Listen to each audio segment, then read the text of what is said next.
Chapter 113. Haru. I leaned back in my seat, flashing a smug, sharp-toothed grin that showed off my long canines. I comfortably rested a hand atop the enormous red wolf's broad head. The beast, massive muscles rippling under his thick crimson fur, made a low, satisfied growl as my fingertips scratched deeply behind his pointed ears. "You're just a big softy, aren't you, buddy?" I teased affectionately, digging my fingers deeper into his thick fur, earning a rumble of pleasure. Initially, the big fuzzball had snapped his giant jaws at me, his mouth curling back to show huge, deadly fangs. But after tossing him some deliciously grilled meat I had prepared, he went from menacing guard beast to oversized puppy real damn quick. His multiple red tails thumped eagerly against the ground, matching the enthusiastic waving of my own tin fluffy golden fox tails behind me. Yeah, we were best friends now. Nearby, Runny stood watching, her blue eyes bright with satisfaction, a rare relaxed smile spreading over her lips. "'Tis most surprising," she said warmly. "My mother's guardian beast rarely accepts strangers. Thou hast truly charmed him, Haru." I shot her a cheeky grin, shrugging easily. What can I say? The way to a big bastard's heart is through his stomach. From her ornate seat, Renala's soft chuckle drifted lazily toward us. Her eyes had their usual distant, dreamy glaze, but her smile was genuine as she fixed her gentle gaze upon me. "Thy consort is very nice, dear," she murmured approvingly. Runny's cheeks flushed a vivid purple at her mother's words, her gaze quickly dropping downward in obvious embarrassment. It was obvious that Runny, for all her magical strength and mystical power, was still very attached to her mother. The way she reacted to Renala's presence, softening her tone, blushing at compliments, made it clear she was a total mama's girl. Not that I could say anything. I was the same way with Yasaka. Family ties like that didn't just go away, no matter how powerful we became. Renala was beautiful. She stood taller than most women I'd met, and she carried herself with a calm, noble grace that made her presence impossible to ignore. Her body was lush wide hips, a soft belly, and breasts so big I honestly had trouble keeping my eyes up the first time I ever saw her, and felt the same way even now. But what really stood out was her demeanor. She was warm, soft-spoken, kind. Even in her haze, she had an aura that made you feel safe. I liked her immediately, and because of that, I wanted to help her. Runny had explained that healing wasn't something she was especially good at. Sure, she could rebuild physical bodies all day, long shed crafted her own multiple times, but when it came to healing the mind and soul, she was at a loss.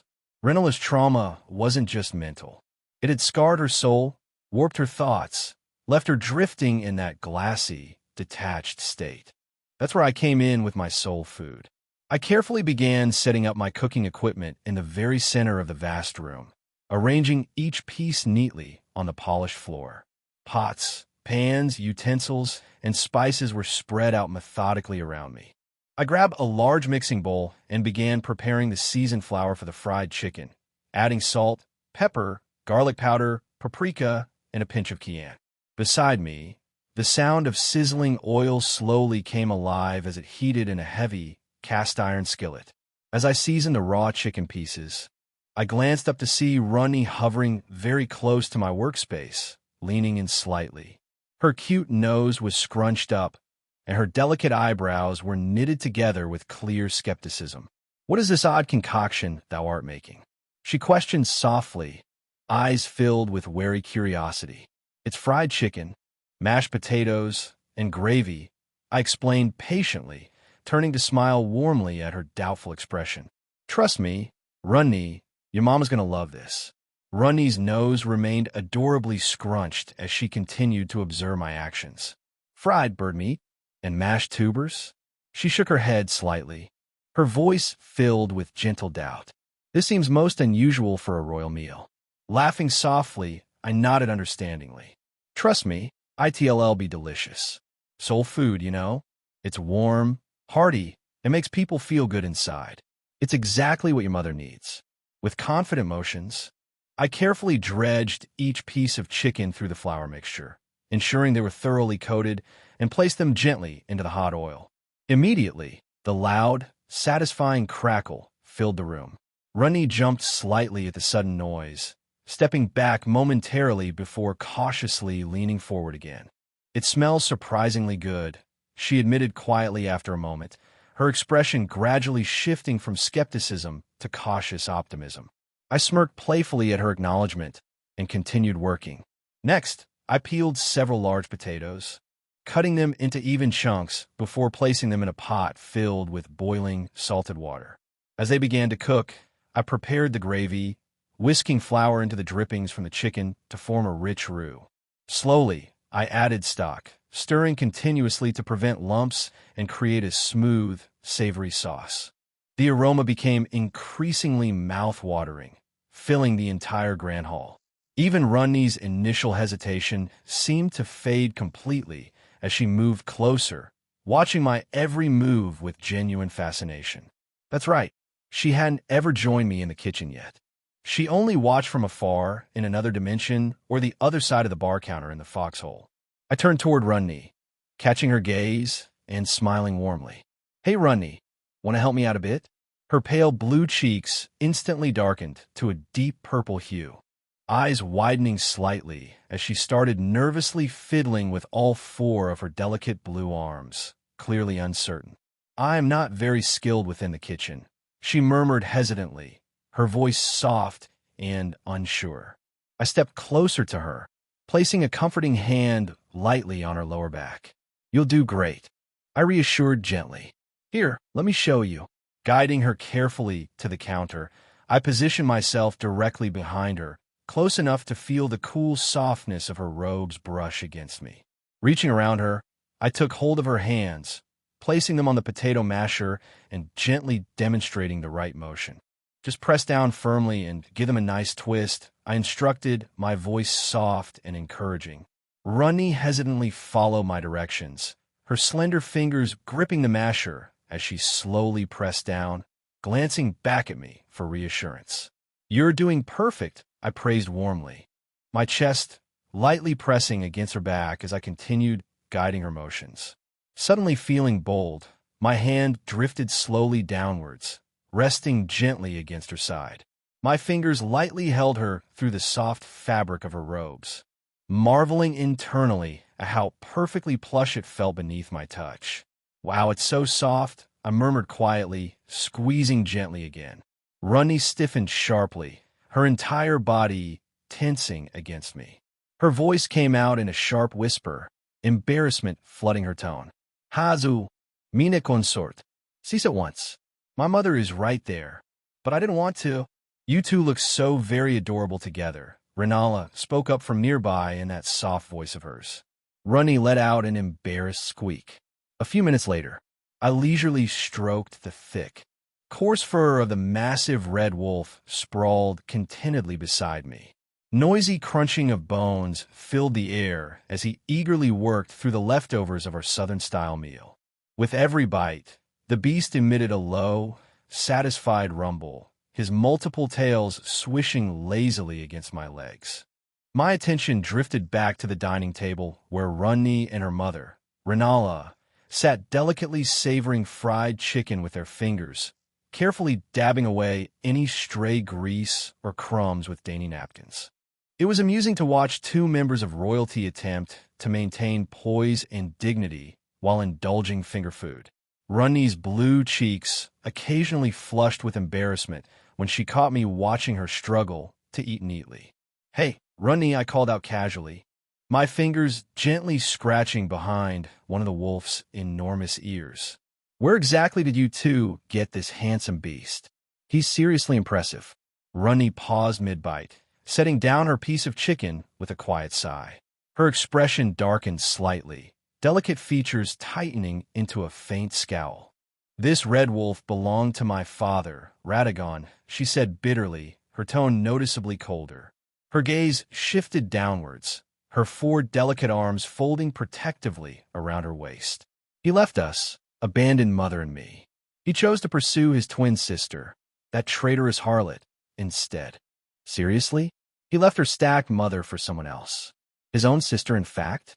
Runny caught my gaze lingering on her mother and immediately folded all four of her slender blue arms tightly across her chest, her small lips forming a noticeable pout. Haru, she scolded, her voice dripping with playful irritation.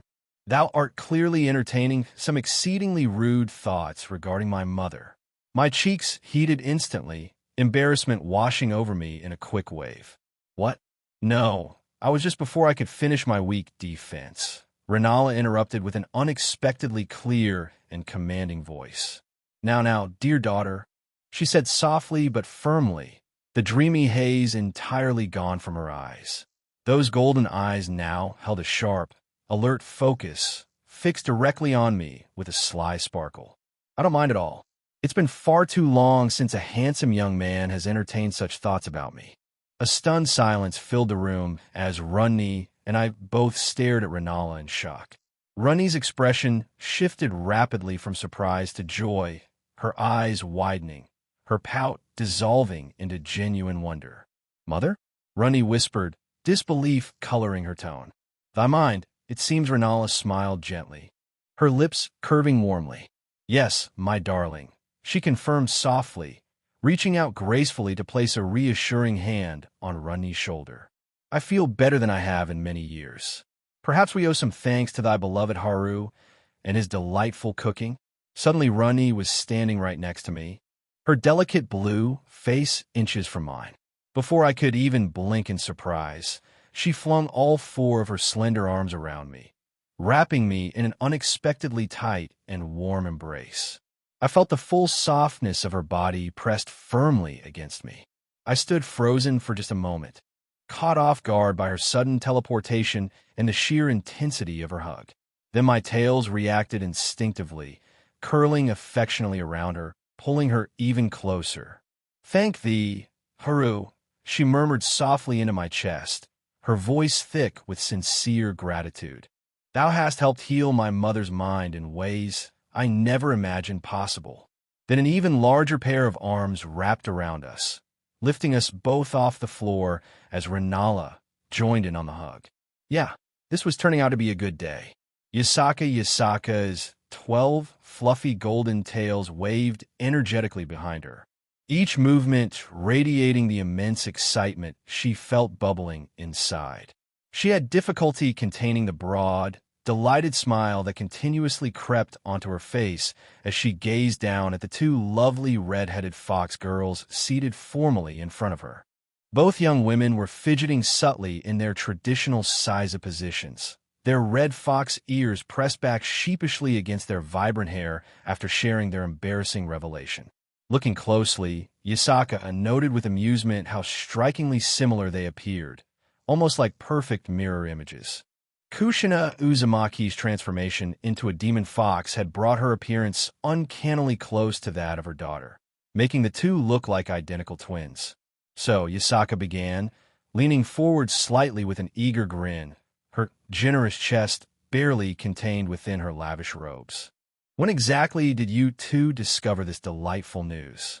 Kushina blushed lightly, her cheeks tinted almost the same shade as her fiery red hair. She cleared her throat and shifted again, clearly embarrassed but determined to maintain composure. We found out when we went to Malim's world, she explained, her voice steady yet tinged with mild exasperation. I needed to undergo my transformation properly and finally get rid of that annoying orange fox for good. Naruko nodded shyly. Igriagajia. The voice of that world spoke to us. It told us that we were both. She couldn't say it out loud a second time, due to shoving her face in her hands and squealing. Yasaka chuckled warmly, placing a delicate hand over her mouth to stifle a giggle. Well, she mused lightly, her tone teasingly playful. I can't say I'm completely surprised. Knowing my dear son's inclinations and his fondness for gorgeous redheads, this was practically destined to happen. Yasaka relaxed visibly, leaning back comfortably into her plush cushions. The happy news from Naruko and Kushina was definitely preferable to the unsettling information Azazel had brought her earlier. Her mind still whirled with concern over how exactly she should approach the delicate and complicated situation. Every pantheon worldwide had suddenly recognized her people's growing power and influence, and handling their scrutiny was becoming an increasingly sensitive task. Naruko and Kushina exchanged nervous glances. Yasaka watched them with gentle amusement, her golden eyes filled with warmth and understanding. She could clearly see the mixture of anticipation and worry dancing across their expressions. Naruko's ears flicked anxiously as she finally gathered the courage to speak, her voice wavering slightly. "Why, Yasaka? Do you think Haru will be okay with this news?" Beside her, Kushina bit her lower lip apprehensively, looking up at Yasaka with wide, uncertain eyes. "We weren't sure if we should even tell him yet. It's all so sudden and unexpected." Yasaka leaned forward slightly, the silk of her lavish robes rustling softly with the movement. "My dear girls, Haru might be stunned. Initially, this isn't something he'd expect to hear, but I know him well enough to say he'll be absolutely delighted once he wraps his head around it." Relief visibly washed over both Kushina and Naruko. Kushina let out a breath she had clearly been holding, chuckling lightly as she exchanged a relieved look with her daughter. Both sets of their 9 fluffy red tails began swaying happily behind them, brushing gently against each other. Yasaka's smile widened further, her heart warming at the sight. She truly loved moments like these, simple yet profoundly joyous, reminding her how large and how precious her family had become. A soft knock resonated from the door. Her expression quickly softened into a warm smile when her daughter's bright, golden-haired head peeked cautiously inside. Kuna's fluffy golden ears perked and twitched slightly, clearly picking up sounds from beyond the room. "Mama," Kunu spoke hesitantly, her voice gentle and tinged with worry. "Big Sister Sansa and Caitlin are here, and they're arguing pretty loudly with Queen Cersei. It's getting noisy out there. Marcella, Tanya, and I can't play with their arguing." "Thank you for letting me know, Kuna-chan," Yasaka said warmly. "Tell them all to come here and join me in my room. They'll handle whatever it is." Kushina and Naruko gracefully rose from the tatami, smiling warmly at Yasaka as they prepared to leave. Yasaka watched them fondly, noticing how closely their fluffy red tails brushed against each other in quiet excitement, clearly eager to deliver their wonderful news to Haru directly. Once the 2 fox girls had departed, Yasaka barely had a chance to relax before her door opened again. And in came Sansa and Catelyn Stark. They were immediately followed by Cersei Lannister, who strode in with a much angrier presence.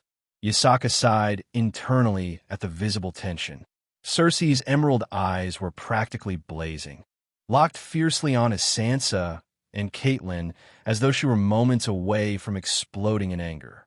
Yasaka calmly motioned them to sit, her gaze gently curious as she waited for an explanation. Cersei wasted no time.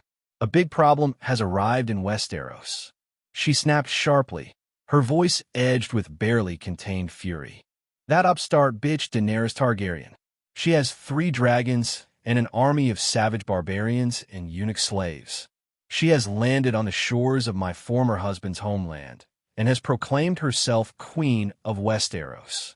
This cannot be allowed to stand. It's a delicate situation," Sansa said softly, measured and careful. "We believe it best to discuss it with you and Haru before acting hastily." Catelyn nodded in agreement with her daughter. Cersei's glare intensified. "Weak Stark girls don't have what it takes to handle this. We don't have time for caution," she retorted icily. "This Dragon Queen is a threat that must be crushed immediately. Jaime and I can lead the strike. All you need to do is let me go home to my brother so we can call our banners." Yasaka rolled her eyes. There was no way in any Pantheon's hell she was letting Cersei Lannister go home so soon into her treatments. She'd probably immediately relapse, rush back to her brother, and cause even more damage in Westeros than this new dragon girl. And were they even dragons, or maybe just wyverns? Yasaka wondered because she didn't sense any powerful dragons the last time she was in Westeros. Either way, Yasaka knew this was not something her son Haru needed to hear about right away, especially with the far more personal news Kushina and Naruko were about to share with him once he returned from his date with the darling Runny. The threat, if it could be called that, was still far away. She understood, well, that medieval armies on a massive continent like Westeros moved painfully slow, often taking weeks or months just to travel from one battle to the next. There was time to assess and act. She offered a polite but firm nod to each of the women before her. "Thank you for bringing this to me," she said, her tone courteous but cool. Cersei, however, didn't let the moment linger. "Well, will you allow me to go?" Cersei pressed, her voice sharp with impatience. Sansa and Catelyn exchanged uneasy glances, their postures stiffening as they waited for Yasaka's response. Yasaka let out a light, amused laugh, tilting her head slightly as her golden eyes locked on Cersei. "Absolutely not," she replied. "I'm not letting you return to your brother." Cersei's lips curled back in a quiet, angry hiss as she stood up and stormed out of the room. As soon as the door closed sharply behind Cersei, Sansa rolled her eyes dramatically, puffing out an irritated sigh. "Honestly, that woman is beyond unbearable," she complained, crossing her arms over her chest as she fixed a frustrated gaze toward her mother. "Does she truly believe she still holds all the power in Westeros?" Catelyn chuckled lightly. "Yes, she does have quite the inflated sense of self-importance. Her attitude is growing more insufferable by the day." Yasaka watched the two Stark women with open amusement, her golden eyes sparkling fondly. Seeing them vent their genuine irritation was an endearing reminder of the spirited women who had captured her son's heart. The slight smile on her lips broadened as she considered them thoughtfully. With a playful tilt of her head, Yasaka leaned forward slightly, her voice teasing and gentle. "Just to make absolutely certain, though, I highly doubt it neither of you happen to be pregnant right now, correct?" Sansa and Catelyn both visibly sputtered. Sansa's delicate features turned a vibrant shade of crimson. Her hands fluttered nervously in her lap, clearly struggling to regain her composure as she glanced rapidly between her mother and Yasaka. "Are we supposed to be?" Sansa managed to stammer out. "I don't know." That genuine reaction just made Yasaka giggle more. Chapter 114. Haru, I had just gotten back from a lovely time spent with Runny and her mother. Renala, now completely clear-headed thanks to my cooking, had spent the last half of our visit playfully teasing her daughter. "So, my dear daughter, when exactly might I expect some grandchildren from thee and thy charming consort?" Runny instantly froze, a spoonful of mashed potatoes halfway to her lips. Her pale blue face flushed a vivid shade of purple almost immediately, and I could practically see the embarrassment ripple across her delicate features. She quickly set her spoon down, all four of her slender arms waving frantically in denial. "And mother, thou speakest nonsense," she stammered nervously, shooting me an embarrassed glance before dropping her eyes shyly. "'Tis much too soon to speak of children." Renala's gaze softened lovingly toward her daughter. She reached out, gently placing her elegant hand atop one of Runny's, her voice softer now, but sincere. "Runny, my sweet, thou must not fear nor shy away from the joys of love and family. Haru is a good man. He would surely care deeply for thee and any children thou might have together." I felt my heart flutter at Renala's sincere approval, smiling gratefully as I looked back at Runny. My beautiful blue-skinned goddess of the moon now seemed deeply contemplative, but now I entered my apartment within the foxhole. I inhaled two familiar scents. Waiting inside my bedroom were two gorgeous red-haired fox women, Naruko and her mother Kushina. Both were sitting quietly, looking anxious. "Hey there," I said casually at first, sensing immediately something important was on their minds. "Everything okay?" Sitting across from them in my cozy bedroom, I felt my fox ears flatten instinctively against my head as I absorbed the news. The air felt thick with nervousness as I stared at the two beautiful redheads seated before me. And the news they just gave me, both of them were pregnant. Both of them. My brain briefly short-circuited, and my mouth hung slightly open as I tried to comprehend what they'd just told me. Imure, both of you? I finally managed to stammer out. Naruko shifted nervously. Her cheeks were nearly as red as her vibrant hair, her eyes darting between me and her mother. She looked both shy and worried, but behind her anxiousness, I could see genuine happiness sparkling in her purple eyes. Kushina immediately moved, sliding beside me and wrapping her slender yet surprisingly strong arms around my arm, pressing her soft body tightly against me. Her warmth immediately soothed my racing mind, and she leaned up to press a gentle, reassuring kiss against my cheek. "Hey, Haru," she whispered softly, her voice soothing and tender. "Don't look so scared, okay? We're happy about this. Really happy." As she spoke, I felt her fluffy nine tails begin gently swaying behind her, brushing tenderly against my back and legs. The rhythmic, affectionate motion further calmed my nerves, helping me regain control of my thoughts.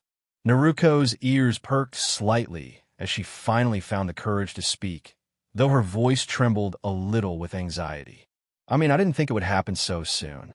I'm only 19, and all her eyes lifted hesitantly, locking onto mine with hopeful sincerity.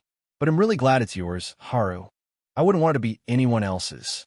The innocent honesty in Naruko's voice melted my heart, and the lingering shock gradually faded away.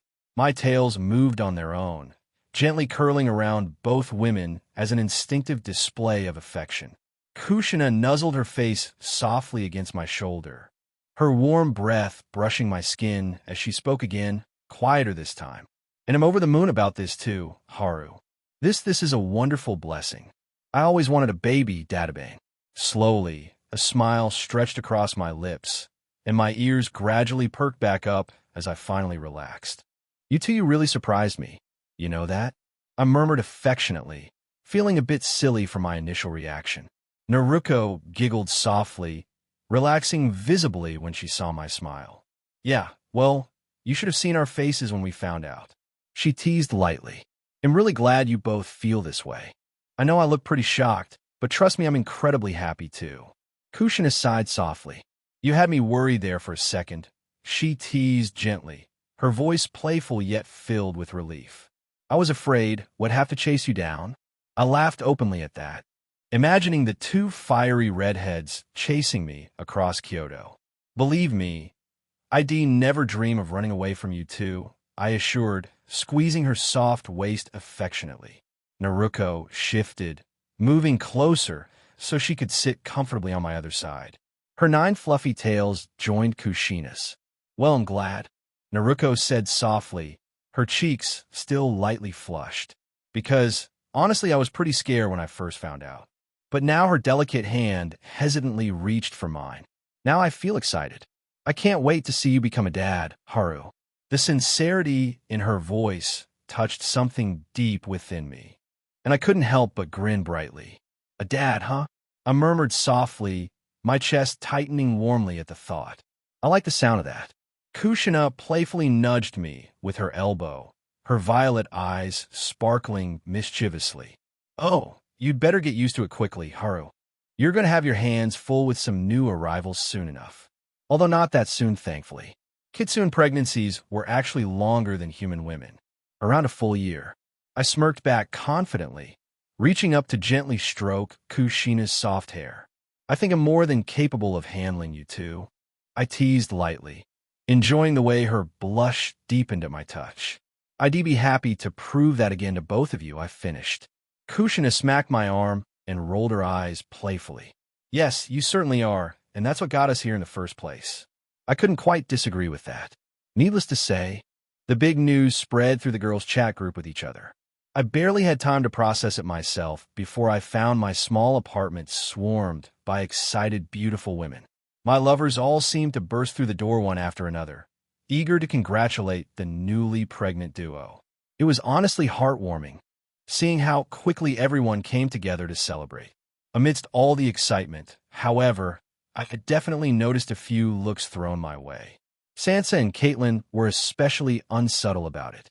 Both of them hovered near me, Their expressions practically screamed that they were hoping for their turn next. I could hardly blame them. Coming from a medieval world like theirs, the idea of family and children was deeply important. Even though we were working diligently to raise the technology and infrastructure of Westeros, traditions and family values ran strong. The two lovely red-headed Stark women made it clear without words that they felt ready and willing to be mothers again in Catelyn's case. It wasn't just the two Stark women giving me suggestive attention, though. Rhea's Queen Aquino had shown up with her and had quickly sauntered over with a mischievous sparkle in her violet eyes, trailing her fingertips along my chest while openly teasing me about having a baby while still attending Kuo Academy, telling me how delightfully scandalous it would be, especially since it was known that I was her fiancé to all the students in the academy, although they didn't know any of the supernatural bits. I simply sighed in resignation. Rhea's was thankfully more restrained, merely giving me a warm smile. She gently reminded me she had big plans ahead college at Kuo University, plus her competitive rating games career to consider first. Not long after, Jane Shepard and Alice showed up, finally back from another wild adventure across a galaxy in another universe. Both women looked fit, strong, and full of life as they playfully hugged me. Jane gave a friendly punch to my arm. Somehow, she immediately figured out this wasn't exactly planned. They both made it clear they weren't interested in having children just yet. Considering how intense their space missions were, I definitely understood and agreed it wasn't the right time. But it was always a relief seeing my two brave space explorers back safely, healthy, and in good spirits. I wasn't the kind of clingy boyfriend that didn't want them enjoying their lives out there to the fullest. Both of them loved the thrills of adventure, exploration, and danger. Irene, too, had come to offer congratulations, and there was something unusually soft and gentle in her eyes as she glanced toward Naruko and Kushina. I knew she had been struggling lately with her complicated relationship with her daughter Urza, still trying to rebuild that maternal bond. She confided quietly to me that perhaps a new little sister for Urza might actually help. So that was 3 more of my women so far that wanted children all of a sudden, or actually make that 4 throughout all the excitement and commotion. However, there was one woman whose gaze burned hotter than any other's, my very first girlfriend, my lover, my fierce Viking werewolf, Ela. Her piercing stare made it absolutely clear exactly what was running through her mind. Every glance she sent my way was filled with pure, animalistic desire and longing, her eyes practically devouring me from across the room. I caught Ela's fiery gaze from across the crowded room and returned it with a sly, suggestive smile. Her eyes brightened, a knowing grin spreading over her lips as she slowly ran her tongue over them in a tantalizing manner. Wow, that woman knew exactly how to make my blood run hot. Before I could move toward my fierce Viking lover, however, 2 beautiful red-headed figures gracefully approached me, Catelyn and her daughter Sansa. Their expressions were somewhat tense beneath their lovely smiles, making it clear something important was weighing heavily on their minds. Haru, Catelyn began softly. Have you spoken to your mother yet? I tilted my head curiously, giving both women an apologetic look. Sorry, I've been with Runny and her mom all day. What's happening? Is something wrong back in Westeros? Sansa sighed softly, shifting a little closer. The gentle scent of wildflowers that always clung to her filled my senses. Unfortunately, yes. Daenerys Targaryen, daughter of the Mad King, has returned. She's brought 3 dragons and a large army, and she intends to conquer all of Westeros. My eyebrows lifted sharply, surprise flickering through me. Actual dragons? Or maybe just wyverns. We've finally managed to secure independence for both the North and the Riverlands, Catelyn said. Sansa and I rule jointly now, and neither of us has any intention of bending the knee to a foreign invader, especially one whose father was so cruel, as if that would even have been an option in the first place. I nodded seriously, placing a comforting hand lightly on each of their arms. I'll head over to Westeros soon and see exactly what's happening myself. but let's worry about that later, okay? Today is special for Kushina and Naruko. Everyone's celebrating. Sansa smiled sweetly, her earlier worry gradually fading away. You're right, Haru. We should enjoy tonight. There'll be plenty of time for planning the downfall of foreign armies later. I chuckled at her confidence. Of course they knew everything was going to be fine. I turned my gaze thoughtfully back to the other. Rias and Aquino were excitedly chatting with Naruko, giggling and teasing the blushing redhead about becoming a mother so young. Jane Shepherd and Alice were laughing at something crass Kushina had said that I shouldn't repeat in polite company. Irene quietly watched them all, a faint smile playing on her lips as her eyes softened with gentle longing. My thoughts suddenly wandered back to my earlier encounter with Renala. Could she perhaps also peek into other worlds and see my restaurant, just like Runni could? That would certainly explain why she teased Runni so openly about grandchildren earlier. I chuckled softly at the memory of Runni's adorable embarrassment. Shaking my head slightly to clear away those amusing thoughts, I returned my attention fully to Sansa and Caitlin, smiling affectionately at the stunning mother-daughter pair. I promise we'll deal with everything in West Arrow soon enough. Tonight, just focus on having fun, okay? A sultry, husky voice spoke up from right behind me, instantly sending tingling shivers down my spine. Oh, believe me, tonight will definitely be filled with all kinds of fun. Ela purred teasingly, pressing herself firmly against my back. You've been quite busy lately, Haru, she whispered softly, her voice dripping seductively into my ears. Between your work and your cute fox-girl mothers-to-be, I've barely gotten any of your attention. I never thought I'd actually see her pout. I smiled at that, lifting a hand to gently trace the curve of her cheek, feeling her warm skin beneath my fingertips. Ah, have you been lonely without me, Ela? She smirked knowingly, tilting her head so her lips brushed teasingly against my fingers. Maybe just a little, she admitted playfully. But now that you're finally free, I intend to monopolize every moment I can get with you. Caitlin chuckled softly from beside me, amusement coloring her voice. Looks like you have plans tonight after all, Haru.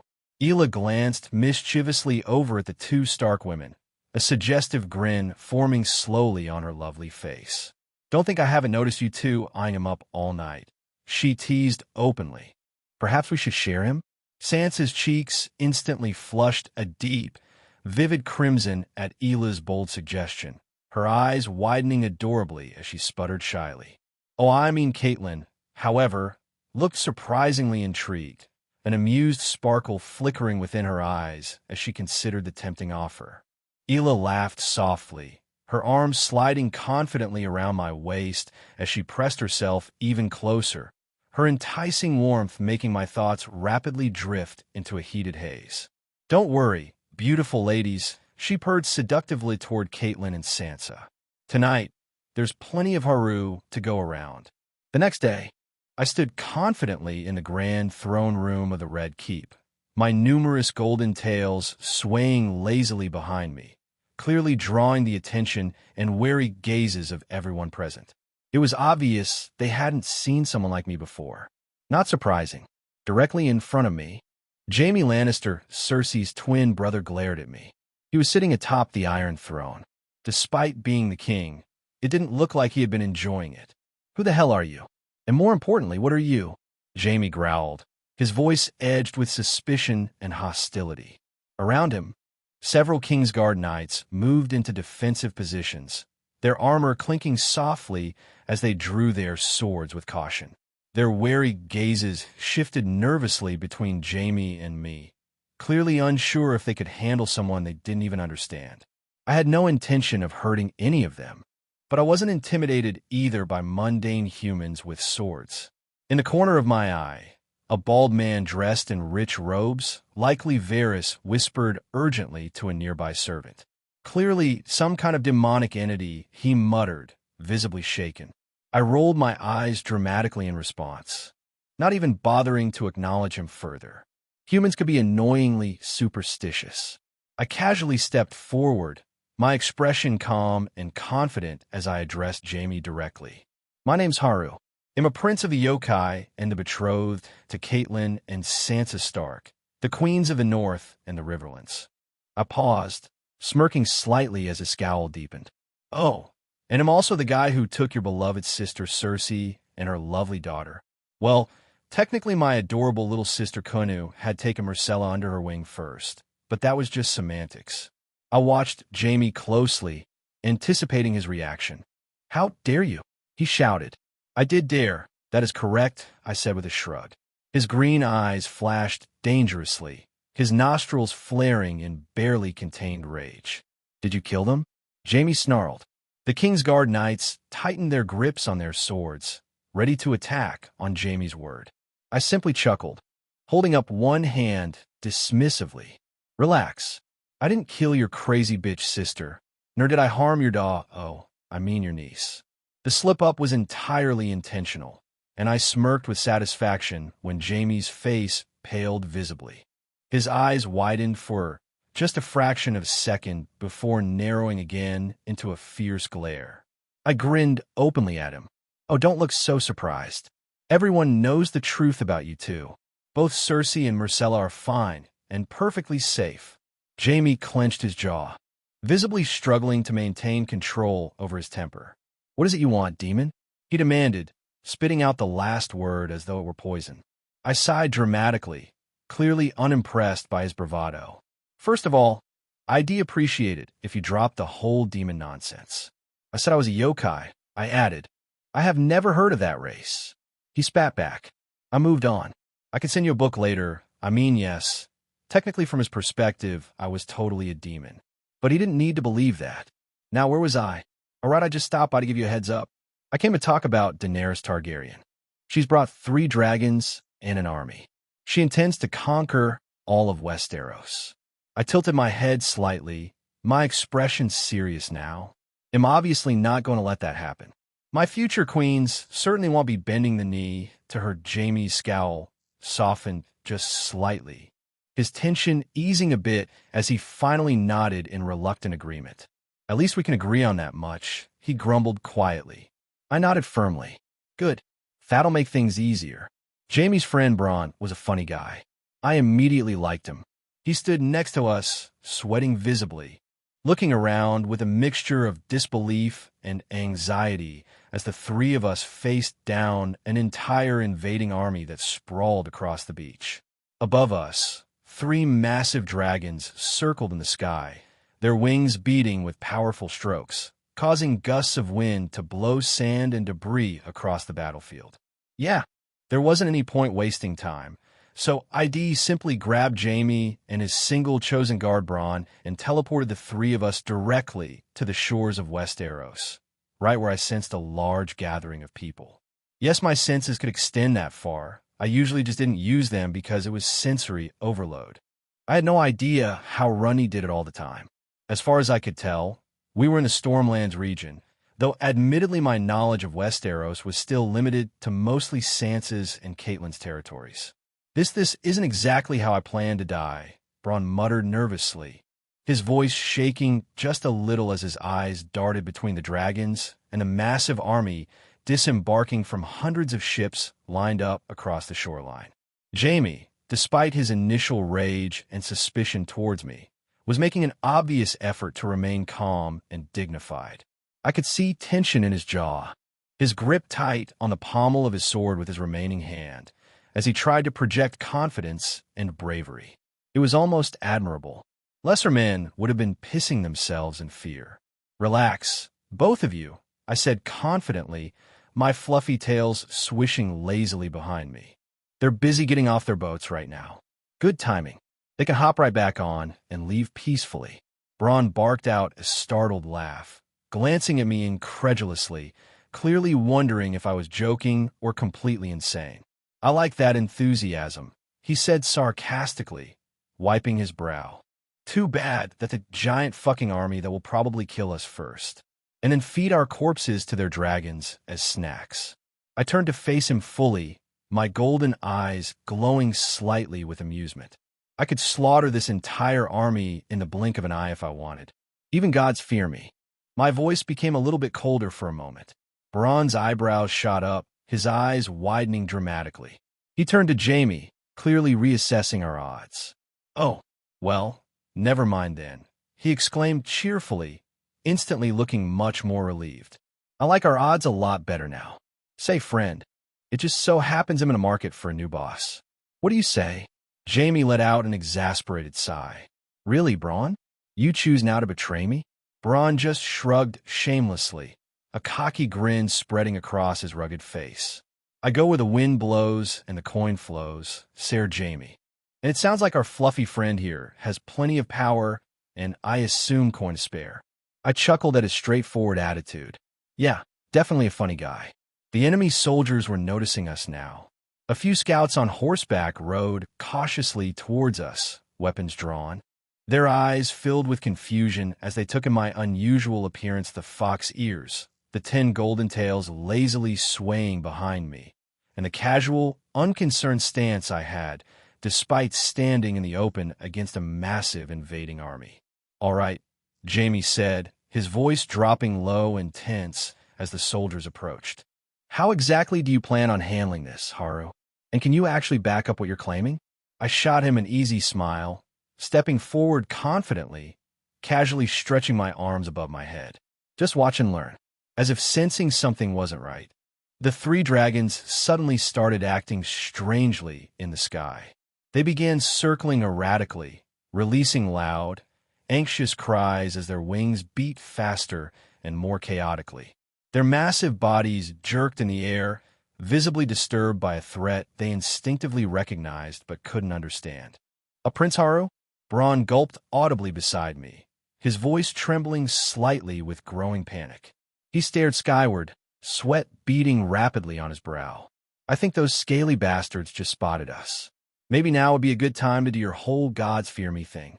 Next to him, Jamie's jaw tightened. His one hand gripped his sword hilt so hard, his knuckles whitened. "Yes," he muttered urgently through clenched teeth. "If you have a trick up your sleeve, now's the damn time to pull it out." I simply smirked, feeling the primal power surge within me, my 10 fluffy tails expanding and waving with excitement. Confidence surged through my veins, my golden eyes narrowing sharply on the trio of dragons rapidly diving toward us. "Relax, my dudes. I've got this." "What the fuck is a dude supposed to be?" Braun whispered. My fox ears, of course, heard him. "I have no idea," Jamie added. I tilted my head back, drew in a deep breath, and then unleashed a mighty roar that erupted from deep within my chest, echoing with raw power and dominance. The sheer force behind it rippled through the air, vibrating fiercely enough to shake the sand beneath our feet. Waves of energy visibly rippled outward from me, crashing into the incoming dragons with overwhelming force. The dragons reacted immediately. A chorus of terrified shrieks burst from their throats as if they'd flown straight into an invisible wall. Their sleek forms twisted frantically, wings faltering helplessly as they lost control. Panic overwhelmed them completely, forcing them to drop clumsily from the sky. With heavy, earth-shaking thuds, all 3 dragons landed directly before me, sand exploding around them in clouds of dust and debris. They lay trembling, their heads bowed submissively to the ground, wings spread out limply, tails tucked close to their quivering bodies. Their posture clearly showed absolute submission. I stepped forward calmly, my lips curling into a smug grin at the impressive sight. Behind me, I heard Jamie exhale sharply in stunned disbelief. "What in 7 hells did you just do?" He breathed. Braun's jaw fell open. By the gods, he breathed, stumbling back. "They're bowing. The bloody dragons are bowing to him." I chuckled quietly, ignoring his shock for now. Reaching forward, I gently touched the head of the nearest dragon, running my fingers slowly along the smooth scales covering its trembling snout. "Interesting," I murmured softly, sensing the creature's desperate attempt at communication. My yokai abilities allowed me to speak to animals, and these dragons, well, calling them dragons felt generous now were no exception. Immediately, I could hear their frightened voices whispering urgently in my mind. "Please, great lord, spare us. We meant no disrespect." Don't hurt our mother. She's kind and good. She raised us from hatchlings. We surrender. Chapter 115.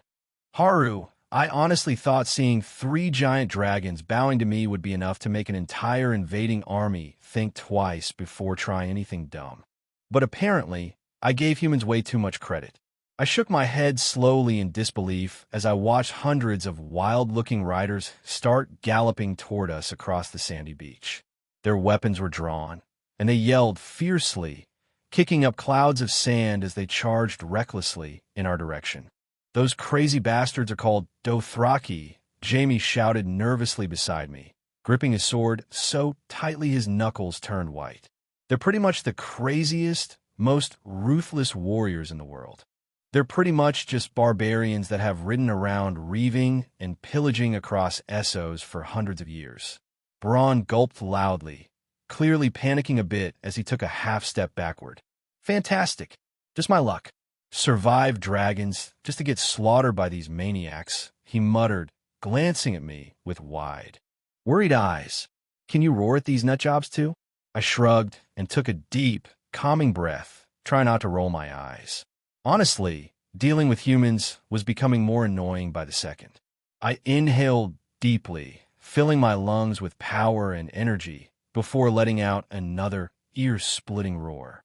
It felt like thunder rumbling from deep within my chest, and even the mighty dragons nearby flinched in surprise, their giant heads lowering nervously. But they weren't the ones I was aiming at this time.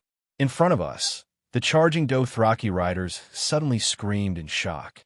I watched with grim satisfaction as every horse instantly went crazy, neighing and shrieking in panic. The animals reared violently, eyes wide with terror, turning around mid-charge and bolting straight back toward the beaches. Riders were thrown off left and right, flying through the air and crashing onto the sandy ground. Some of them were quickly crushed beneath the panicked hooves of their own horses, screaming in agony as they were brutally trampled. Braun let out a loud, joyful laugh, jumping up and down in excitement as he pointed at the chaos. Bloody hell, would you look at that? Those bastards are getting stomped to pieces by their own horses, he shouted gleefully, clearly thrilled by the unexpected turn of events. Jamie, though less expressive, visibly relaxed, his shoulders losing some of their earlier tension. He turned to me, don't waste your sympathy on these scum. Prince Haru, he said bluntly, glancing coldly at the panicked army. They're nothing but raping, slaving savages. The world is better off without them. What followed after that was about half an hour of painfully dull waiting. The army on the beach seemed completely confused and lost without their dragons and horses. Soldiers were running around, yelling at each other, some even starting to argue loudly. At least they weren't charging at us anymore, which I was grateful for, because dealing with idiots got tiring fast. Jamie stood near me, his face serious as he watched the chaos below us. This is the weirdest war I've ever been in. They're probably busy fighting among themselves. Can't agree whether to surrender or get back on their ships and sail away, he remarked dryly. Braun, meanwhile, had found a comfortable rock to sit on, casually cleaning his fingernails with his dagger. So, Prince Haru, seeing as we've got nothing better to do, want to hear a good story? My ears perked up immediately, curiosity overtaking the boredom. Definitely. Got anything exciting? Braun laughed. Oh, you like this one. So, I was down in Sunspear, right? And there was this Dornish woman married, of course, whose husband was away at war. Let's just say she wasn't exactly faithful, and I wasn't exactly picky. I chuckled, nodding eagerly for him to continue. Jamie rolled his eyes beside us, pretending not to listen, but I noticed he was leaning slightly closer. So, things are going pretty damn amazing, Braun continued. I mean, she was a real wild one. Curves in all the right places, fiery eyes, and let me tell you, the things she could do would make even a sailor blush. We were right in the thick of it, sweating and panting like animals, when all of a sudden, the door downstairs slammed open. Her husband came home early. I was right in the middle of having a damn good time, until I wasn't. Am not even remotely surprised. Jamie sighed. What do you do next? I asked. Bronn chuckled, scratching his stubble.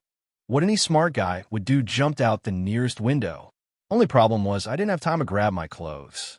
And their home was right in the middle of Sunspear. Completely but naked, I landed right in the middle of a busy market street. I burst out laughing, easily picturing Bronn's wild escape. Jaime coughed beside us, clearly trying not to laugh. Bronn continued, clearly enjoying our reactions. So there I was, running stark naked through the crowded streets of Sunspear, with this nobleman chasing after me, waving a sword and screaming bloody murder. Everyone in the market just stopped and stared. I laughed harder, shaking my head in disbelief. Did he ever catch you? Nah, I got lucky, Bronn said with a smug grin. Managed to duck into an alley and hid inside a stable under a pile of hay and horse dung. Smelled worse than death, but worked. I waited there until it got dark, then snuck out, stole some clothes from a clothesline, and got the hell out of Sunspear. Good times, he finished. Now that was quite the story, Bronn, I said, shaking my head in amusement. Did that really happen? Bronn leaned back casually, a cocky smirk playing on his lips. Every single word he said confidently, looking proud of himself. His eyes suddenly darted toward Jaime, and his smirk widened even more mischievously. And don't worry, Prince Haru, no need to ask the Kingslayer about his adventures. We all know he's been busy getting cozy with his sister. Jaime's face turned dark red instantly, and he scowled deeply. Bronn, he growled angrily, clearly annoyed. You better watch your damn mouth. Bronn ignored Jaime completely, turning his attention back to me with a curious gleam in his eye. But enough about him. Now it's your turn, Prince Haru. Surely a royal fox prince like yourself must have some interesting bedroom stories. Spill it, what's your biggest scandal? I sighed, rolling my eyes playfully even as my lips curled into a fond smile at the memory. Well, if we're talking about scandal, last night definitely takes the cake, I admitted honestly. Oh, what happened? He asked. Last night, I found out that I accidentally got my girlfriend Naruko, her mother Kushina, pregnant at the same exact time. Both Bronn and Jaime froze, their eyes widening in utter disbelief. Jaime's mouth dropped open as if he'd forgotten how to close it. Bronn suddenly burst out laughing, his shoulders shaking as he held his sides. He gave me an exaggerated bow. Prince Haru, I am truly not worthy. I have tried, and the gods know I have, but I have never succeeded in such a legendary accomplishment. Only my last boss has ever succeeded in such a thing. Why do you know that? You know what? You clearly spent way too much time serving under my younger brother, Jaime muttered. Bronn just chuckled again, looking completely unapologetic as he shook his head casually. Suddenly, his eyes caught something in the distance, and he straightened up quickly. Oh damn, speaking of your brother, is it the imp riding up toward us now on horseback? He squinted slightly, leaning forward to get a better look. Well, it'll be damned it really is Tyrion. Thought he was dead, I did. What? Before Jaime could even respond more, Bronn let out a loud, appreciative whistle, his eyes growing wider as they moved to the figure riding beside Tyrion. Holy shit, is that the Dragon Queen herself? Just look at that face, she's even prettier up close. Her tits aren't quite as big as the rumors said, unfortunately, but I can forgive that, he commented unashamed. That long flowing silver hair, though, combined with that striking armor she's wearing, more than makes up for it. Now that the Queen ID happily serve. Don't you mean you'd bend the knee to her? I asked with a playful chuckle. Nah, Prince Haru, I know exactly what I said, he insisted shamelessly. So he did. Jaime scowled again, opening his mouth to argue further. But before he could speak, my attention shifted to the approaching group of riders. They had gotten much closer now, and we could clearly see their faces. Jaime sighed irritably, confirming what we'd already suspected. Of course, it's Tyrion, he muttered, his jaw tightening slightly as he recognized his brother on horseback. 3 people rode up to us, horses kicking up sand as they slowed to a stop a few feet away. Jaime's dwarf brother Tyrion sat atop a rather small horse. Next to him rode a woman who was clearly the dragon, Queen herself Daenerys. Beside Daenerys was an older knight, weathered and grim-faced.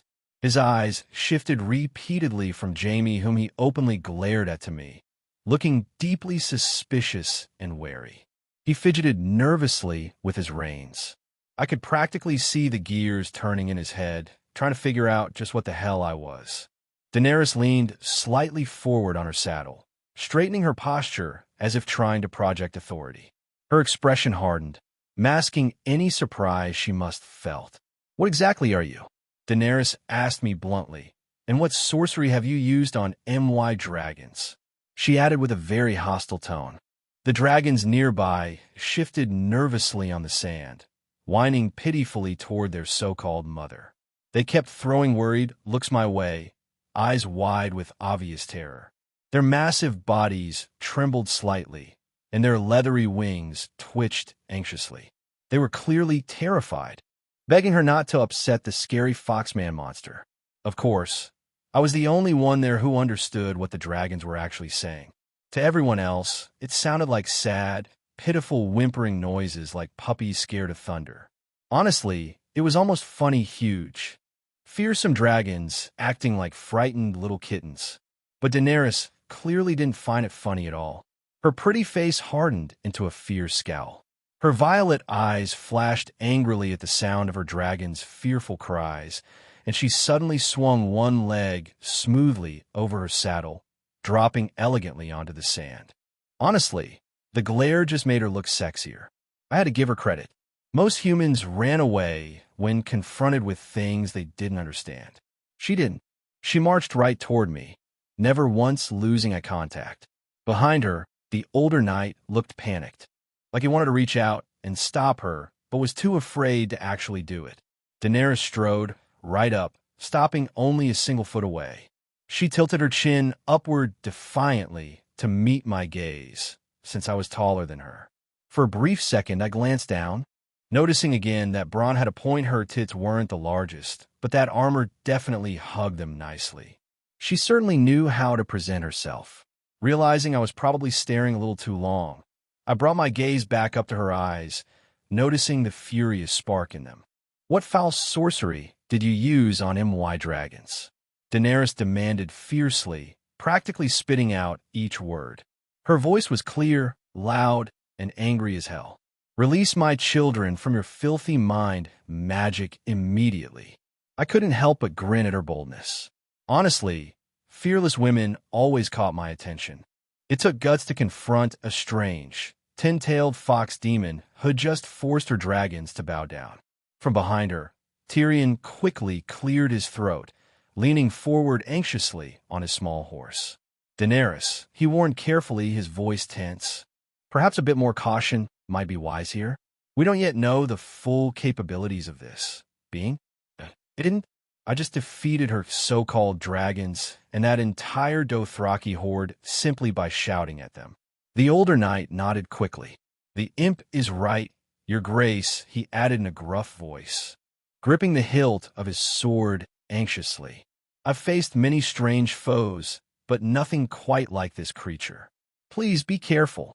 Daenerys didn't even glance back at them. Her violet eyes locked fiercely onto mine. She just raised her chin defiantly and stepped even closer, ignoring their warnings completely. Considering how many beautiful, demanding women were already in my life, and two of them newly pregnant, I figured I'd better approach this a bit more carefully than usual. Instead, I let some of my natural playful fox instincts kick in. "Sorry, Dragon Queen," I teased, "but I didn't use any magic or sorcery on your dragons. They're just naturally scared of how incredibly awesome I am. Do not mock me, creature." She snapped harshly, jabbing one slender finger roughly toward my chest, though she stopped just short of touching me. "No dragon bows without reason. Explain yourself. Who and what are you?" That's when Jaime suddenly stepped forward, clearing his throat loudly enough to catch everyone's attention. "He's the king of Westeros," Jaime announced calmly, his voice carrying easily through the tense silence. My eyes widened in disbelief as I turned sharply toward Jaime. "Wait, what?" I asked. Jaime merely shrugged. "I quit. You can have it," he said. "You already rule the North and the Riverlands anyway. Now you have everything. Congratulations." Bronn looked at Jaime incredulously. Can you even do that? Just give away a whole bloody kingdom? Jaime raised an eyebrow and gave a nonchalant nod. I just did, he replied simply, folding his arms as if the entire matter was settled. Daenerys, Tyrion, and the knight were all sputtering in shock. Tyrion's jaw practically dropped open, his eyes wide with disbelief as he stared at his brother. Jaime, what in seven hells are you talking about? Since when were you ever the king? What happened to Cersei? He demanded, clearly confused and overwhelmed. Daenerys turned sharply towards me, her violet eyes burning with suspicion and irritation. And why exactly are you the ruler of the Riverlands and the North? Who gave you the right to claim those lands? She questioned harshly, arms crossed tightly across her chest. Jaime sighed heavily. It's simple, really.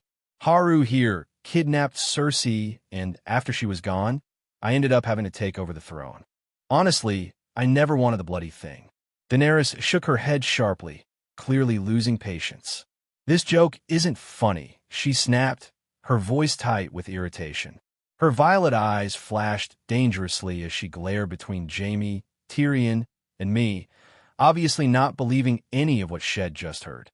Bronn let out a carefree laugh and shrugged casually, completely unfazed by her anger. It is what it is, sweet tits, he said bluntly, his grin broadening as he leaned back, utterly at ease. Daenerys whipped her head around to glare at him furiously. Who the fuck are you? She demanded. Tyrion sighed, rubbing his temples wearily.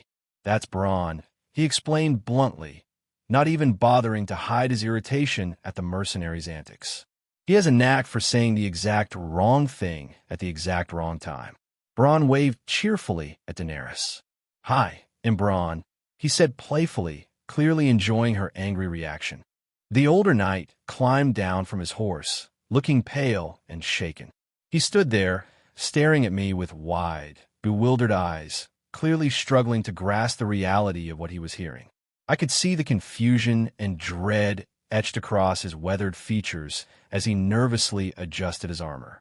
By the gods, he muttered under his breath, voice trembling slightly with disbelief and shock. Do I actually have to swear allegiance to some kind of fox monster if he's the king now? Is this some sort of cruel jest from the heavens?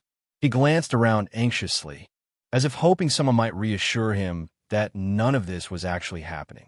You can pray to those gods all you want, I said casually, offering a slight shrug as my 10 golden tails swayed leisurely behind me. But I'm pretty sure they packed up and ran away a long time ago. Probably got tired of all the insanity around here. Bronn let out a snort of laughter, clearly amused. You know what? That actually explains so much, he remarked dryly, scratching his stubble thoughtfully. No wonder this whole damned continent's gone to shit. Daenerys shot me a skeptical glare. I never believed in them in the first place. Tyrion merely raised an eyebrow, his clever eyes flickering thoughtfully as he studied me. I could practically see the gears turning inside his head as he weighed my outrageous claim against everything he'd ever known about the world. Jaime shook his head slowly, letting out a quiet snort of disbelief. He clearly thought the whole conversation was absurd. With a sigh of resignation, he turned away slightly, clearly done engaging with what he considered ridiculous nonsense. The older knight, meanwhile, appeared genuinely distressed, visibly pale and shaken. He continued to mumble anxiously under his breath, shifting nervously from foot to foot. Abandoned by the gods. I've served them all my life. How can this be? He muttered weakly, glancing around as if searching desperately for reassurance or comfort that clearly wasn't coming. Do you guys need more time to discuss your surrender? I asked them. I can ask that because I'm king now? Fuck, I get where Jaime is coming from. I don't really want to be king either. My question clearly struck a nerve, especially with Daenerys. Her lips tightened into a thin, furious line. She turned abruptly, her long silver hair whipping dramatically behind her as she stormed back toward her horse. I couldn't help but admire the view her shapely hips moved gracefully beneath her fitted armor. Tyrion sighed deeply, clearly exasperated by the entire situation. He cast one last curious glance my way. seeming uncertain whether to feel intimidated or intrigued. He then guided his smaller horse back around, muttering something to the knight beside him that I couldn't quite make out.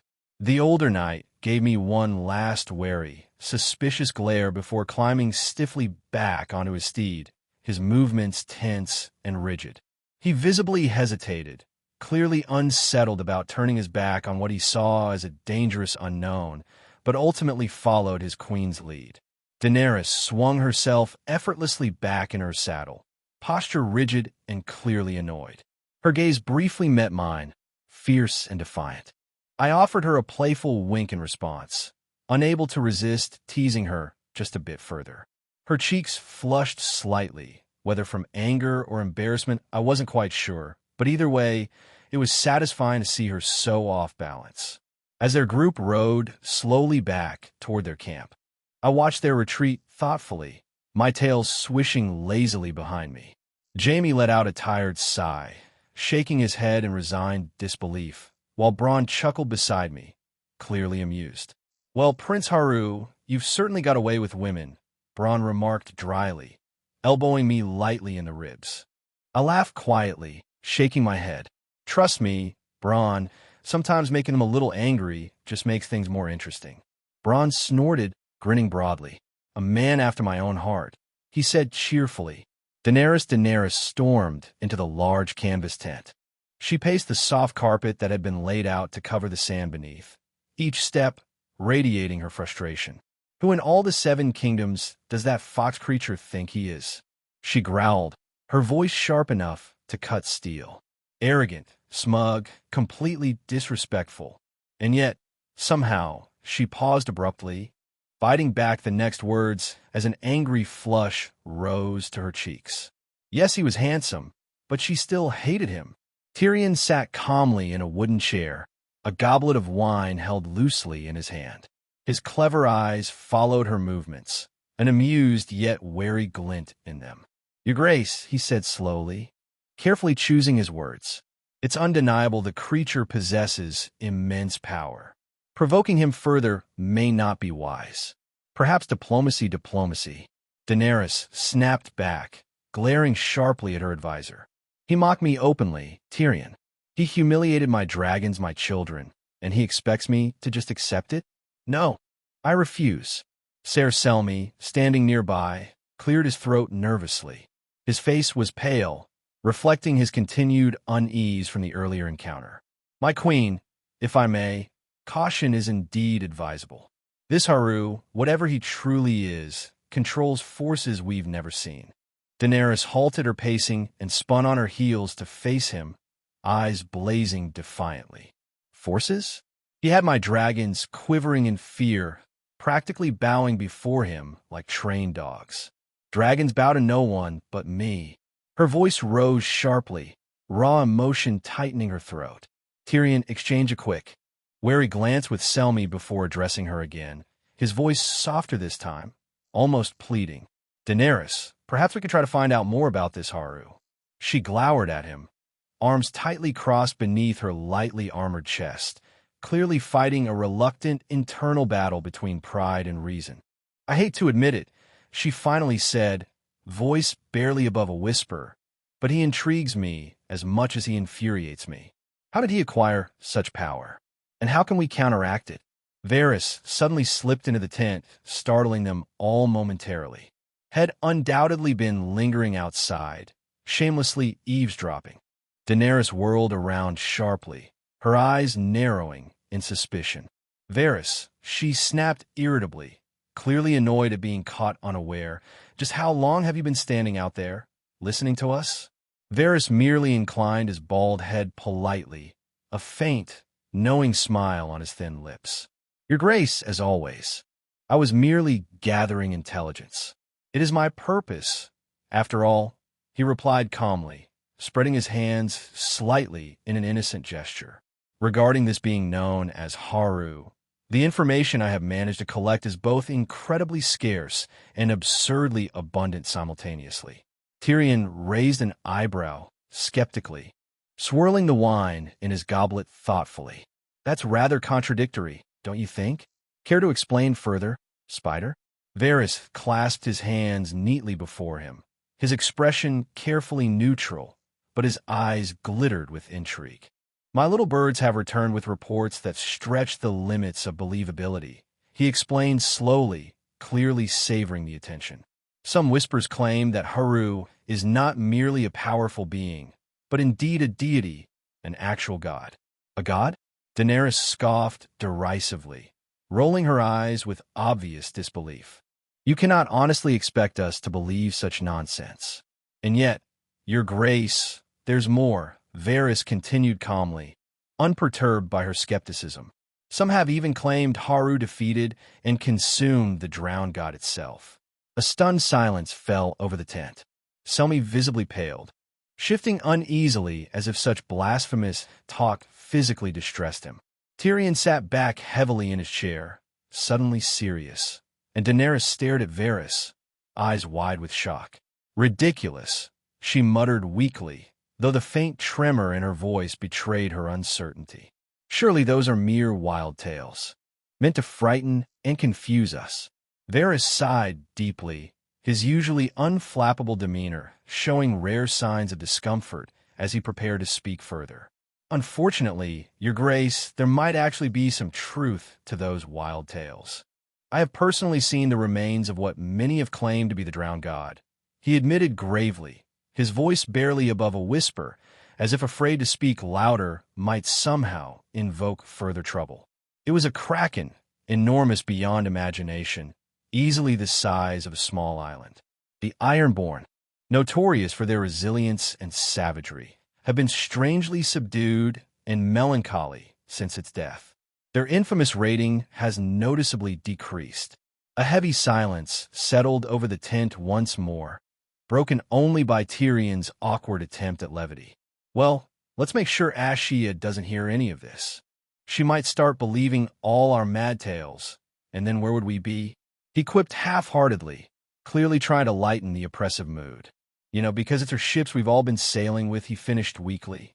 Daenerys ignored Tyrion's joke, her eyes fixed intently on Varys, processing his words with visible effort.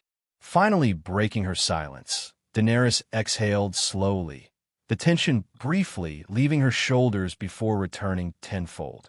If what you say is true, Varys, then our situation is far graver than I feared, she murmured darkly, her voice cold and sharp. A being who can kill gods. How do I fight that? And then Tyrion's brother went and made him the freaking king? Varys sputtered at the revelation, his usually serene face flushed with indignation and disbelief. He turned sharply toward Tyrion, eyes wide and blinking rapidly as he tried to regain some composure.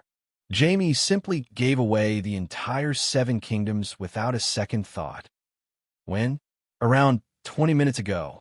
Knowing Jaime, he likely saw the throne as nothing more than an inconvenience and nuisance he was eager to shed. He never truly desired power or responsibility. Giving the crown away casually fits his character perfectly. Tyrion shrugged. Varys shook his head vehemently, clearly struggling to accept this casual dismissal of royal power. This isn't some trivial matter. Tyrion, one cannot simply give away an entire continent because they feel inconvenienced. Daenerys paced restlessly, frustration etched deeply on her face as she considered her options. Her armies, the powerful forces she had meticulously gathered, now seemed utterly powerless against this unforeseen adversary. Even her dragons, her most trusted and fearsome weapons, had been humbled and rendered useless by this fox creature. It was a bitter reality she struggled desperately to accept. What do I do now, Tyrion? She demanded sharply, stopping abruptly to fix her intense violet eyes on her advisor. How do I reclaim what is rightfully mine when everything I've worked so hard to build has become meaningless against this Haru? Tyrion shifted slightly in his chair, his expression thoughtful yet somewhat playful. Well, Your Grace, he began, his voice carefully balanced between sincerity and humor. Have you considered marriage? A union could secure your position without more conflict. He went to refill his empty wine cup and took a sip. Daenerys scowled darkly, crossing her arms defensively across her chest. Marriage? You would suggest I marry this arrogant fox prince, who mocks me openly and flaunts his power over my dragons. Tyrion shrugged lightly, raising his goblet in a subtle toast. It's certainly an efficient way to consolidate power without bloodshed, he pointed out mildly. Sometimes diplomacy requires uncomfortable compromises. Before Daenerys could voice further objections, Varys interjected smoothly. There is also the matter of his current marital arrangements, he noted carefully. My informants tell me Haru is already married to both Sansa Stark and her mother, Catelyn Stark. It is precisely this marriage that granted him authority over the North and the Riverlands. Tyrion nearly choked on his wine, sputtering indignantly as he bolted upright in his chair. What? Sansa? Sansa Stark is my wife, he protested weakly. Daenerys remembered vaguely hearing about that. She thinks. Varys arched a slender eyebrow at Tyrion, his expression impassive yet clearly inquisitive. Forgive me, Lord Tyrion, but did you ever consummate that marriage? Tyrion's cheeks flushed slightly with embarrassment, and he slumped back, grumbling reluctantly. No, he admitted sourly. She was far too young at the time.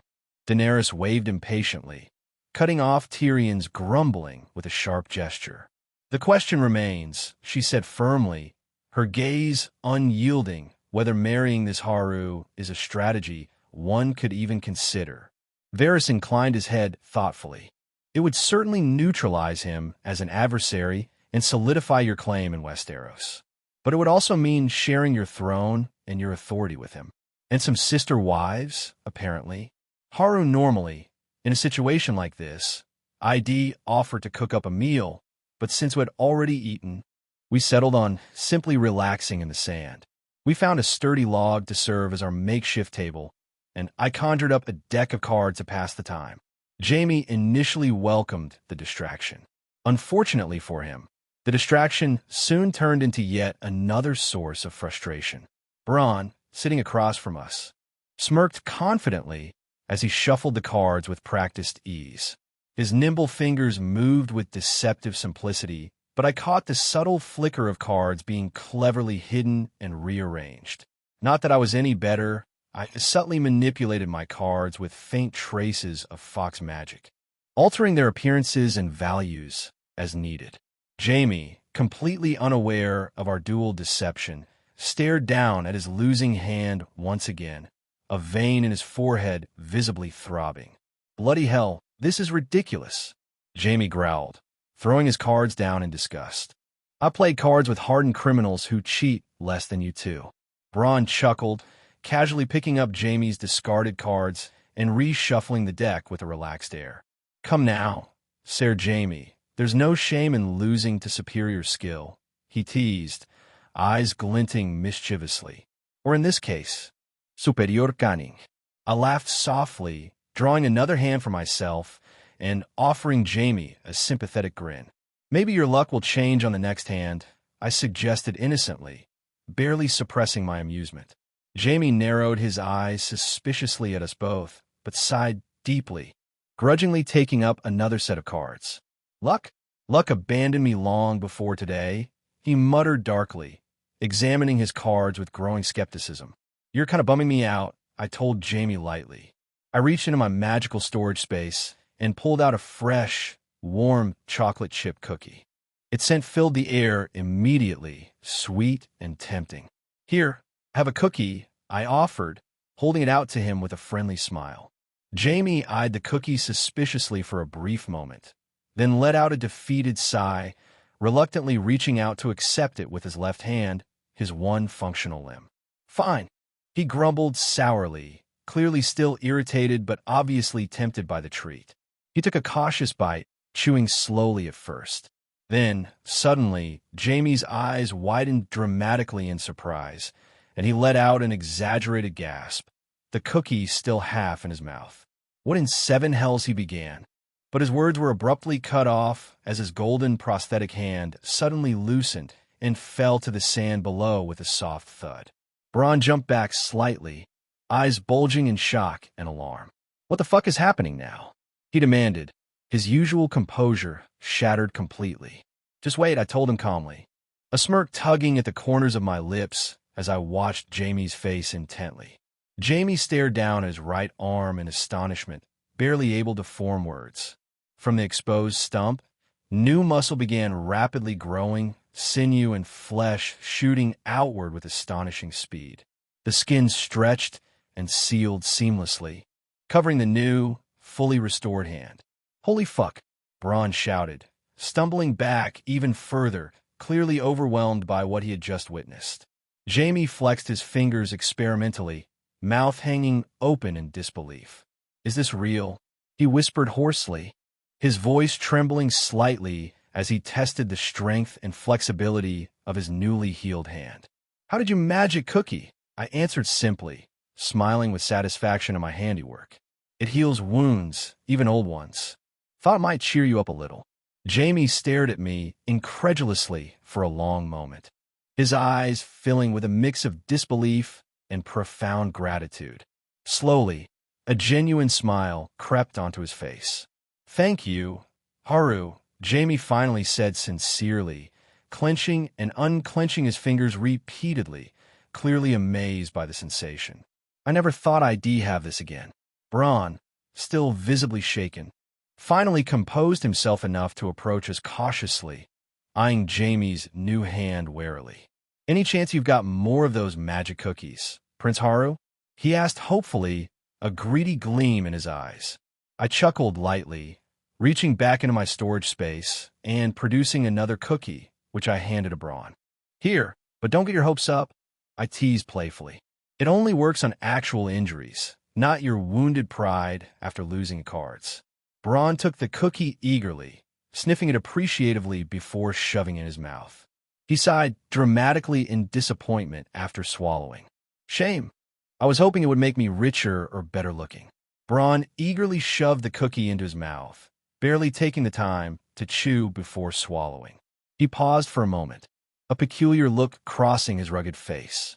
He placed a hand on his stomach and frowned slightly, his eyes narrowing as if he was trying to pinpoint something strange. "My insides feel all tingly and shit," he muttered, clearly puzzled.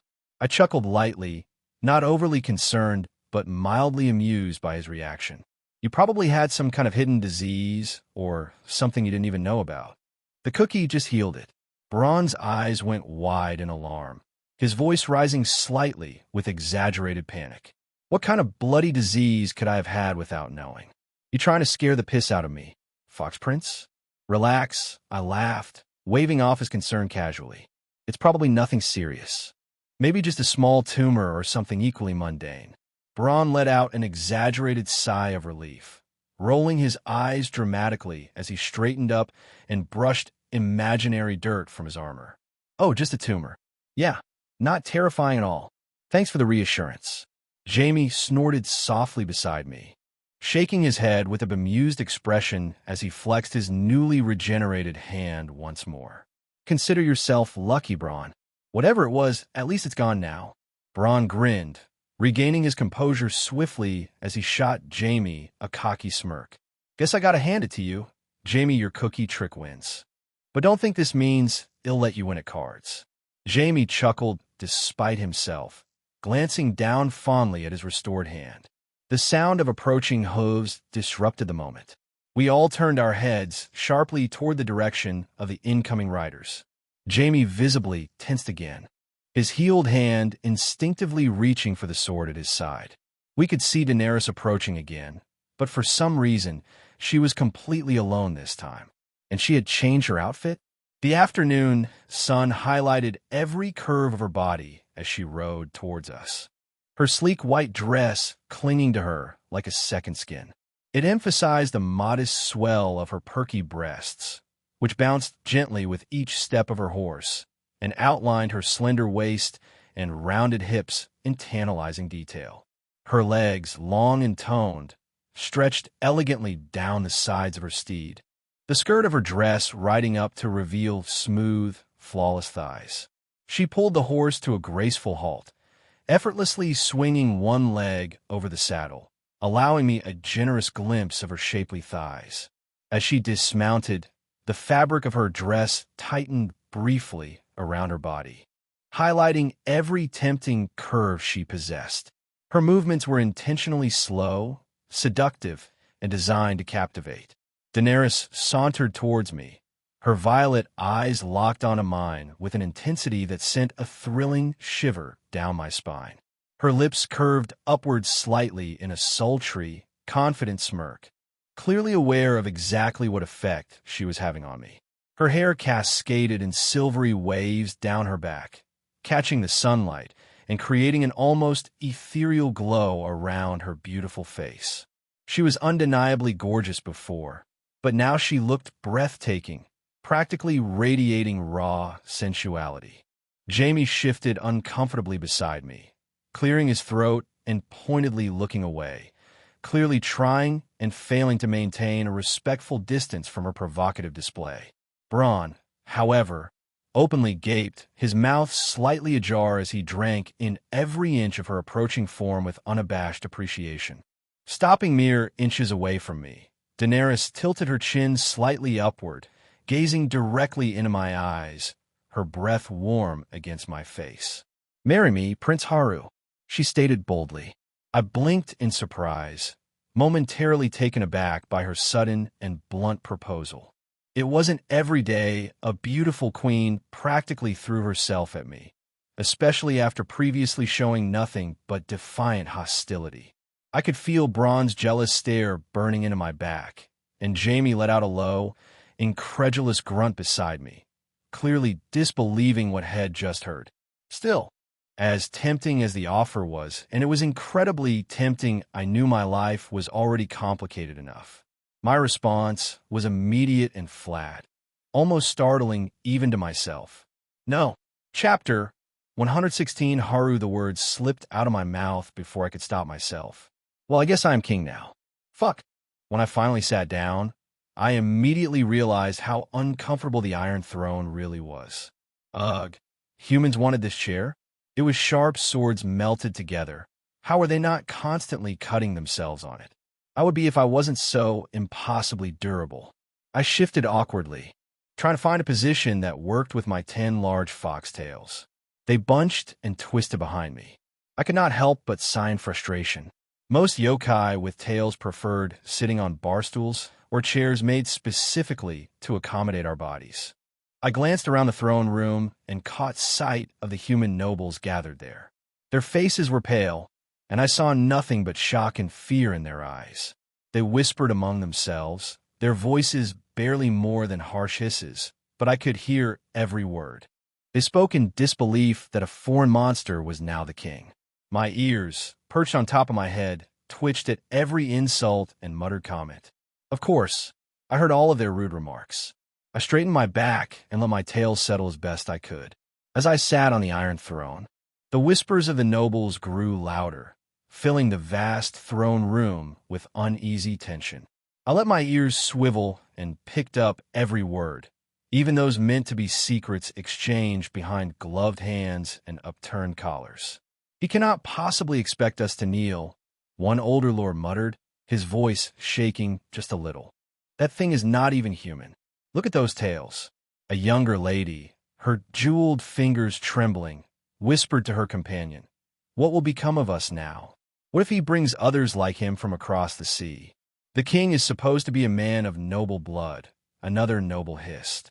"This is a mockery of the crown. What will the small folk think?" Someone else let out a sharp breath. "Do you think he even knows our ways? Does he eat like us? What does a fox creature even want with a throne? Maybe he will turn us all into beasts like him," an anxious knight murmured, unable to tear his eyes away from my tails. "Or curse us if we offend him." I had always known that this day would come, even if a part of me wanted to drag it out because I was lazy. Westeros was meant to be united under our rule. Even as the nobles whispered in disbelief, I sat taller on the Iron Throne. Suddenly, the muttering of the crowd faded into silence. All heads turned as the doors to the throne room swung open. I looked up and saw Sansa and Catelyn walking through the massive doors, their posture regal and proud. The light from the tall windows shone down on their red hair, and for a moment, the whole room seemed to pause to watch them. Each step they took was confident and unhurried, and their presence commanded the attention of everyone present. Behind them walked a contingent of yokai guards from Kyoto, keeping my lovers safe. I watched as Sansa and Caitlyn moved closer to the throne. Sansa's blue eyes met mine for a brief moment, filled with love and adoration. Caitlyn's gaze was softer, but just as fierce. The sight of the two of them, mother and daughter, my beautiful lovers, made my heart swell. To me, they were breathtaking. Sansa spoke first, her voice clear and unwavering as it rang out through the silent hall. You all look surprised.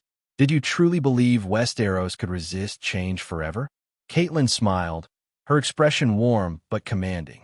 You will show respect to your king and to us. This is a new beginning for all of us. We are now your high queens. Caitlyn had certainly come a long way, becoming much more outspoken and confident in herself since we first met. Instead of just being a wife and a mother, she was truly embracing being a queen. There was another chair next to the throne, smaller and slightly worn, probably made for Queen Cersei back when she still ruled. I glanced at it, but I could not bring myself to care as Sansa and Caitlyn approached me. I reached out, letting my hands settle gently around their waists, feeling the softness of their gowns beneath my fingers. I pulled them close, drawing them into my space, making it clear to everyone in the room that these women were mine. Sit with me, I said. Sansa giggled. Caitlyn's cheeks flushed a delicate pink, but she let out a gentle laugh as well.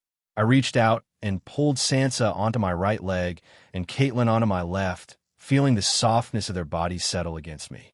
Their asses pressed warmly into my lap, and both of them let out adorable yelps as I made room for them. The sensation made me smile, and I could not help but squeeze them a little closer, enjoying the weight and warmth of both women sitting on top of me.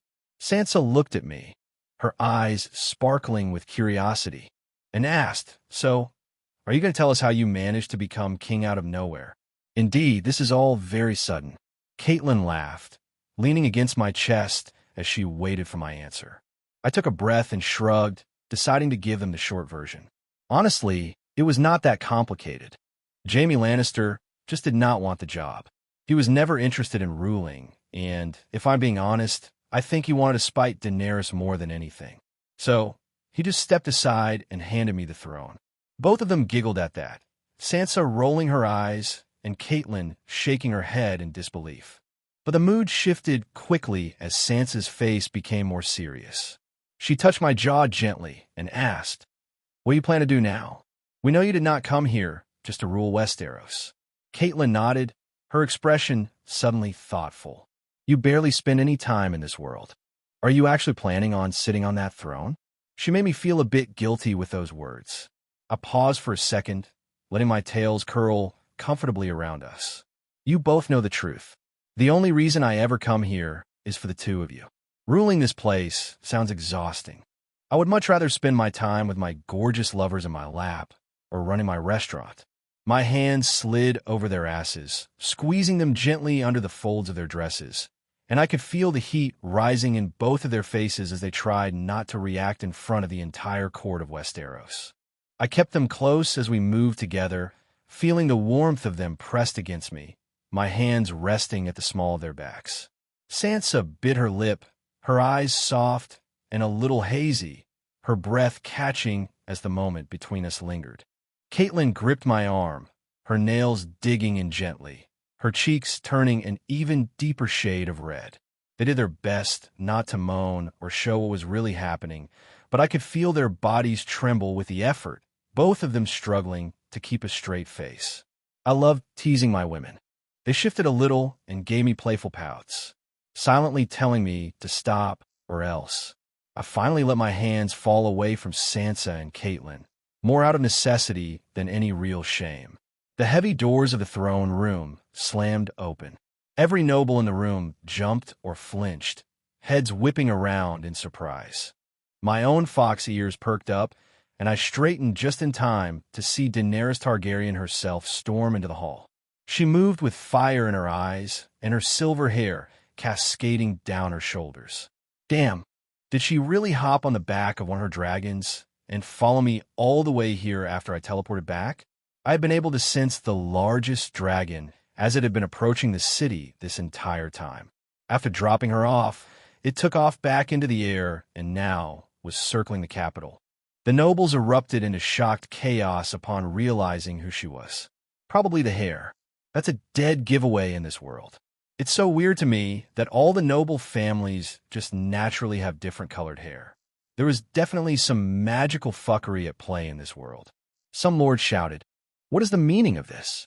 While others called her the daughter of the Mad King and demanded to know how she even got inside the Red Keep.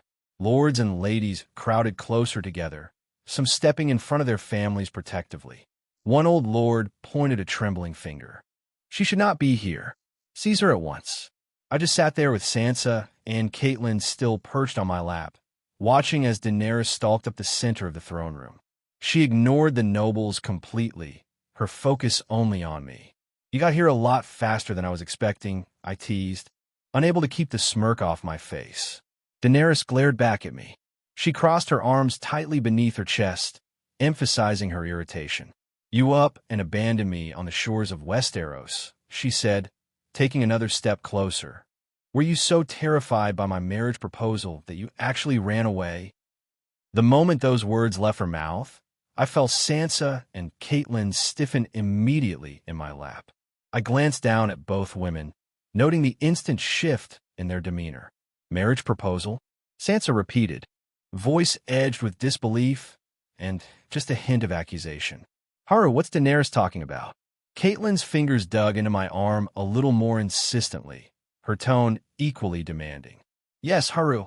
Care to explain why this woman believes she's your fiancé? Daenerys proposed marriage after I subdued her dragons and made her army piss themselves in fear," I explained calmly, deliberately holding Daenerys' defiant gaze. "She thought marrying me would secure her place on the throne as queen." A moment of silence filled the hall before I continued. "But frankly, I didn't see the point. I am already king, I guess, and I already have two stunning, capable queens who will rule this continent and do an amazing job at it." Sansa's cheeks flushed a delightful shade of pink, her eyes sparkling with satisfaction. Beside her, Catelyn's smile widened, a pleased and possessive gleam lighting her features. Both women leaned subtly closer, their bodies pressing warmly against mine, sending a clear message to everyone watching. Sansa tilted her chin with a daring confidence radiating from her. "You heard him clearly, didn't you? Bitch, you can return to Essos now. There is nothing here for you." Daenerys stiffened visibly, eyes blazing with fury and humiliation. She huffed loudly, glaring daggers at Sansa. "I am not leaving," she said, her voice echoing through the chamber. "You can parade your queens and show off your power all you want. But I came to Westeros for a reason. I am here to save this continent from itself. I am here to break the wheel." For a second, there was a heavy, awkward silence in the throne room. I glanced down at Sansa and Catelyn, still warm on my lap, and saw the confusion in their eyes matching my own.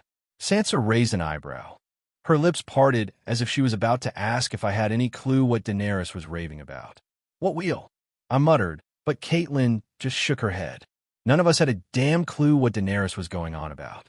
But she did not care. She was just getting started. Daenerys took a few steps forward, chin high as she let her voice fill the hall. "Westeros has been chained to the same cycle for centuries," she said. "First it was the Targaryens, then Baratheons, then Lannisters, always the same families, the same rot at the heart of power. Greed, cruelty, betrayal. The innocent suffer. The powerful take whatever they want, and the world burns for their ambition. I will end that. I will break the wheel and build something new. No more kings and queens fighting over the ashes." But she literally came here to fight, and she is also a Targaryen?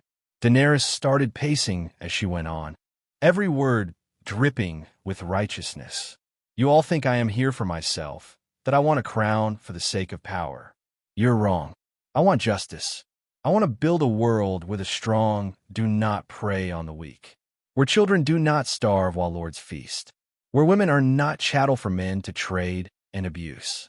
I have freed cities, toppled tyrants, and set slaves free from their chains. That is what I will do here. I am the only one with a will to see it through." She was really on a roll now, voice rising with every line.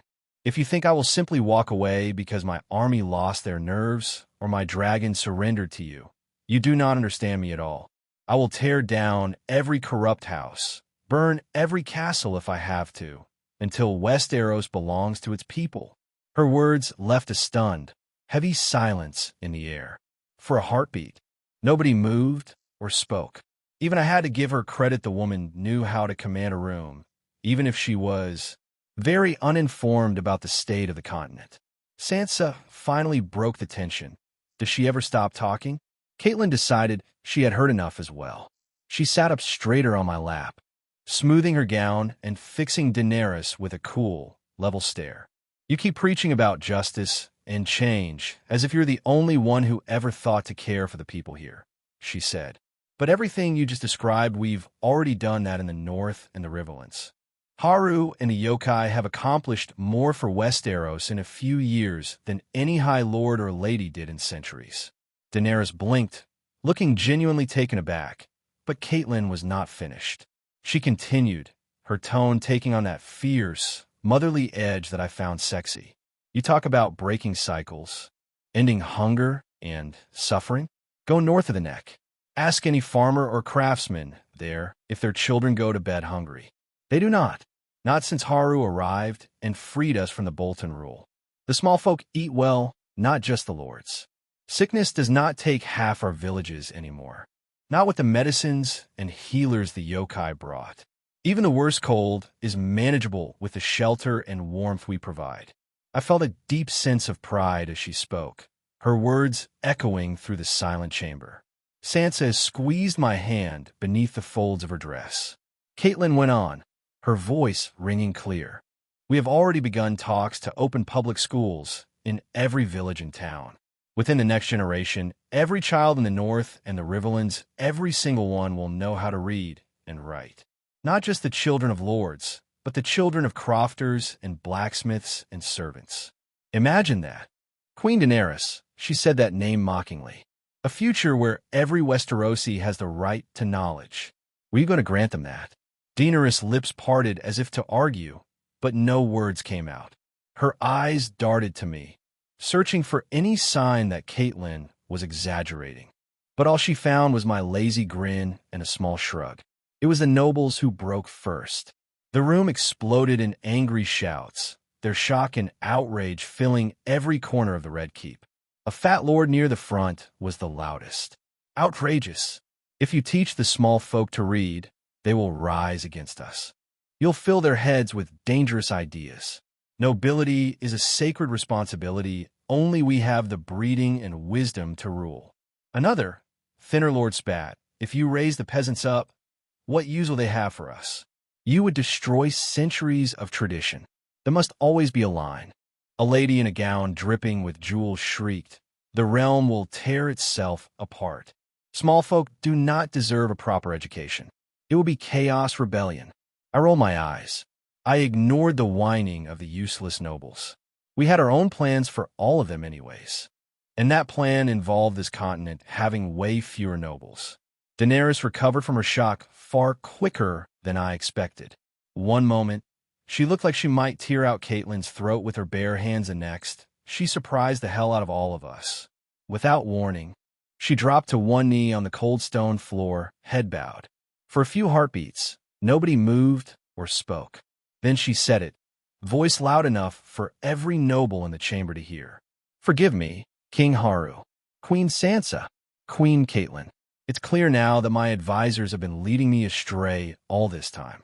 I had no idea what was truly happening in Westeros. I feel ashamed for my ignorance and arrogance. It's clear to me now that I was perhaps too hasty in trying to bring an army to these shores." The room went silent again. Wow, she just called me king and bent the knee. By this world's standards. That meant the war that never happened in the first place was over. Yea, Sansa and Catelyn were stunned, both of them glancing at each other and then down at the silver-haired Targaryen kneeling in front of us. Sansa was the first to recover. She scoffed, her voice dripping with sarcasm. Why did you even bother? Daenerys? The reports say you already ruled over half of Essos. You have millions of your own subjects depending on you. And you just abandoned them all so you could sail away and try to conquer a continent you do not even know, when you have never even set foot on? Daenerys bit her lip, her cheeks coloring as she looked down at the floor. That's not completely true, she mumbled. I left Dario in charge. Who the fuck is Dario? I blurted out. Daenerys avoided my eyes, and for the first time, she actually looked embarrassed. Dario Naharis. He's a mercenary captain. He's the one I trusted to keep the peace while I was laying siege to Westeros. Catelyn nearly choked with disbelief right there in my lap. A mercenary captain? You handed the lives of millions of people to a cell's word while you played conqueror? Sansa shook her head, rolling her eyes and muttering under her breath. Yeah, Essos is 100 on fire right now. She tossed the phrase out with the kind of deadpan delivery Shed perfected during her time in Kyoto, picking up modern lingo. There was an awkward silence, broken only by the whispers of the lords and ladies behind us, none of whom seemed to know whether to be scandalized, triumphant, or just terrified. I leaned back on the throne, letting the absurdity of the situation wash over me.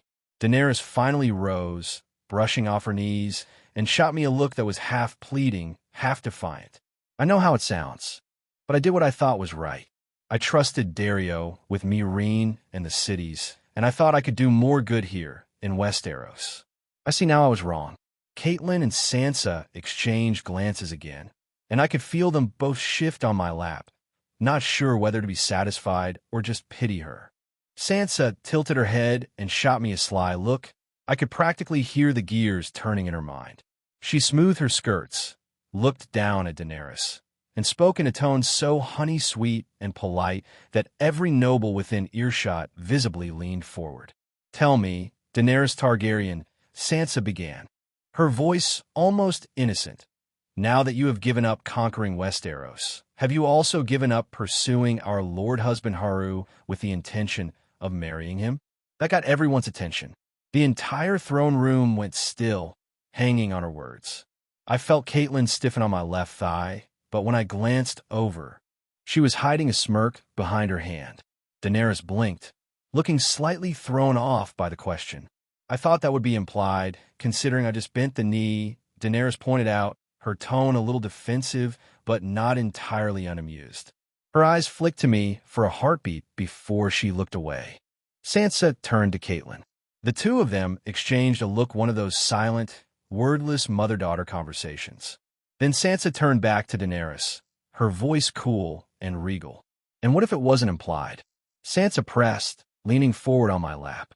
What if we had another proposal for you? After all, you do rule over half of Essos. How would you like to rule over the other half as well? Become the sole queen of that entire continent. A ripple of stunned gasps swept through the nobles. I felt my tails twitch behind me, more out of surprise than anything else. I glanced at Catelyn, who only nodded in silent agreement, a teasing, dangerous little grin forming on her lips. Sansa kept going, her eyes glinting with ambition. All you would have to do is marry Haru. Officially ally yourself with the armies of Westeros and the yokai. Together, you could unify Essos under your rule, while Haru remains king here and, with both continents united, becomes the first ever king of this entire world. I sputtered at that, completely caught off guard. The king of the entire world? Oh, what the fuck? My mouth hung open for a second as the two beautiful, red-headed women on my lap turned to grin at me. Their faces a mix of teasing and dead serious ambition. The throne room buzzed with whispers and shocked exclamations.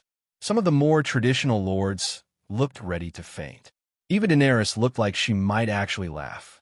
Sansa just shrugged at my disbelief. Well, someone has to do it.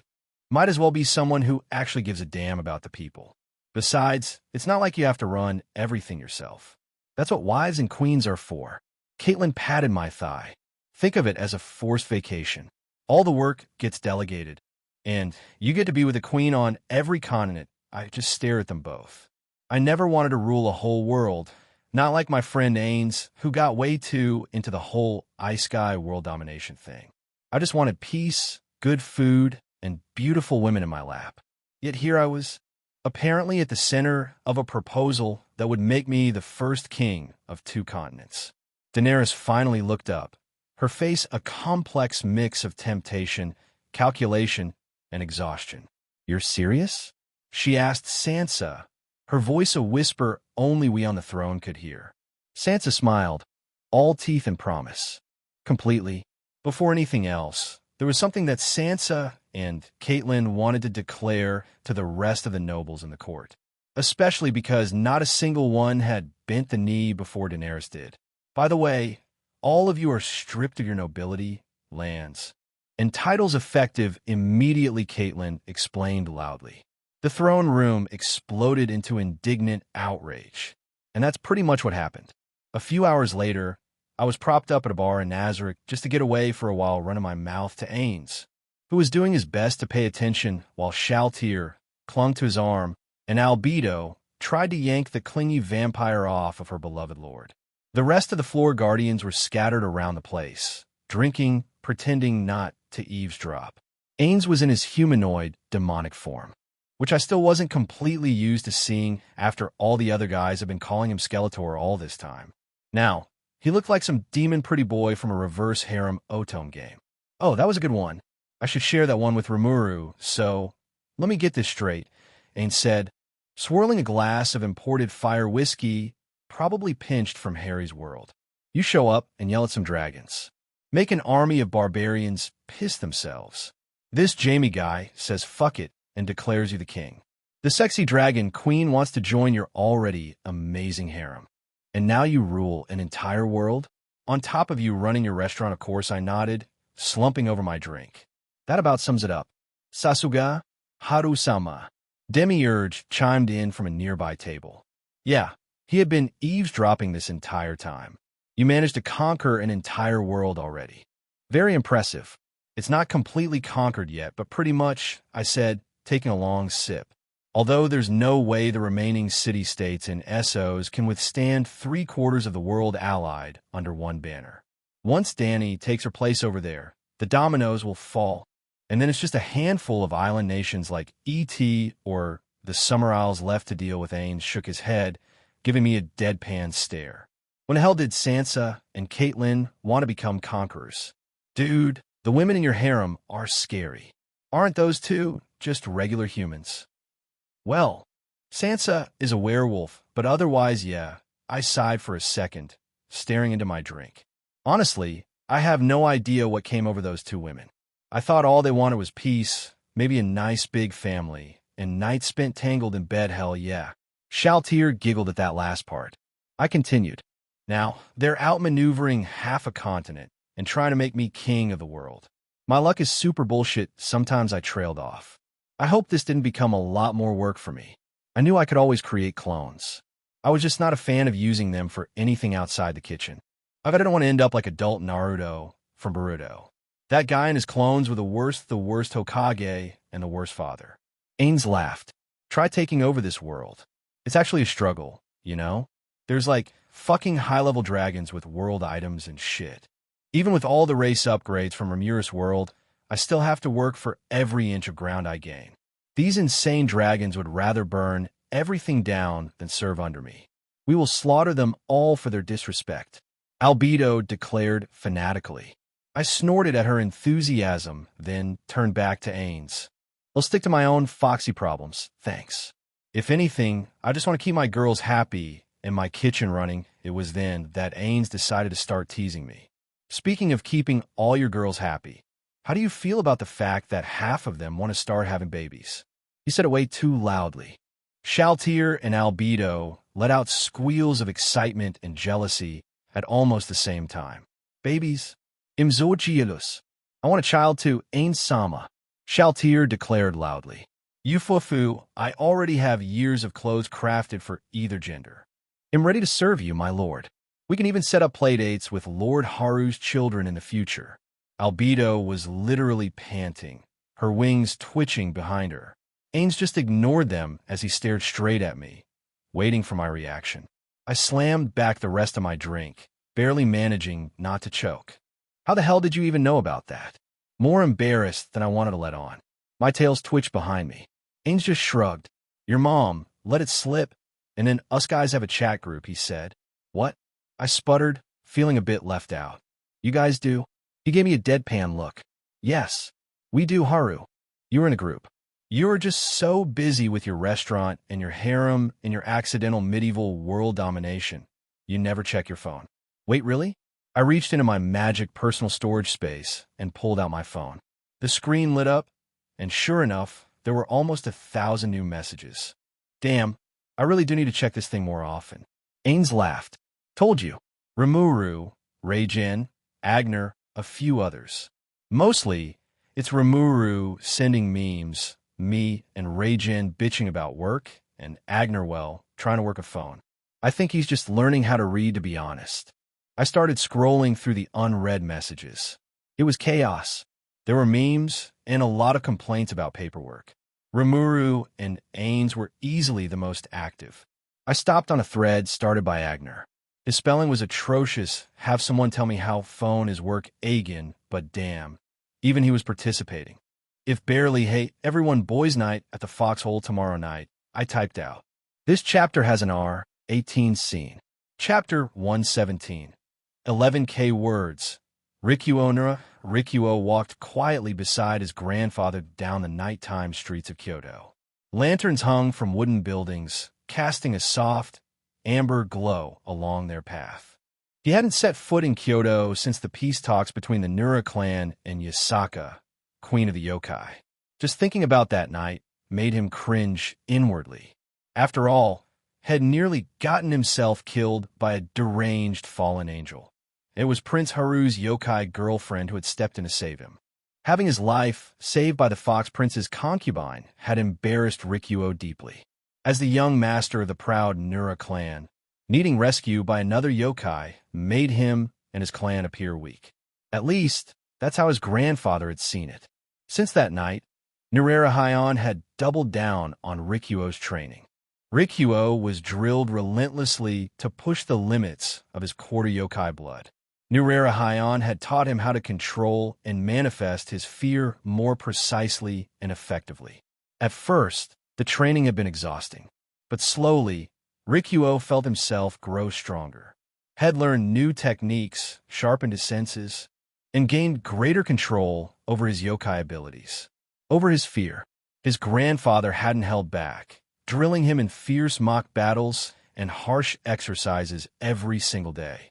Now, weeks later, Rikuo could finally hold his head high, confident that he wouldn't disgrace his family name again. Or at least he hoped so. Still, despite his grandfather's obsessive insistence on Rikuo regaining face for their family, Rikuo secretly doubted the Kyoto yokai cared that much about the Nura clan's reputation. They had Prince Haru, who was practically a legend among the yokai at this point. Rikuo wondered if his own clan even registered as important anymore. Nurera Heian interrupted his thoughts, leaning in as they approached Haru's restaurant, the Foxhole. Remember, Rikuo, his grandfather said sternly. You are representing the Nura clan tonight. I expect you to behave properly. Yes, Grandpa. Rikuo sighed, adjusting his kimono nervously. His grandfather gave him a pointed stare, clearly sensing Rikuo's anxiety. His grandpa had mentioned that their previous visit had been late at night, when the place was empty. Tonight, however, they were arriving while the restaurant was fully open and busy. Nurera Heian gave him a serious glance. Remember, Rikuo, this establishment is owned by Prince Haru, the son of Yasaka herself. It's bound to be a refined and classy place. I expect you to be on your absolute best behavior. Rikuo nodded quickly, smoothing out his kimono to look more presentable. Of course, Grandpa, he promised dutifully. They reached the wooden doors, beautifully carved and elegant. Taking a steadying breath, Rikuo pulled open the heavy doors and stepped inside. Woo. Chug, chug, chug. A loud cheer erupted through the room, instantly shattering his expectations. You got this, Rimuru. Rikuo's jaw dropped. Right in front of them, a handsome, short young man with long blue hair, stood boldly atop one of the tables. He held an enormous barrel of alcohol above his head, expertly pouring it directly into his mouth as a group of rowdy guys around him cheered him on enthusiastically. On another side of the restaurant, several large, muscled men who looked like Vikings were locked in a fierce arm wrestling competition. They roared and laughed loudly, slamming their fists onto the wooden tables and shouting challenges at each other. "Come on, Farkosh! I have money riding on you. Show your brother Vilkas who's boss." "Oh, please." The one named Vilkas roared back. "My milk drinker brother couldn't beat me if I had both hands tied behind my back." "Those are fighting words." Farkosh yelled. A second later, both men crashed onto the floor, wrestling wildly and drawing even more cheers from the other Vikings around them. Rikuo stared around the chaotic restaurant in shock. Instead of the classy, refined establishment his grandfather had described, the foxhole felt like a massive, lively party. He glanced cautiously up at his grandfather. Nurerehayan simply sighed deeply and turned towards Rikuo with a resigned yet amused look. "Grandson," his grandpa said seriously, placing a hand on Rikuo's shoulder. "Forget everything I just told you clearly. These Kyoto yokai know how to throw a real party." Without another word, Nurerehayan grinned mischievously and rushed across the room toward the busy bar. Prince Haru himself stood behind the counter serving drinks and laughing along with the crowd. Nurerehayan raised his voice dramatically as he approached. "Jo, Princeru, hit me with your strongest sake." Knowing his grandfather, he was probably going to get so drunk that he eventually forgets why they came here in the first place. Oh well, Rikuo just shrugged, deciding he might as well try to enjoy the evening too. Looking around, he noticed a table in the corner with two boys about his own age. They were drinking juice and soda rather than alcohol. Curious, Rikuo walked over, politely offering a smile. "Hi there, I'm Rikuo." The boy with messy dark hair and green eyes smiled back warmly. "Hey there, I'm Harry, and this is Mob," he said, pointing at the quiet, dark-haired boy beside him. "Welcome to Boys' Night at the Foxhole. It gets pretty crazy, yeah." He could tell Haru I wasn't expecting the little old demon Nurerehayan to show up to Boys' Night. Mom had actually been worried that our talks with his clan had fallen apart after they got attacked on our territory. Even though Naruko and I had saved his grandson and that Yuki Ana girl who was with him, the old yokai clans were touchy about pride and image. But I guess things must work themselves out. Right now, Nurerehayan himself was standing in the middle of my bar having a full-on drinking contest with Ains. He slammed down a large sake cup, throwing a confident smirk at my humanoid-looking overlord friend. "I'm not going to lose to you, demon," Nurerehayan boasted loudly. "I don't care how powerful you are, no one can drink a member of the Nura clan onto the table." Ain scoffed good-naturedly, taking a long, confident sip of sake, before smirking right back at the old yokai. "Huh, you underestimate me, old man. In my previous life, I was a Japanese salaryman. Drinking is our one true superpower. No mortal or yokai can outdrink us." I glanced across the room and spotted Rikuo, Nurerehayan's grandson. He had settled down at a table with Harry Potter and Mob, and the three boys were chatting like old friends already. I smiled warmly. Moments like this were exactly why I loved running this restaurant. A sudden chorus of wild cheers pulled my attention back toward another table. The man-turned-slime-turned-man was literally spewing rainbows from his mouth, shooting across the room. It was both horrifying and oddly impressive. Whether Rimuru was a slime or not, it didn't matter that he didn't have a technical stomach. That barrel magical Nordmead would knock anyone flat on their ass if they weren't prepared for it. And more people kept arriving as the night went on. Azazel, the leader of the Grigori, suddenly made his way toward the bar. I was surprised to see him. Azazel showed up occasionally to hang out, but I hadn't been expecting him tonight. Although I had sent out a mass text now that Ains pointed out we had a chat group, but what surprised me even more was who he had brought with him.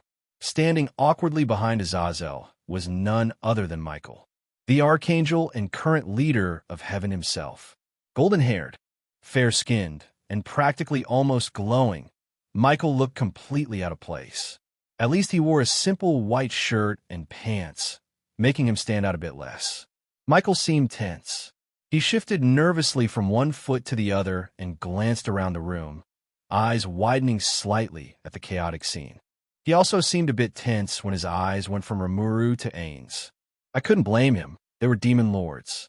But Michael, like his sister Gabriel, wasn't the kind of guy to judge based on someone's race. "Hey there, Haru," Azazel greeted cheerfully as he leaned casually against the bar. "How about you pour us 2 glasses of your finest sake?" I nodded with a smirk. "Sure thing, Azazel." I glanced curiously at Michael. "And it's a surprise to see you here, Michael. Welcome to Boys' Night at the Foxhole." Michael cleared his throat and gave me a hesitant smile. "Thank you, Prince Haru," he said politely, voice soft and a little uncertain. Azazel suggested I accompany him tonight. He thinks I should relax more. To be fair, I don't think I've ever not seen Michael looking overworked, which was worse because he didn't need to technically rest or sleep as an archangel. If he was exhausted when he had nearly limitless energy, then that was saying something. Being God must be hard. How does one being even begin to process getting over 4 billion prayers every single day? Although, ID never mentioned that out loud. Big G being unalived was still a secret to the rest of the world. Azazel laughed loudly, slapping Michael affectionately on the shoulder. "That's right, big brother. Boys' Night only happens every month or 2. You need to lighten up once in a while. Let Raphael or that stick-in-the-mud Uriel take on some of your work for a few hours." Michael frowned slightly and shook his head. "Well, they did volunteer, but excessive drinking is considered sinful," he replied earnestly, shooting Azazel a pointed look. A look that was promptly ignored. "So Haru," Azazel said suddenly, leaning forward across the bar with a wicked grin. "I heard you finally settled down with your sexy fox girl, Oyakadon combo. Right on, man." He raised his sake cup and took a slow, teasing sip, winking playfully at me. I couldn't help laughing. Honestly, I was pretty damn proud of it myself after I got over the shock a few days ago. Michael smiled. He glanced toward me, his expression warm and genuinely kind. "Congratulations, Haru," he said softly, dipping his head respectfully. "That's wonderful news. You're going to be a father. I wish you all the best." "Thanks, you too," I replied sincerely, grinning openly now. I stopped trying to hide my excitement and let my 10 golden foxtails freely wave behind me. They swished happily. Becoming a father was easily going to be one of the greatest things to ever happen to me, and I had no desire to downplay it. Down the bar, my oldest friend Agner the Dragonborn himself was picking up another round of drinks. He paused when he heard our conversation and suddenly lifted a full mug of Nordmead high above his head. His muscular frame towered over the crowd as he roared out, "Everyone raise your drinks. A toast to Haru, the first of U.S. sorry lot to become a papa." "Ha ha." Agner's hearty laugh boomed throughout the entire restaurant. Every head turned toward me at his loud declaration, and then everyone else joined in. People, monsters, yokai, and the drunken group of Nords around Agner all raised their glasses, mugs, and cups in celebration. Cheers and congratulations echoed loudly through the foxhole, making my heart swell with pride and joy. I waved back and nodded gratefully to everyone, knowing that all these people, friends and customers alike, were genuinely happy for me, made everything feel amazing. Yasaka, while her beloved son, Haru, was busy hosting his monthly boys' night at the Foxhole, Yasaka took advantage of the free evening to host a small gathering of her own. Among Yasaka's special guests tonight were Daenerys Targaryen, the so-called Dragon Queen from the world of Planetos, and Haru's partners, Sansa and Catelyn Stark. Yasaka watched Daenerys with quiet amusement as the beautiful silver-haired woman wandered the room, gazing at the palace walls, lights, and furnishings with open fascination. Daenerys approached a softly glowing lamp on a low table, examining it closely with a mixture of nervous curiosity and genuine awe. She looked up and met Yasaka's eyes hesitantly. "This palace and the city outside, is everything here built by magic?" she asked, her voice soft and uncertain. Sansa Stark smiled warmly and shook her head, answering the question herself. Actually, it's all technology, something called electricity. It's quite common here. Most parts of Westeros don't have anything like it, except perhaps the North and the Riverlands now. King Haru's world is far more advanced than ours. Daenerys stared at Sansa in astonishment. Truly? To achieve something so incredible, your society here must be very ancient indeed. Yasaka smiled gently and corrected Daenerys. Not exactly. Japan's recorded history only stretches back accurately for a few thousand years. In truth, compared to some worlds, including yours, that's actually rather short. Daenerys' violet eyes widened even further at that revelation. She looked back at Yasaka with disbelief, clearly unable to fathom how such a relatively young society had surpassed her own world's advancements so completely. Catelyn Stark, who had been quietly sipping tea beside Sansa, spoke up knowingly. I understand your confusion, Daenerys. In Westeros, our written history accurately spans at least 10,000 years, and yet our technology does not even come close to this. How could that be? Daenerys turned to her. Catelyn's face darkened slightly, and she set down her teacup carefully before answering. It's because the Citadel of Maesters have actively sabotaged any technological advancement in Westeros. They've deliberately prevented progress, so they could remain the sole keepers of knowledge and power. As a lady of a great noble house, I was horrified to finally realize our families were pawns to them. For thousands and thousands of years, they kept us dumb and only taught us what they wanted us to know. Yasaka nodded. At least that had all been sorted out when her own adopted daughter Tanya-chan burnt that decrepit place of fake knowledge to the ground. Daenerys was still obviously overwhelmed by everything. Yasaka noticed this clearly as she watched the young woman carefully. She understood Daenerys' discomfort. After all, Haru's restaurant, the foxhole, and everything associated with it was beyond anything Daenerys had ever experienced back in her own world. Despite being the mother of 3 dragons, she barely even knew anything about magic, other than some crazy blood mages had tried to use it to enslave her and her dragons at one point. Daenerys was going to become one of Haru's official wives, thanks mostly to the scheming of Sansa and Catelyn Stark. Yasaka also knew she couldn't put off this conversation. Given that, Yasaka felt a responsibility to explain clearly what Daenerys' new place within Haru's life and indeed within the wider multiverse would entail. There was simply no better time to start that discussion than tonight, while the men were away at boys' night. Of course, Yasaka knew full well it wasn't possible to explain every detail in a single evening.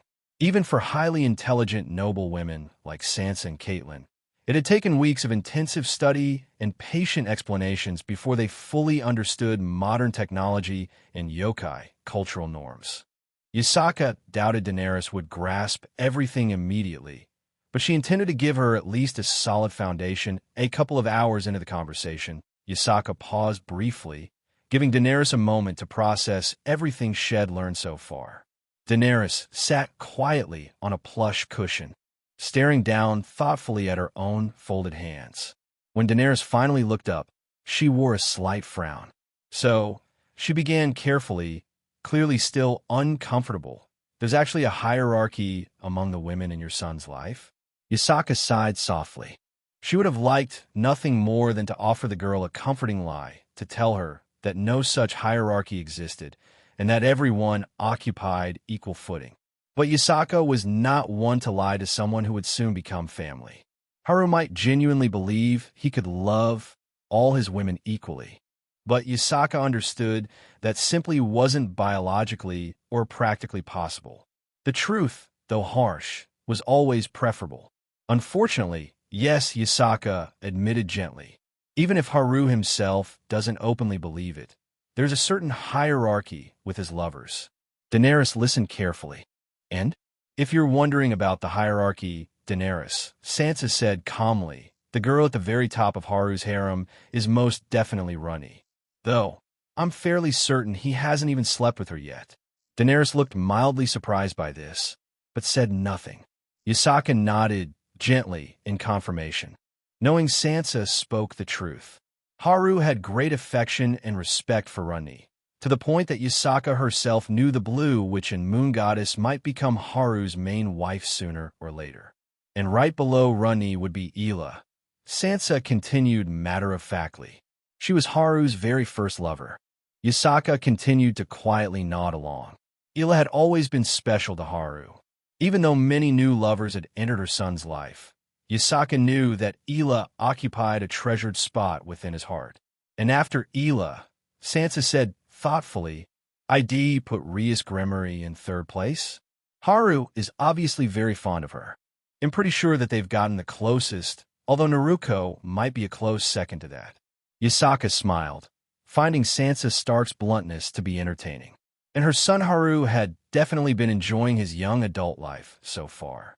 And after Rias, Sansa added carefully, comes Malim Navar, I think. But again, I'm not sure Haru has actually slept with her yet either. Daenerys stared at Sansa blankly. The names clearly meant little to her, as she had met almost none of these other women. Yasaka sighed inwardly. There was a great deal Daenerys still had to learn about the complicated relationships surrounding Haru. After Malim, Sansa said more casually, most of the other women tend to be roughly equal in terms of how close they are to Haru. At least, that's what I've observed. Except for you, Daenerys, Yasaka added bluntly, giving the young dragon queen a teasing, foxy smirk. Daenerys immediately pouted at Yasaka's playful jab.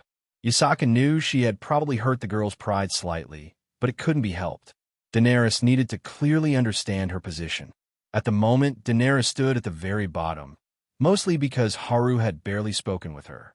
In fact, Yasaka was aware that her son had only shared 2 or 3 brief conversations with Daenerys in total. For what Shed heard, both second-hand and third-hand, none of those encounters had gone especially good for the girl. Seeing Daenerys' disappointed expression, Yasaka softened her tone. "Listen carefully, Daenerys," Yasaka said patiently. "You must understand something clearly. Right now, my son does not have feelings of love towards you.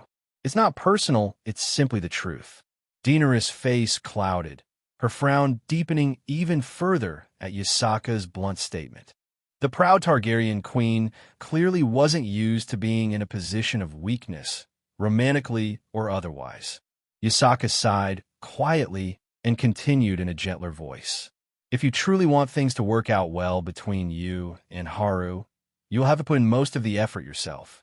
You must work to earn his respect, affection, and eventually, perhaps, even love. The responsibility to build that connection will be yours." Daenerys stared down in her lap quietly, obviously deep in thought. Yasaka knew the conversation had been tough on her, but necessary. It was better for Daenerys to learn all this now rather than face greater disappointment and confusion later. After several long moments, Daenerys finally looked up again, determination slowly replacing doubt in her violet eyes. "Then I will do what I must," she said softly. "I'm not afraid of effort or challenge." Yasaka giggled playfully at Daenerys' determined declaration.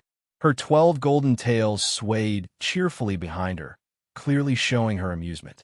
The young dragon queen certainly had spirit, Yasaka had to admit. "It's not all bad, Sansa said suddenly, leaning forward slightly and flashing Daenerys a playful smile. "Becoming one of Haru's lovers does come with plenty of perks." Daenerys tilted her head curiously, looking intrigued by Sansa's comment. A faint smile played on her lips as she asked teasingly, "And what exactly would one of those perks be?" Sansa's blue eyes glinted mischievously as she replied, "Well, for one thing, you'd be free to go and taunt Cersei Lannister anytime you want. After all, she's just a couple of doors down in this palace." Daenerys raised an eyebrow, a slow smirk spreading across her lips. "She's not queen of Westeros anymore, and she never will be," Sansa added firmly, her voice holding both pride and satisfaction. Daenerys replied, openly smiling now. "That does sound rather fun." Yasaka quietly considered the situation as she watched Sansa and Daenerys exchange playful smiles. On one hand, she genuinely wanted to protect Cersei Lannister's slowly improving mental state. On the other hand, Yasaka fully understood why the 2 younger women might harbor bitterness and resentment toward the former queen. After all, Yasaka clearly recalled what Sansa had told her about Cersei's role in Ned Stark's execution. The loss of her father had scarred Sansa deeply. Even now, it wasn't something the young Northern Queen could simply forget or forgive. And Daenerys had just as valid a reason for her animosity.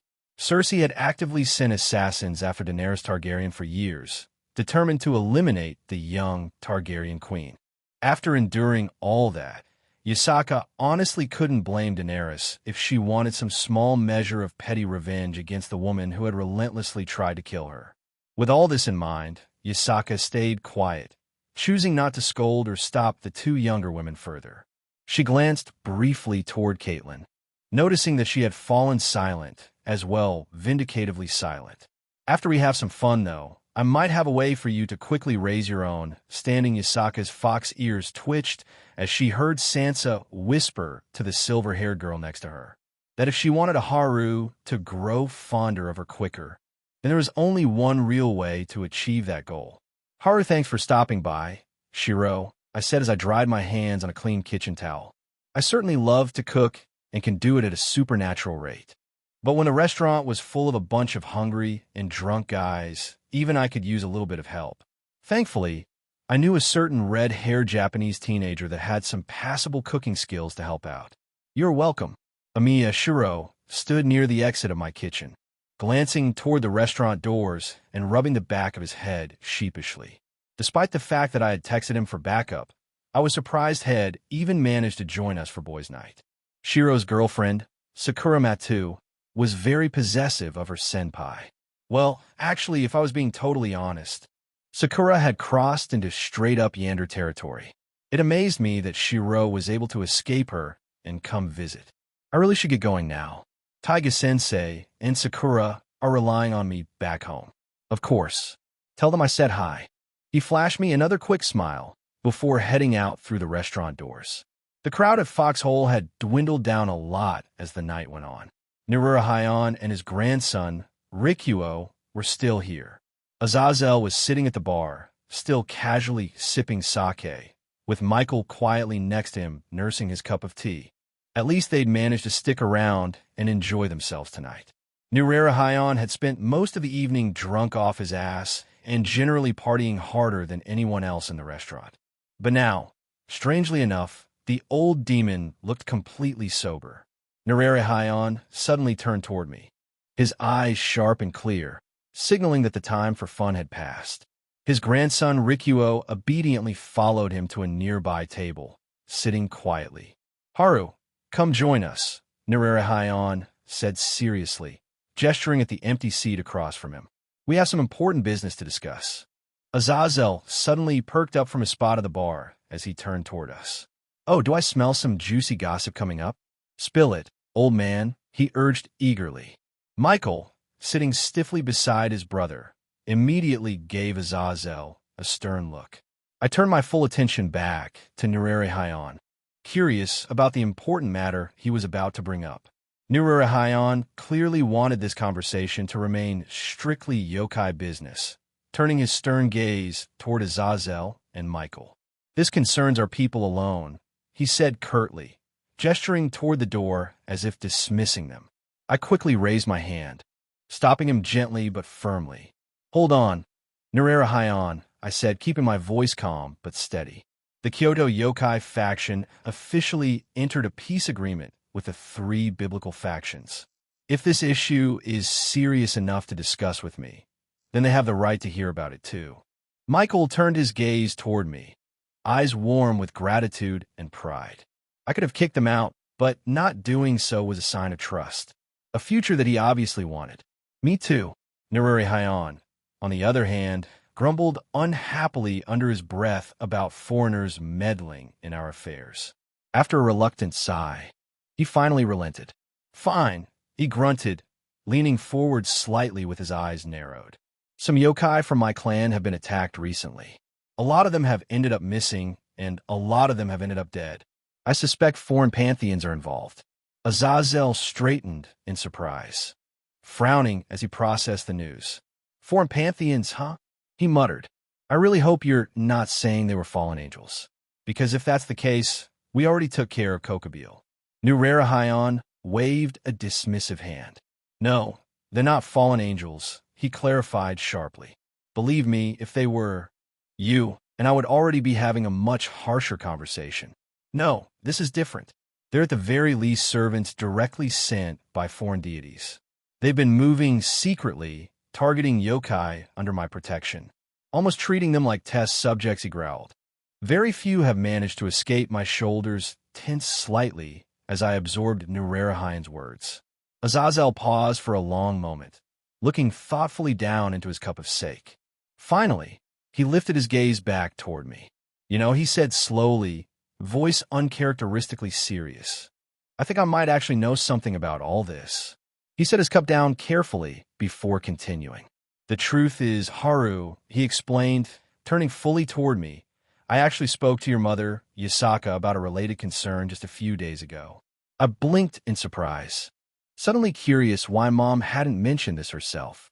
Azazel noticed my questioning look and clarified quickly. She didn't want to worry you unnecessarily, since nothing was confirmed yet, he said gently. But hey, Race, what happened? Odin reached out to me. Apparently, some of the foreign pantheons have become very uneasy recently. They've noticed how quickly the yokai of Japan, particularly here in Kyoto, have risen in power. I nodded quietly, understanding immediately. Of course, the other pantheons were nervous. The power Mom and I had gained was far beyond anything they'd encountered before. In the past, even an 8- or 9-tailed kitsune was considered an impossibly powerful being. 10 tails? 12 tails? That was thought to be pure legend, completely unheard of. Yet now, my mother Yasaka and I had both effortlessly crossed that barrier, thanks largely to the blessings granted by the foxhole, of course. And then there were all of my friends and all the other powerful beings who came and went from my restaurant every single day. I wouldn't exactly call any of them part of the yokai faction, except for the ones who were my women, but at the same time, if I asked, I knew all of them would be happy to side with us and fight with us. Do we have the power to take over the entire world at this point? With Runni and Malim on our side, pretty much yeah. Even without those two, it was still a solid maybe? Nurerahayan's expression darkened visibly as he listened. Damn bastards, he muttered angrily. Why the hell are they attacking my clan then? We're not even part of the Kyoto yokai. Azazel sighed and shrugged, giving Nurerahayan a sympathetic yet firm look. Old man, you said it yourself a moment ago. He reminded him. You and your clan have always maintained tight control over your territory and kept a careful distance from the Kyoto yokai faction. That makes your clan the ideal target for foreign pantheons to test their strength. They're using you as guinea pigs, testing how yokai fight before taking on the true threat. Azazel turned his gaze slowly back to me, making it crystal clear who he considered to be the real threat these pantheons were preparing to face. That's bullshit, Rikuo suddenly shouted, startling all of us. His young face twisted angrily as he slammed his hands down onto the table. It's not fair for them to attack my family just to get ready to fight someone else.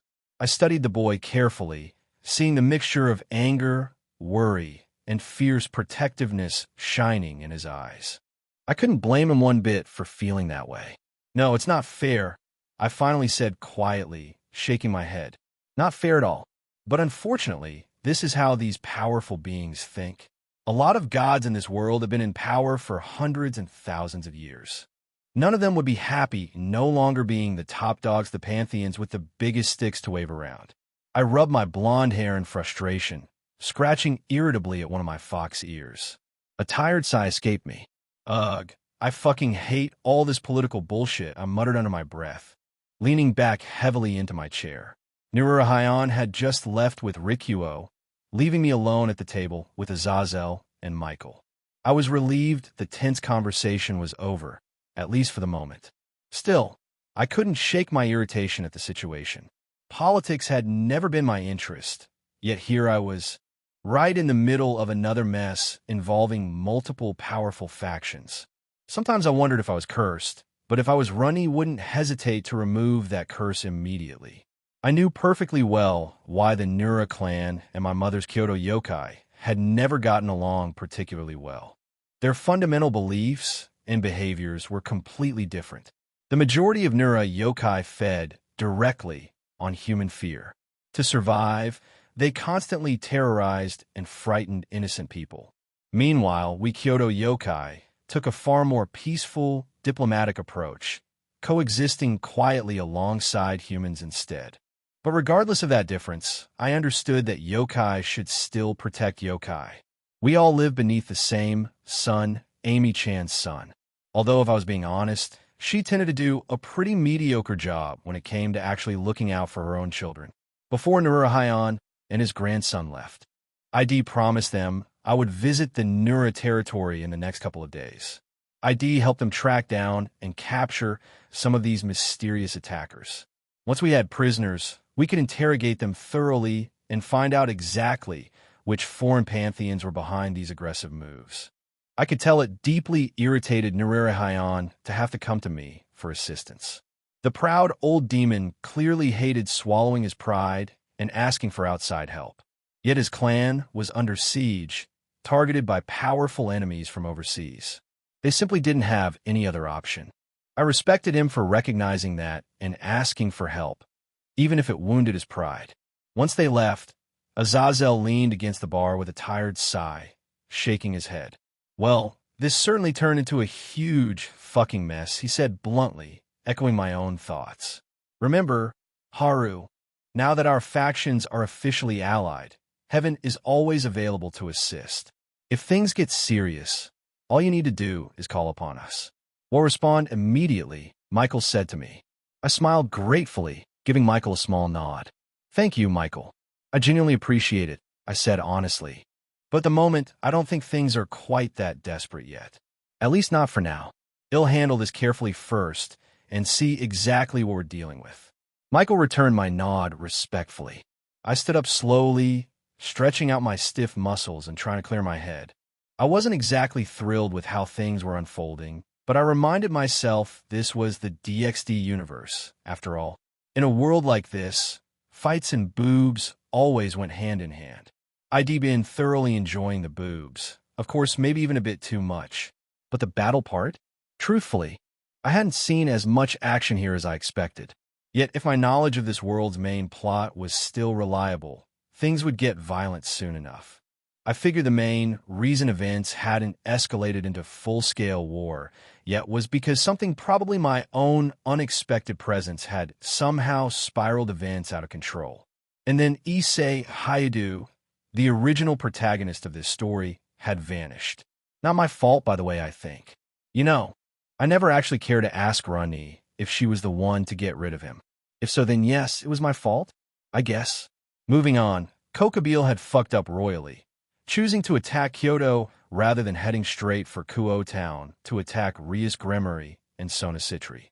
That had seriously derailed the normal storyline. But even though things were different now, the Cows Brigade still made their move. They tried and spectacularly failed to stop the official signing of the three-faction peace treaty. With that critical event done and sealed, all the strongest leaders from us yokai, Heaven, Hell, and the Grigori faction had signed powerful, soul-binding contracts vowing peace between us. I felt more comfortable offering my allies significant boosts in their personal strength now. Gabriel had already traveled with me to Remuris world. The innocent Archangel received an incredible upgrade to her existing Archangel powers. She had basically ascended into a goddess herself, though Gabriel herself adamantly refused to use that term. Calling herself a goddess seemed disrespectful to the memory of her beloved father. Michael Azazel, and the four devil kings Surzex Lucifer, Seraphol Leviathan, Ajuka, Beelzebub, and Falbium Asmodeus should all get the opportunity to visit Remuris world too. I was certain they would gain similarly massive power-ups from the experience. With the rest of the world now starting to grow anxious and even hostile, our alliance had to be prepared. If foreign pantheons or factions try to start shit with us, we'd need the raw strength to hit them back, and hit them hard enough to make them regret ever targeting us in the first place.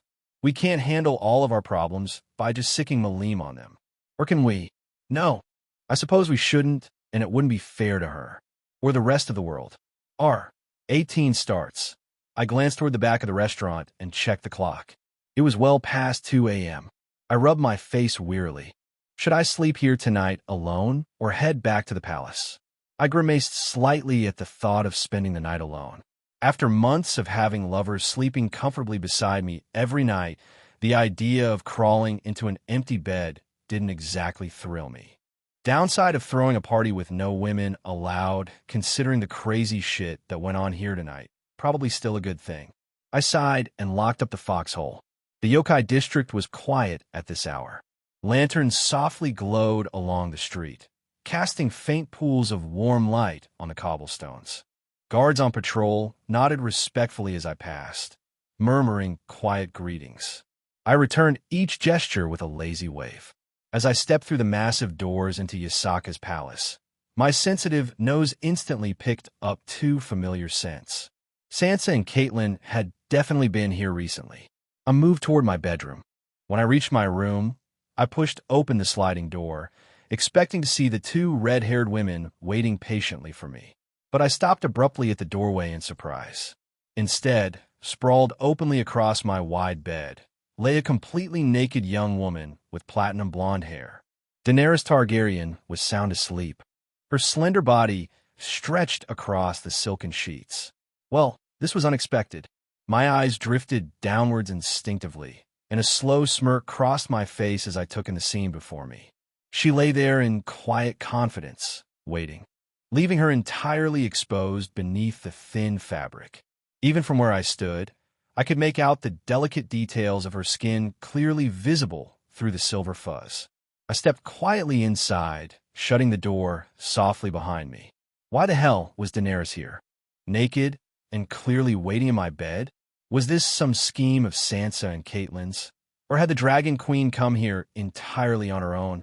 Approaching the bed silently, my gaze traveled upwards along Daenerys' lithe, feminine form. Her breasts were small but firm, perfectly perky with dark pink nipples hardened slightly by the cool night air. I felt a sudden twitch of excitement beneath my clothes at the enticing sight. I definitely hadn't expected to come home to find such an attractive surprise laid out before me. Just as I reached the bedside, Daenerys stirred abruptly. Her violet eyes flickered open, heavy-lidded and confused for a second. Her lips parted softly, still half asleep. She slowly sat upright, causing her modest breast to bounce gently with the movement, giving me an even better view. Blinking in confusion, she stared up at me for a long, dazed moment before realization seemed to hit. Her cheeks instantly flushed bright pink in embarrassment, but I noticed she made no attempt to cover her naked body. "King Haru?" She murmured sleepily, sounding a little bewildered. "You're finally back?" I gave her an amused smile, crossing my arms over my chest and enjoying the unabashed view of her beautiful naked body in front of me. "You could just call me Haru, and I should probably be the one asking questions here," I replied calmly. "What exactly are you doing naked in my bed? Daenerys? Did Sansa put you up to this?" She bit her lower lip shyly, eyes darting away briefly before meeting mine again. She fidgeted nervously, which caused her small breasts to jiggle enticingly with each slight movement. "Not exactly," she finally admitted softly, her voice barely above a whisper. "But she did encourage me, said it would be a good idea if I waited here for you tonight." Daenerys straightened her posture slightly, shoulders back and chin lifted proudly, attempting to regain some dignity despite her nude position. Her breasts thrust forward appealingly, drawing my gaze downward again. "I made my decision," she declared more confidently, though her cheeks still burned bright red. "I want to prove I'm serious about this. I'm prepared to earn your attention and affection any way I need to. I'm going to make you love me." I chuckled softly, admiring her boldness. I was completely aroused by now. The tension between us was thick enough to cut. Still, I made no move yet, content to watch her squirm nervously under my intense, slitted gaze. "And you figured greeting me naked in my bed was the best way to get my attention?" I asked teasingly. Daenerys' blush deepened, but instead of shrinking back, she boldly tilted her chin upwards, violet eyes bright with stubborn determination. Did it work? She asked, voice steady despite her embarrassment. She leaned back slightly on her arms, shifting her posture and taking a steadier stance. Damn, this girl was bold when she wanted something. Wait, Haru, Daenerys suddenly said softly, her violet eyes locked on me with a searching look. Before we begin, can I ask you something? I paused, fingers gripping the hem of my shirt. Curiosity filled me, so I nodded, slowly peeling my shirt off anyway. I tossed it to the floor carelessly, and Daenerys' eyes widened appreciatively as they roamed hungrily over my toned chest and abs. Her pale cheeks flushed brighter as my 10 golden fox tails gently swayed behind me, highlighting the proud Kitsune blood flowing through my veins. All right, I said calmly, stepping closer to her. Ask me whatever's on your mind, Dany. She hesitated briefly, seeming almost nervous for a moment. Her gaze flickered upward to meet mine shyly. Well, earlier this evening I was talking with Yasaka. She began carefully. She told me that there are still 2 very powerful women in your life you haven't slept with yet. Runni and Malim, I believe, were their names? She tilted her head slightly, curiosity evident. Why is that? I considered her question. I suppose the timing hasn't felt quite right yet, I answered truthfully. Things haven't aligned in a way that felt natural with either of them, so I didn't rush it. Daenerys let out a thoughtful little hum at my response. She seemed to accept it, thinking silently for a moment. Then, with a mischievous gleam in her violet eyes, she slowly leaned back further onto the bed. Her smooth, pale skin glowed softly in the moonlight streaming through the window. So tell me, Haru, she purred softly, deliberately trailing her slender fingers slowly down her own body to catch my gaze. My eyes helplessly followed every movement as she traced delicately over her slim stomach, down toward the silvery patch of hair nestled enticingly between her parted thighs. Her fingertips lingered teasingly at the edge of her skin, just barely touching herself. Does the timing feel right with me? She asked, her voice heavy with sultry invitation. Wow, the erotic sight of this gorgeous, the proud young woman standing boldly before me made my heart hammer inside my chest. My rational thoughts faded into the background. Yeah, I muttered, stepping forward to the edge of the bed. My hands moved quickly toward my belt. I hurriedly pushed them down until I stood completely unclothed in front of her. Daenerys' violet eyes widened dramatically as she took in the sight before her. Her lips parted softly, releasing a shaky gasp. Oh gods! She breathed out in awe. It's so big. A surge of masculine pride shot through me hearing her stunned reaction. Her flushed face stared openly at me, clearly impressed by what she saw. Grinning wickedly, I reached out, gently cupping her warm cheek. She shivered under my touch, but leaned into my palm instinctively. Her breath came quicker, and I could see the excitement burning hotly in her gaze. Do you like what you see, Dany? I teased gently, leaning close and brushing my lips softly against hers. Still think you're ready for me? Her cheeks flushed scarlet, but instead of backing away, she leaned in closer. Her expression was bold, eyes bright with desire. Wow, this girl knew exactly what she wanted. I felt another wave of desire wash over me, my pulse quickening. It was obvious that kissing like this wasn't exactly something she had done a lot, but I appreciated the enthusiasm. Like this, Haru? She asked shyly, her hand resting gently against mine. Her delicate fingers looked even smaller wrapped around my wrist, barely able to fully circle it. I nodded, smirking playfully. Yeah, just relax and take your time. Take it slow and be gentle. Dany bit her lower lip, her eyes determined.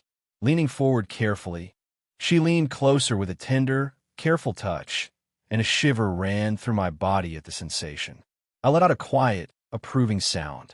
My tail swished gently behind me as I felt a growing warmth between us. Encouraged by my reaction, she continued her slow, deliberate attention, her soft movements drawing gentle sounds from me as the moment lingered between us. Her warm breath brushed across my skin. Gods, Haru, she murmured shyly, pausing for a moment to look up at me again.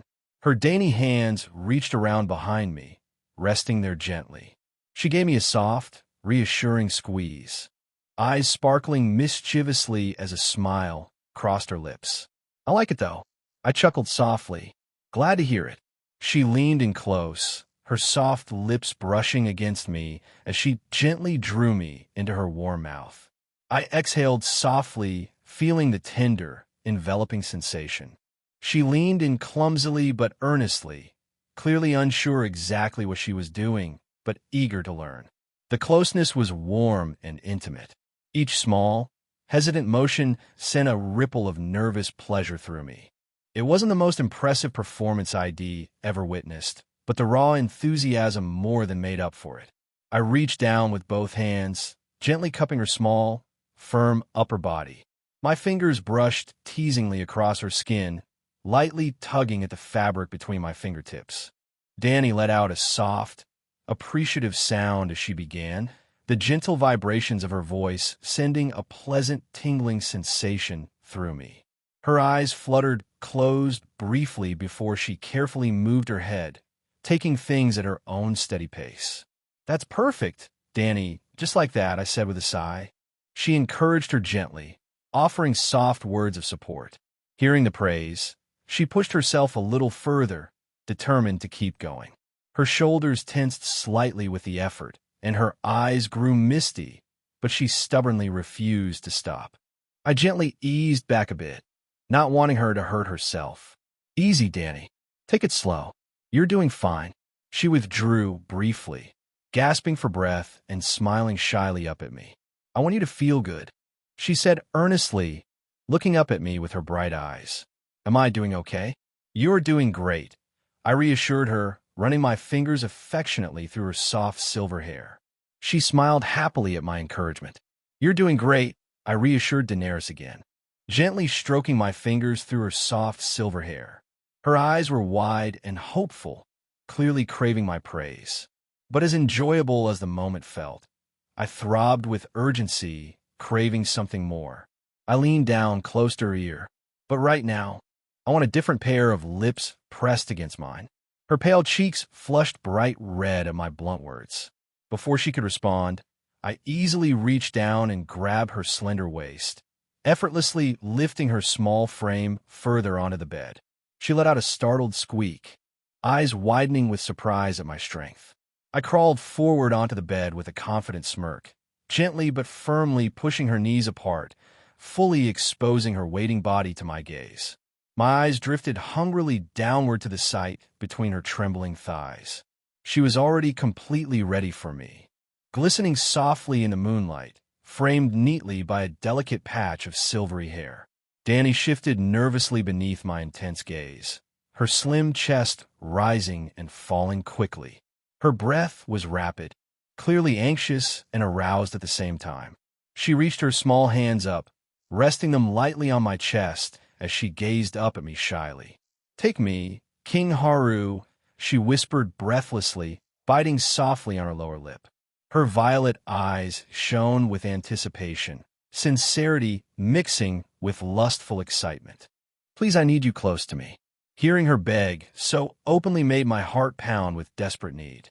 My 10 golden tails swayed rhythmically behind me, mirroring my growing excitement.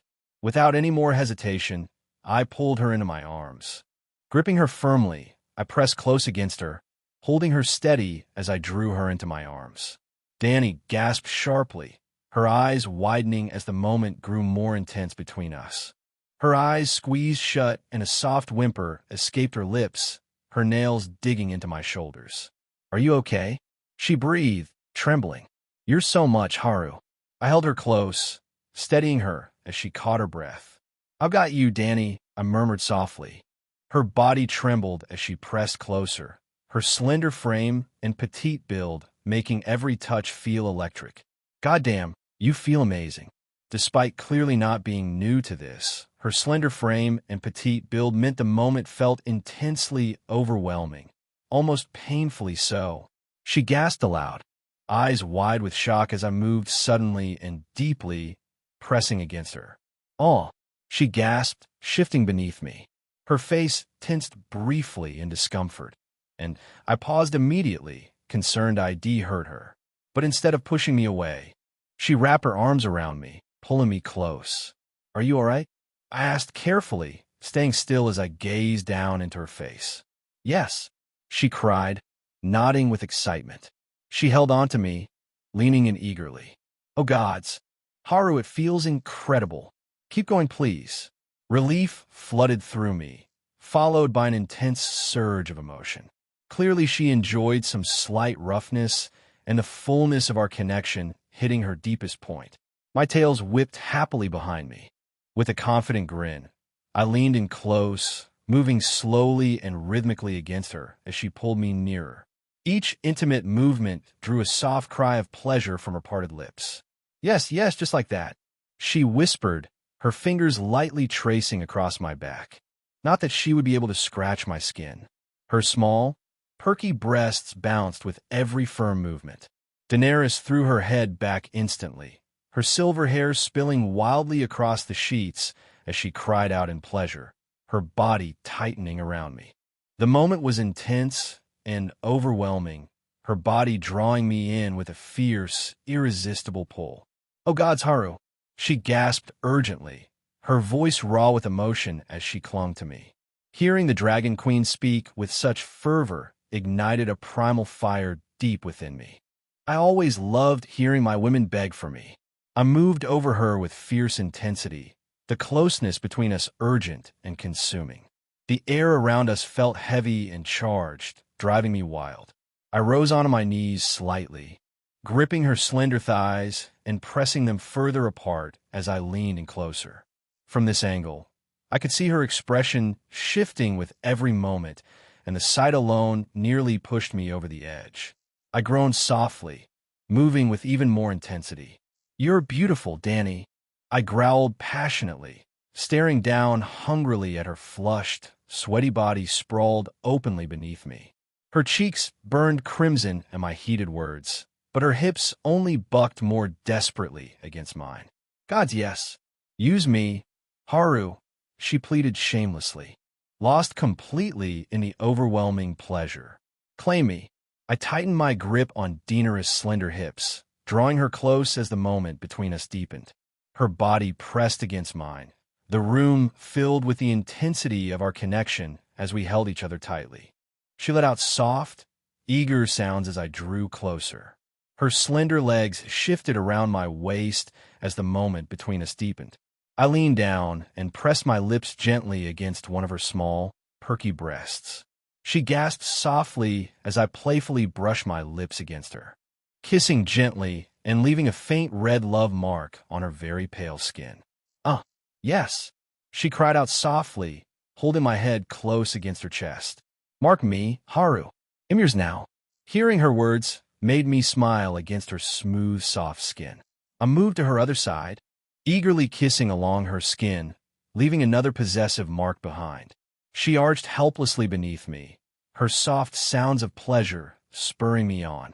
Sliding one hand up her smooth thigh, I drew her closer, holding her tight as I pressed deeper into the moment.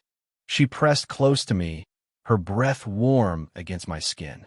"You feel amazing," I murmured softly against her neck, breathing heavily. I let my lips drift higher, trailing gentle kisses along the smooth curve of her collarbone, following the graceful line of her neck. She whimpered softly as I nipped gently at the sensitive skin beneath her ear, her whole body shivering deliciously. When my lips reached her jaw, Daenerys eagerly lifted her face toward mine. Our eyes met hers hazy with lust and submission, mine filled with hungry desire. Without hesitation, our mouths met in a deep kiss, our bodies pressed close. Suddenly she pulled back slightly, eyes wide. "Oh gods, Haru, I can't believe this is happening. I'm coming." I felt her grip me tightly as she cried out, her whole body trembling with intense waves of pleasure. Her nails scratched harshly across my back as she shook uncontrollably. The slick sensation overwhelmed me, and I reached my own peak right after her. "Shit, Dany." I gasped harshly, feeling the intense pressure building rapidly at the base of my spine. Pleasure exploded through my entire body, making my tail stiffen and my muscles tense. A shuddering wave of release washed over me as I held her close, my whole body trembling with the overwhelming sensation. "Yes, don't stop, Aru," Daenerys cried desperately, wrapping herself around me as we held each other tightly.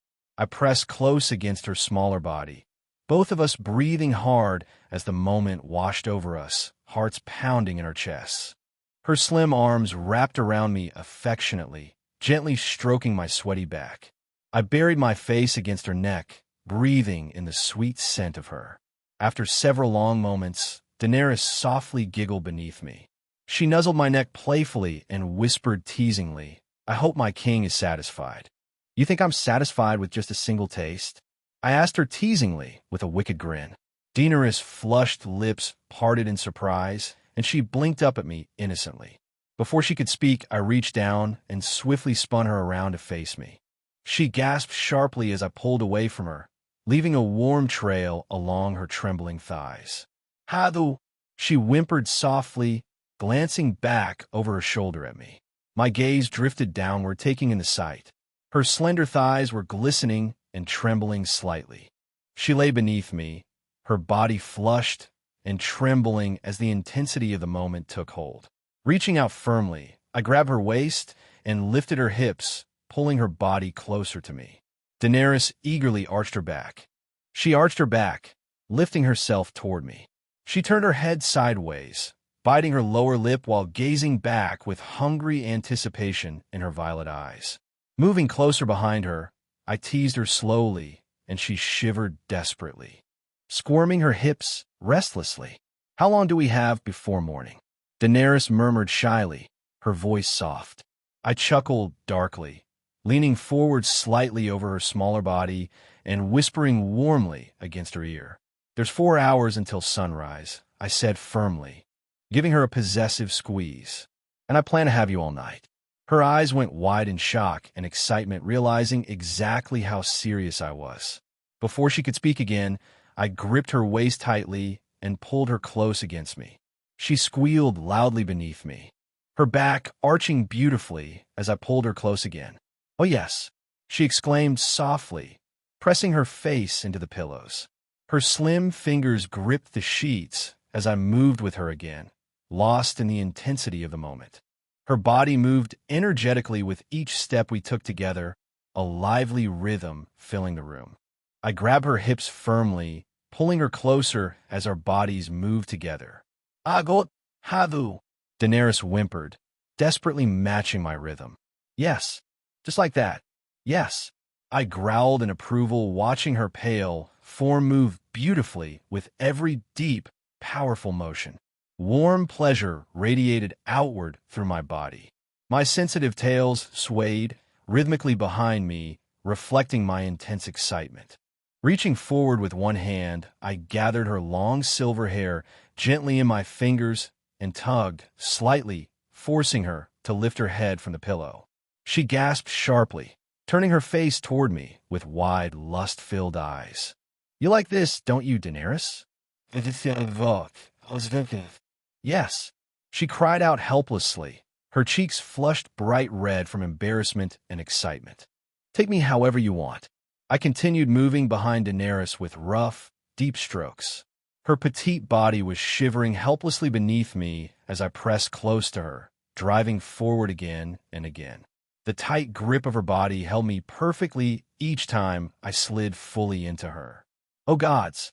Hadu, don't stop, please, harder!" She whimpered desperately with her face pressed into the pillow. My hands tightened around her slender waist as I held her firmly in place. Her legs trembled beneath her, and at this point the only thing holding her up was the strength of my grip. Each forceful movement sent loud noises echoing through the room as she trembled against the already tangled sheets. Her body was slick, making it easier to move deeper and harder with every shift. The sensation of closeness as we pressed together. Hot waves of pleasure rolled through my body. My heart raced fiercely inside my chest as my breath came harsh and heavy. You feel amazing, Danny. I groaned roughly as I pulled her hips close again and again. Damn, you're making me lose my mind. She turned her flushed face sideways against the pillow, gazing back at me with hazy eyes filled with desire. Her silver hair clung messily to her damp forehead with strands sticking to her parted lips. Yes, yes. Hadu, it feels so overwhelming. She cried out shamelessly as her fingers clawed weakly at the sheets. Hearing her raw words made a sharp heat pulse through me. Pleasure raced down my spine, making my muscles tense and my golden tails bristle stiffly behind me. I increased my pace. He pressed against her petite body firmly, his hands gripping her waist tightly enough to leave faint red marks on her soft skin. Daenerys was quickly losing herself to the moment, her voice growing louder and more urgent. I could feel her trembling uncontrollably around me, signaling she was close to another powerful release. That's it, Daenerys, I urged darkly while reaching one hand down to brush against her sensitive skin. Let go again. I want to feel you holding me while I pull you close. Damn, Haru, oh gods, not again, she cried out, trembling uncontrollably beneath me.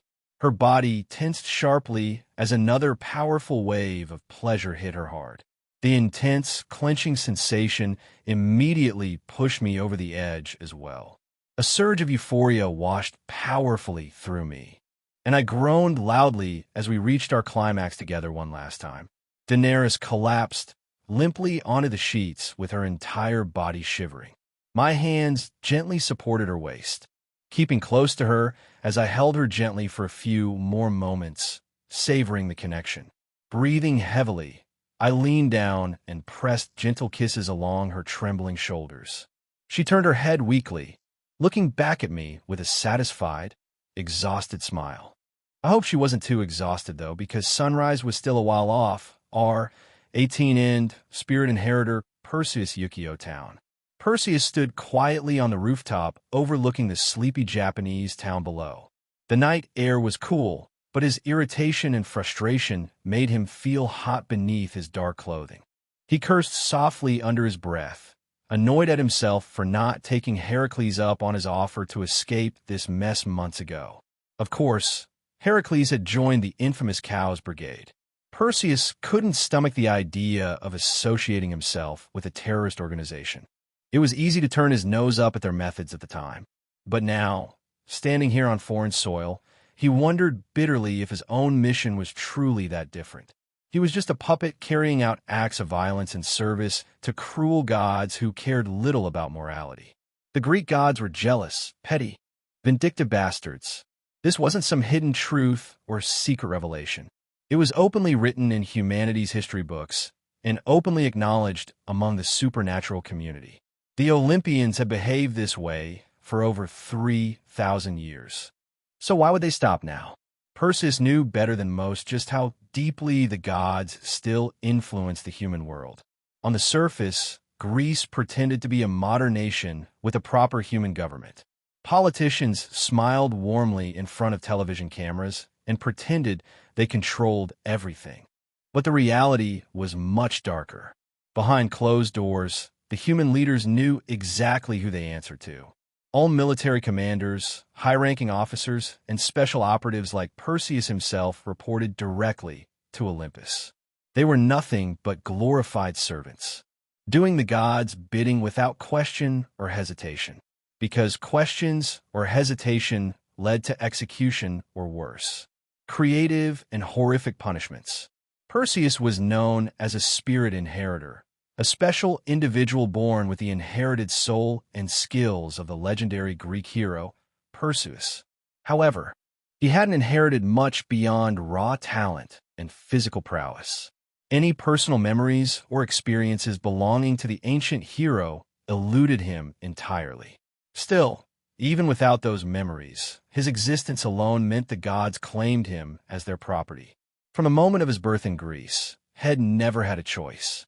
They drafted him early, forced him into the ranks of their special forces, and trained him brutally. Refusal had never been an option, nor had escape ever felt realistic. Now here he was, thousands of miles from home, carrying out yet another order he disagreed with. His current mission was straightforward but morally disgusting. Infiltrate Japan unnoticed and quietly capture as many yokai as possible for experimentation. The gods were jealous of the rising power in this nation and wanted to find a weakness to these foreign beings. The worst part was that it wasn't just his own squad that had been sent here to Japan. This mission was bigger and uglier than had originally thought. Multiple forces from other pantheons had joined the Greeks, each assigned their own sections of this small town to infiltrate. Perseus knew that, at this very moment, Egyptian supernatural forces loyal to their own gods were carrying out similar operations across Ukiyo town. From what had heard, the Egyptian team had already discovered some valuable information. They'd confirmed that many yokai had an inherent weakness against evil spirits. It turned out that being confronted by corrupted, tortured souls weakened their defenses considerably. Unfortunately, this revelation played perfectly into the strengths of both the Egyptian and Greek pantheons. After all, both groups had no shortage of tortured and corrupted spirits to exploit. Anubis, the Egyptian god of the underworld, was infamous for his vast, dark army of corrupted souls. Hades, Perseus' own god, had also spent countless centuries carefully torturing and twisting human souls until they transformed into creatures of pure hatred and suffering. Between the two pantheons, there were likely millions of these broken spirits, perfect weapons to unleash on their enemies. Perseus gritted his teeth in disgust as he thought about it. All these lost human souls, people who had once lived ordinary lives, now reduced to mere pawns in the gods' sick, twisted game.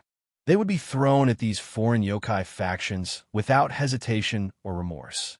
Everything about this mission felt wrong. The gods weren't even pretending anymore. They were openly starting trouble with another powerful supernatural faction, simply because that faction had grown too strong for their liking. The Kyoto yokai in particular were now seen as a legitimate threat strong enough, apparently, to worry Olympus itself. The Greek gods would rather start a violent, destructive war than let anyone else rise to power and challenge their position. Chapter 118. Haru, when I woke the next morning, Dinarus' naked body was pressed warmly against mine, her soft leg hooked lazily over my thigh as though she never wanted to let go. Her silver hair spilled across my chest, strands catching the faint morning light that filtered through the palace curtains. For a long moment, I just lay there, staring at her flushed, sleeping face, watching the way her smaller breasts rose and fell in steady rhythm. I couldn't stop the low chuckle that escaped me. Gods, we had really gone at it all night. For hours until dawn hadn't been an exaggeration. If anything, I had underestimated her determination. She had been relentless once she gave herself over to me. Now she was sprawled out across my sheets, thoroughly wrecked, her lips parted slightly as she breathed. Careful not to wake her, I slipped free of the bed. My body ached pleasantly. That was always the weird thing with supernatural creatures. Most of us could shrug off bullets with ease, but we still got sore from sparring. Maybe it was just the rules of this lewd DxD universe. I padded across the room, tails swaying lazily behind me, and made my way to the shower. The hot spray beat down against my skin, washing away sweat and the lingering scent of the night. I leaned forward against the tile, closing my eyes as the steam filled the stall. Daenerys was still passed out when I came out of the bathroom, steam rolling from my skin after a long rinse to scrub away the smells of last night. I even made sure my tails were clean, every strand of golden fur free of the scents that clung stubbornly after hours tangled in bed. She didn't stir when I leaned over her and brushed my lips against her cheek. Her breath came soft and even, her chest rising and falling gently. She looked almost fragile like that, and I let myself linger for a second before heading for the door. The palace halls were quiet, save for the muffled chatter of servants further down. Morning light spilled through the tall windows, painting the tatama floors with strips of gold. I padded barefoot toward the dining hall, tails swaying lazily behind me, and soon caught the scent of fresh rice, grilled fish, and miso.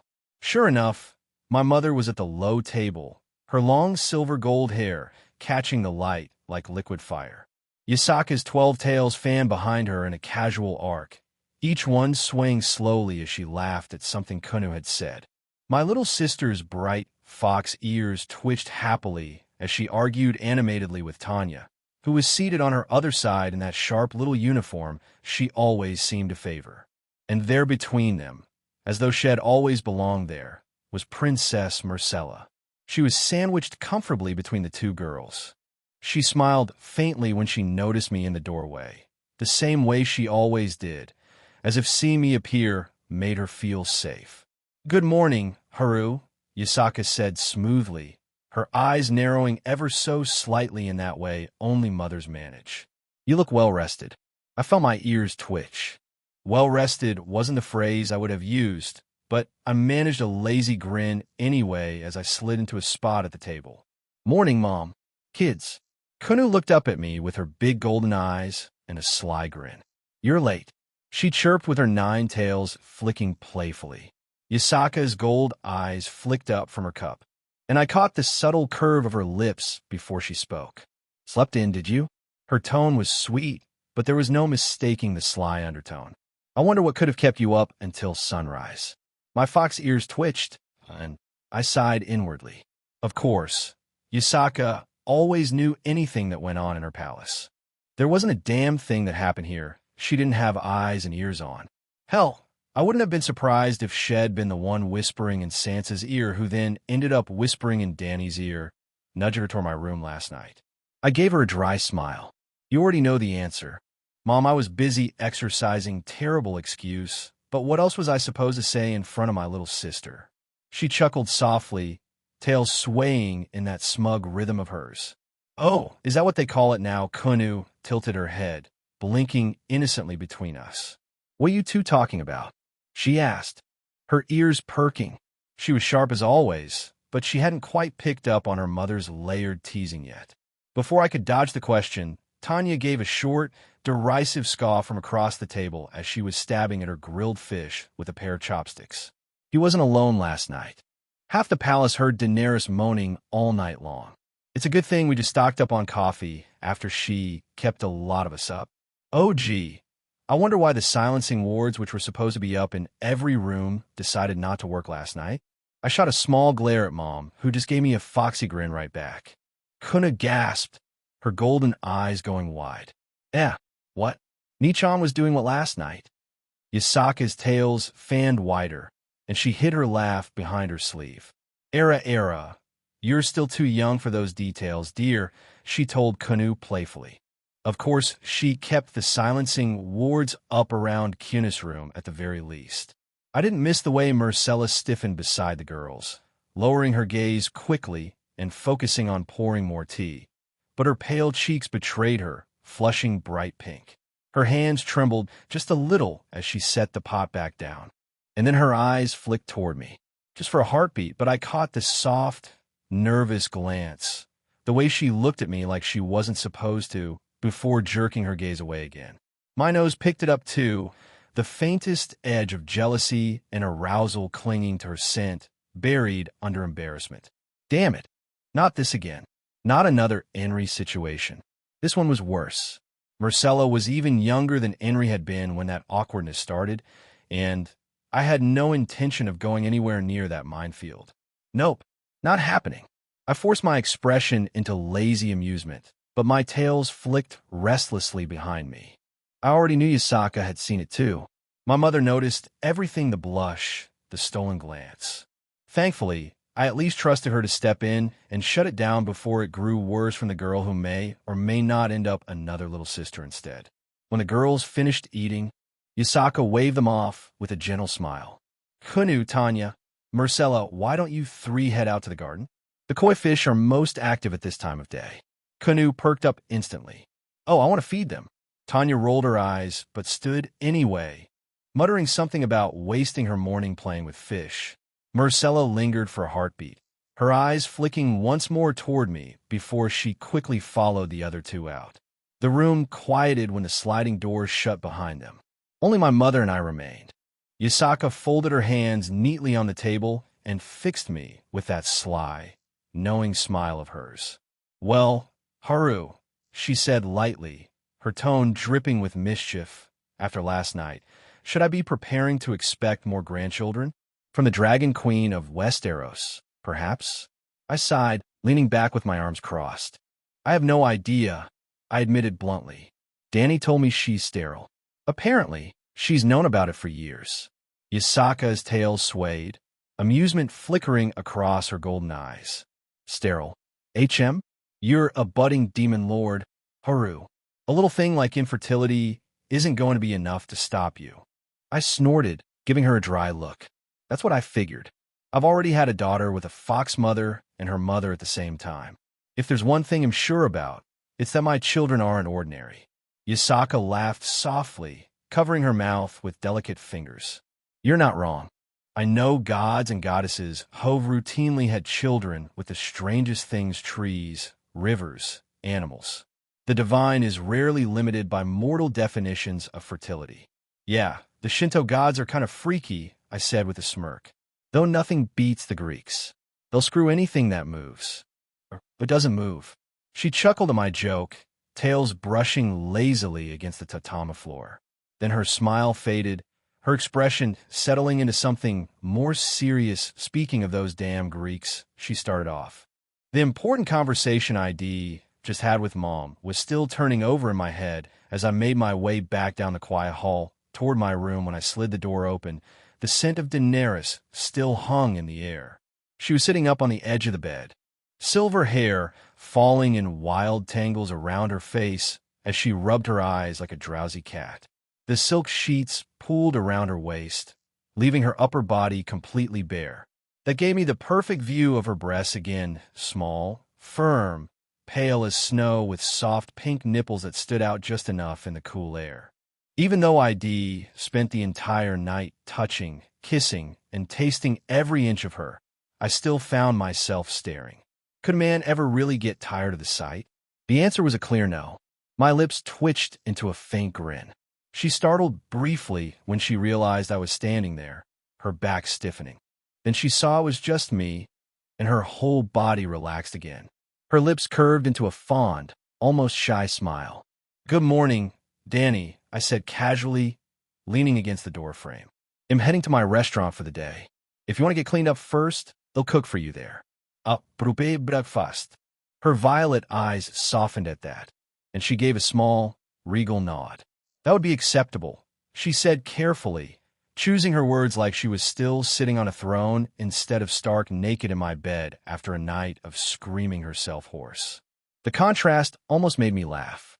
This was the same woman who had clung to me through an intense, heated moment until she was breathless, now trying to sit prim and proper like nothing had happened.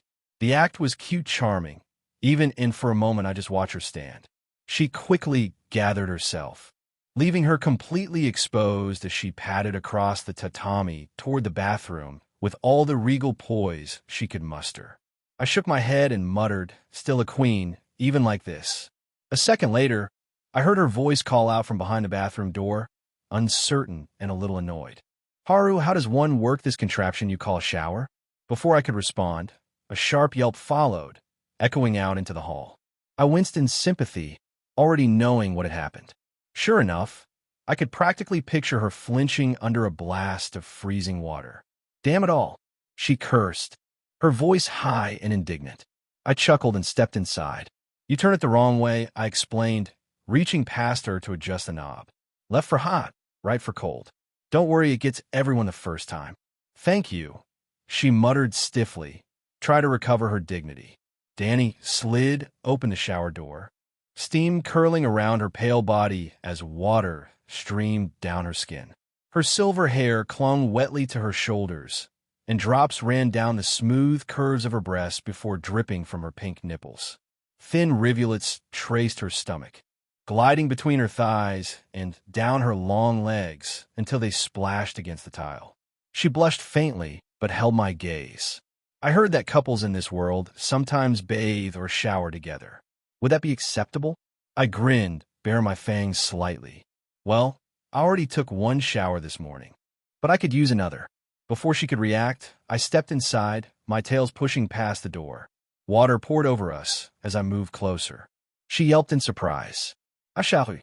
I ignored her protest and bent down, wrapping my mouth around one of her nipples, sucking gently as she arched her back. My other hand rested on her hip as I pulled her close. Her legs wrapped around my waist on instinct, and I pinned her back against the shower wall. The warm spray beat down on us, mixing with the heat of her body. Her nails dug into my shoulders as I held her close in the water. Gods, she gasped, voice breaking under the sound of water splashing against tile. I held her tighter, the steam curling around us both. Pulling her close, I held her gently as the warm water ran over us both. You want to shower together, right? I said with a low chuckle. Then we'll do it properly. She nodded quickly, cheeks flushed red despite the steam. Yes, please. A bit later, after ID cooked a very late breakfast for Danny and a few other early morning customers, I watched her leave through the restaurant's front door. She'd be heading back to Westeros to gather up her likely bewildered army, sailing them home to Essos to retake control. No doubt she planned on kicking out that useless mercenary Shed left in charge of Marine. She needed to consolidate power swiftly for Sansa and Catelyn's carefully laid plans to fall into place.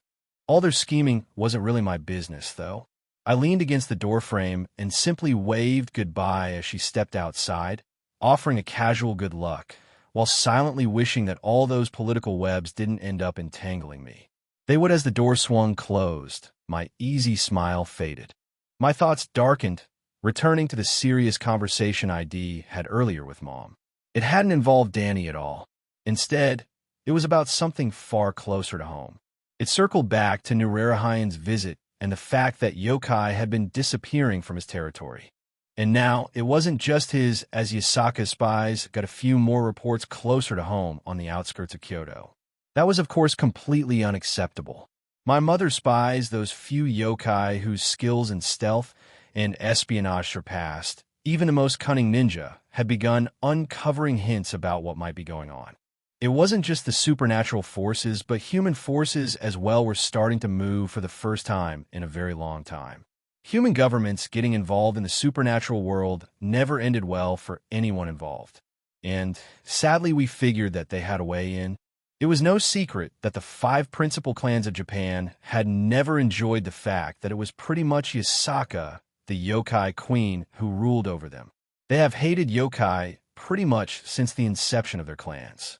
Sometimes you needed humans to hunt down other humans, especially when dealing with governments and shadowy organizations creeping where they didn't belong. My mind briefly wandered to Ela, my fierce werewolf huntress from Skyrim. Gods knew that girl loved a good hunt. She'd been my first girlfriend. My first experience with a truly wild woman who thrived on tracking down prey through untamed forests and snowy hillsides. Still, I doubted Ela would find much joy hunting her prey in the modern, mundane world I called home now, a world that tended to frown upon murder and bloodshed, at least publicly. But I didn't know 2 badass women who were perfectly suited to handle the problems of modern human warfare and politics. Jane Shepard and Alice. Just the thought of them was enough to make my ears twitch restlessly, my tail swaying slowly behind me. How long had it been since I'd last seen them? Weeks, perhaps even more than a month at this point. My lips curled into a pout at the thought. They'd probably been having all sorts of adventures aboard the Normandy, fighting off space pirates or evil alien robots. Part of me felt a bit jealous that ID missed out on all the fun, but I didn't enjoy long adventures myself. Then, just as I was beginning to wonder what sort of trouble my 2 space adventurers might have stumbled into this time, I felt the sudden, cool presence of Runni's voice slipping into my mind, whispering urgently, "You should go to them immediately, Haru. Now." I sensed something troublesome brewing around your girls. My ears perked up straight. If Runny herself was reaching out to warn me, then it was definitely serious. I took a breath and made my way toward my restaurant's front door. With a quiet hum of magic, I stepped through the threshold, instantly transported into the cold, metal hangar of Shepard's spaceship, the Normandy. The moment my bare feet touched the chilled metal decking, I knew ID arrived smack dab in the middle of shit show. Red emergency lights flashed wildly. Alarms wailed at a pitch that pierced straight into my skull, causing me to grimace sharply, my sensitive fox ears flattening against my hair. I cursed loudly, covering my ears briefly. Damn future tech and its ridiculously loud sirens.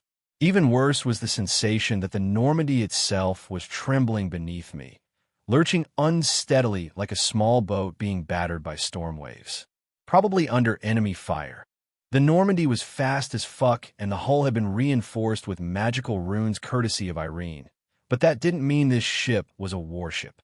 It could take a couple of strong shots, but it wasn't meant for heavy space combat. I dropped to a knee, spreading my palm flat against the floor. I closed my eyes, and a rush of dark blue demonic magicules surged out of my body, flowing directly into the Normandy's metal structure. My magic pulsed through her alloys, reinforcing every inch of her hull and inner framework.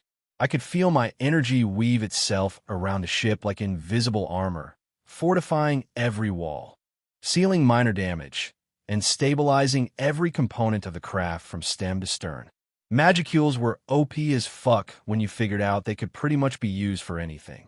A tiny cute girl like Malim could enhance herself with them to the point where she could destroy entire planets with a single punch. The alarms, though, continued their irritating screech. Magic could do a lot of things, but apparently silencing these god-awful klaxons wasn't one of them. Standing quickly, I headed swiftly toward the Normandy's elevator, my tails twitching irritably behind me. But the moment I stepped inside and pressed the glowing button marked crew deck, I instantly remembered why I usually just teleported straight into Shepard's quarters. The damn elevators in this universe were slower than hell frozen over. How the hell do they manage to build spaceships faster than the speed of light, but can't engineer elevators faster than a lazy sloth climbing uphill? After a small eternity, the elevator finally pinged open, and I stepped out into the main crew deck straight into a chaotic scene. Crew members scrambled back and forth, shouting urgent orders at each other. Sparks shot from control panels where technicians hurriedly worked, patches of smoke drifting across the corridor. And standing right in the center of all the chaos barking orders and looking as effortlessly badass as ever was Jane Shepard. Her flaming red hair was pulled back into a tight ponytail. It looked like she had grown it out a bit. She wore her full combat armor, and 7 insignia proudly emblazoned on her chest. Beside her stood Alice. Alice looked incredible, standing there in sleek black space armor that hugged every curve perfectly. The futuristic design was clearly tailored specifically for her, emphasizing the generous swell of her fantastic breasts and highlighting the irresistible curve of her toned ass.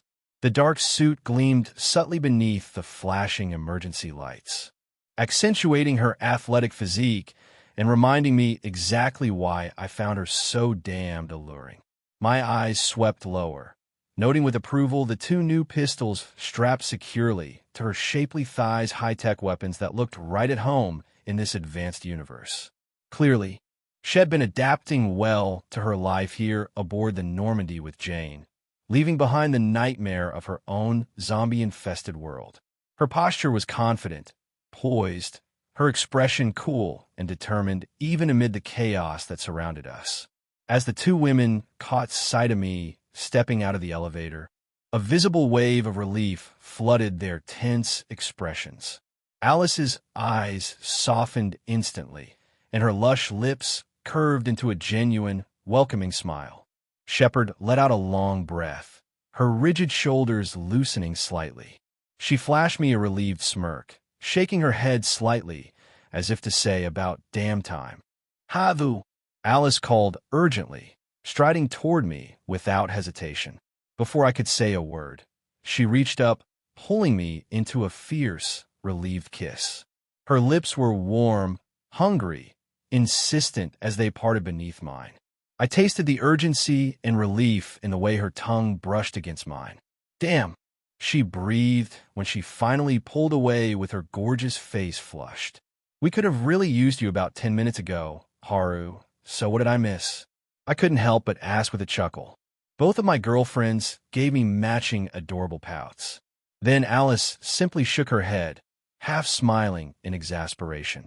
All around, crew members were frantically moving through the ship's corridors. Some were putting out electrical fires with handheld extinguishers, and others desperately rerouted energy from overloaded systems. Acrid smoke wafted through the air, stinging my sensitive nose, while red emergency lights pulsed rhythmically overhead, bathing everything in ominous scarlet hues. Jane stepped forward, her posture snapping quickly back into commander mode, even as she sighed heavily. We responded to a random distress signal that popped up on our radar, she explained quickly, voice firm, yet edged with clear frustration. The Normandy isn't heavily armed, as you well know, so we approached cautiously to offer assistance if needed. Unfortunately, as soon as we got within range, some unknown alien vessel decloaked and immediately opened fire. Our kinetic barriers just went offline seconds before you popped in. She folded her arms, her expression growing grave, eyes hardening with the seriousness of our situation. We were just debating if abandoning ship was our best option. Escape pods were being prepped, but then you showed up. Pretty good timing, I'll admit.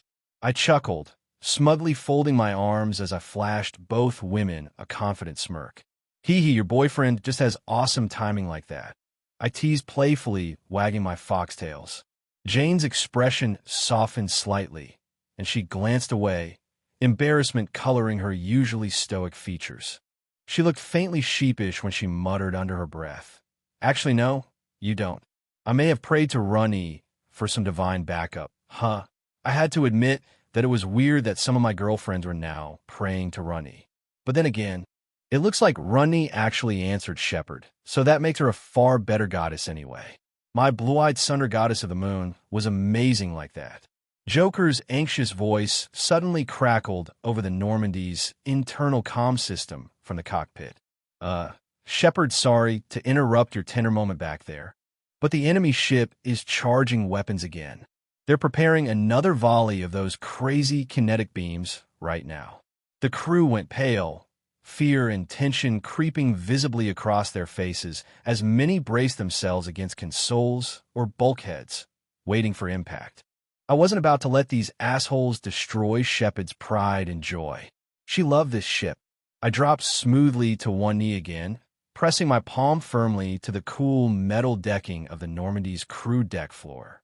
I summoned forth another enormous surge of my dense, dark blue demonic magicules, letting my power surge out of my body and into the Normandy's hull once again. Just as I finished enhancing the Normandy's defenses, the entire ship violently rocked beneath us, a powerful, deafening impact reverberating through the decks. I grimaced slightly under the strain of absorbing the kinetic energy coursing against my magical barrier, holding it firm until the blast power dissipated harmlessly around the Normandy, leaving us completely unscathed. A stunned silence fell across the deck as the crew exchanged bewildered, incredulous looks with each other. One human crew member standing near me, a young technician with grease smeared across his face and wide eyes filled with disbelief, muttered shakily under his breath that breaks so many laws of physics. Shepard spun around swiftly, barking sharp, crisp orders. "Joker, get us the hell out of here right now," she commanded. "We're not sticking around to give them another shot at us."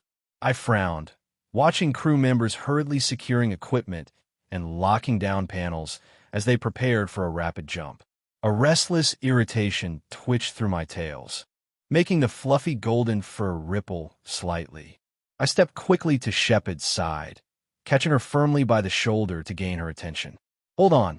Jane, why don't we hit back now that I'm here? Give me a couple minutes, and I'll shred that attacking ship to pieces," I said confidently. I wouldn't mind blowing off some steam, and that smug alien ship seemed like the perfect target. Shepard hesitated, meeting my eager gaze for a brief moment before she shook her head no. "No, Aru, we can't risk it," she replied seriously, glancing quickly at the tactical readouts displayed on a nearby holo terminal. This ambush was far too precise, almost surgically executed. The enemy knew exactly when and where we would respond. We flew right into their carefully laid trap. You save us, thankfully, but this still feels off. Whoever orchestrated this attack would absolutely have backup contingencies in place. I'm not about to gamble with my crew's lives or yours. We're outmatched and likely about to be outnumbered. Shepard's instincts in battle situations were usually impeccable. Almost on cue, Joker's voice crackled urgently over the comm system again. "Commander, we have multiple new contacts just dropped out of lightspeed. Sensors show 3 no. Make that 5 additional vessels inbound and moving rapidly into attack positions around us." Shepard cursed under her breath. Damn, she was right. I growled softly, frustration and anger rippling through me as my tails thrashed sharply behind me. Some people would probably wonder why a couple of spaceships would be a threat to me, and the truth is they really wouldn't be. A threat to me. That is, but the second I stopped protecting the Normandy and went for a jaunt through the void to go destroy them one by one, they would fire on the ship, blowing it to pieces in the void of space. Of course, everyone could escape into my restaurant and let me handle it, but then Shepard would still lose her ship all the same. Joker emergency evasive maneuvers now. Shepard ordered without hesitation, snapping back into her role as commander with practiced efficiency. We need full speed ahead, plot a course directly away from this sector. Whatever direction gives us the fastest escape vector. Yes, Commander. Diverting power from non-essential systems. Everyone strap in. Brace yourselves. Shepard shouted urgently to the crew, motioning rapidly with her hand toward the harness seats built into the walls around the crew deck. She turned back to me sharply. "Hazu, do you think you can keep your shields up through a rapid escape? We're going to be pushing the Normandy hard. ITLL be rough as hell." I flashed her a confident smirk, baring my fangs with relish as magicules crackled eagerly around my fingertips, dark blue energy dancing along my knuckles. "Don't underestimate your boyfriend, Shepard. I've got you covered." Although, I knew it would take a fair bit of my power to do so. Guns in this universe were bullshit. Massive kinetic projectiles were fired at 1% the speed of light, and yet they still hit with the same mass when they made contact. If any of these shots hit a planet, they would be wiping out entire continents every single shot, and I was blocking shots like this back to back to back. It had been a while since I'd genuinely pushed myself, even if I was annoyed this was all defensively. The Normandy suddenly lurched violently beneath my feet, Joker rapidly accelerating the ship as Shepard had ordered. A few seconds later, the entire ship jolted again as enemy fire began relentlessly hammering against my barrier from multiple directions. Like I thought, it wasn't easy to hold an entire starship together under constant, repeated assault that would have blown multiple large chunks out of planet by now. But there was no way in hell I'd let these assholes lay a single scratch on Jane's beloved Normandy or any of the people she cared about aboard it. "You're doing great. Havu, just hold on," Shepard called out as explosions continued erupting against my invisible shield outside. "I've got it." I snarled back fiercely. Slowly but surely, the relentless impacts faded behind us as Joker expertly piloted the Normandy clear from the attacker's effective range. A heavy silence filled the crew deck for several heartbeats, broken only by our labored breathing and the distant rumble of the ship's powerful engines. Finally, Joker's relieved voice broke through the comm again, sounding almost euphoric. "Commander, we're clear. Enemy vessels falling back, they're not pursuing." Holy shit, that was way too close. Shepard released a long-held breath, slumping back against her seat harness as relief visibly washed over her tense features. She looked up at me, gratitude and admiration clear in her green eyes. "Incredible work, Haru. You saved our asses twice in less than 10 minutes. I gave her an exhausted yet cocky grin, standing up slowly as I flexed stiff muscles. "You remind me to bill you double for today's rescue." I teased her. "I take payments in the form of sexual favors." That one got me a smack on the back of the head by Alice. "Okay, but I actually could use a real favor from you both. Although now I figure you'll both be really busy," I said, glancing around the ship as everyone else started to calm down. Shepard shook her head and corrected me. We won't be that busy. ITLL take a few days to get back to the Citadel. We're all the way on the edge of the galaxy right now. What do you need from us? Who do you need me to shoot? Alice asked while touching both her guns on her thighs. Ah, my girls knew me so well, didn't they still, despite the fact that they both had overpowered superpowers? I didn't know if I was fully comfortable pitting two of my mortal lovers against the special forces of multiple foreign governments. Of course, we yokai would be handling the supernatural enemies leading those forces. But that still left a lot of humans my girls would be facing down if our yokai ninja had their numbers right. The reason I wanted Shepard and Alice specifically was because despite having superpowers that they could use to protect themselves, they did most of their combat with guns. A lot less questions would be asked if our enemies were slain with regular high-tech guns. They were still guns at the end of the day. I wondered if I could get them some backup, preferably human backup who didn't mind doing lots of shooting either.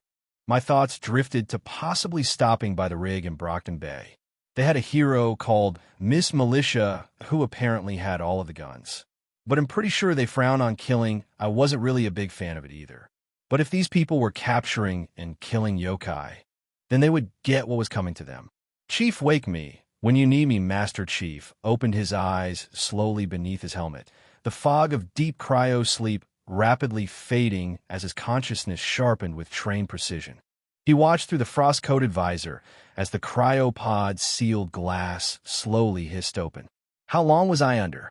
He asked, voice gravelly from disuse, as he flexed armored fingers experimentally, testing the responsiveness of his muscles and reflexes. Even freshly woken from cryo, the Spartan was always ready for combat. Decades of training and countless battles had ingrained that instinct deeply. The holographic image of Cortana materialized swiftly on a nearby projection pad. Her luminous blue figure shimmered briefly as data streams cascaded around her slender, feminine form. Only a few days.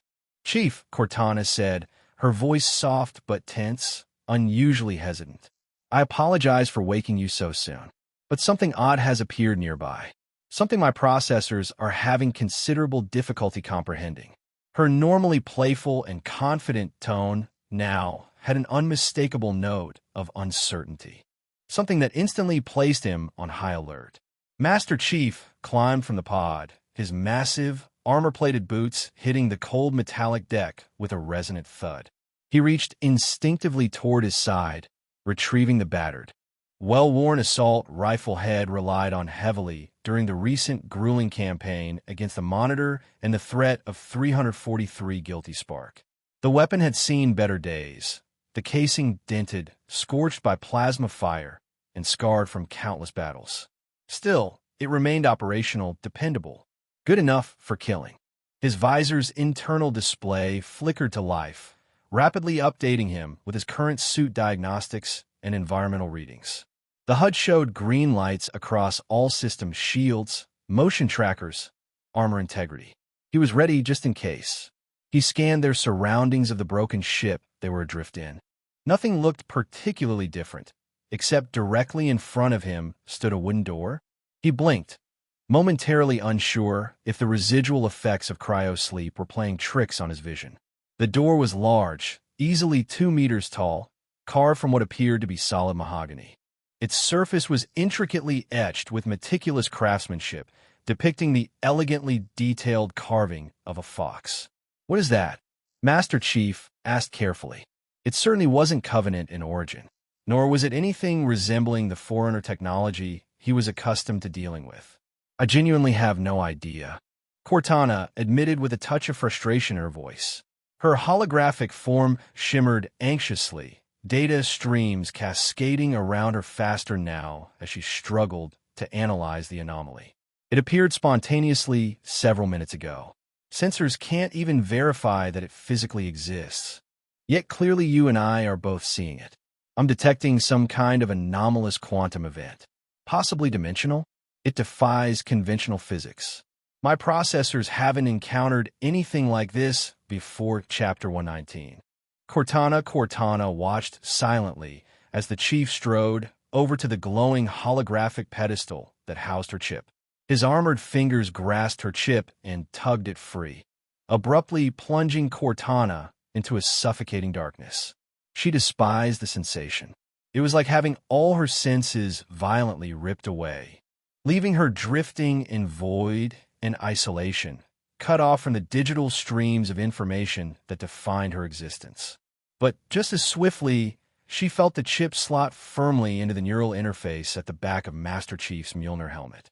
Instantly, Cortana's consciousness reawakened with electrifying clarity.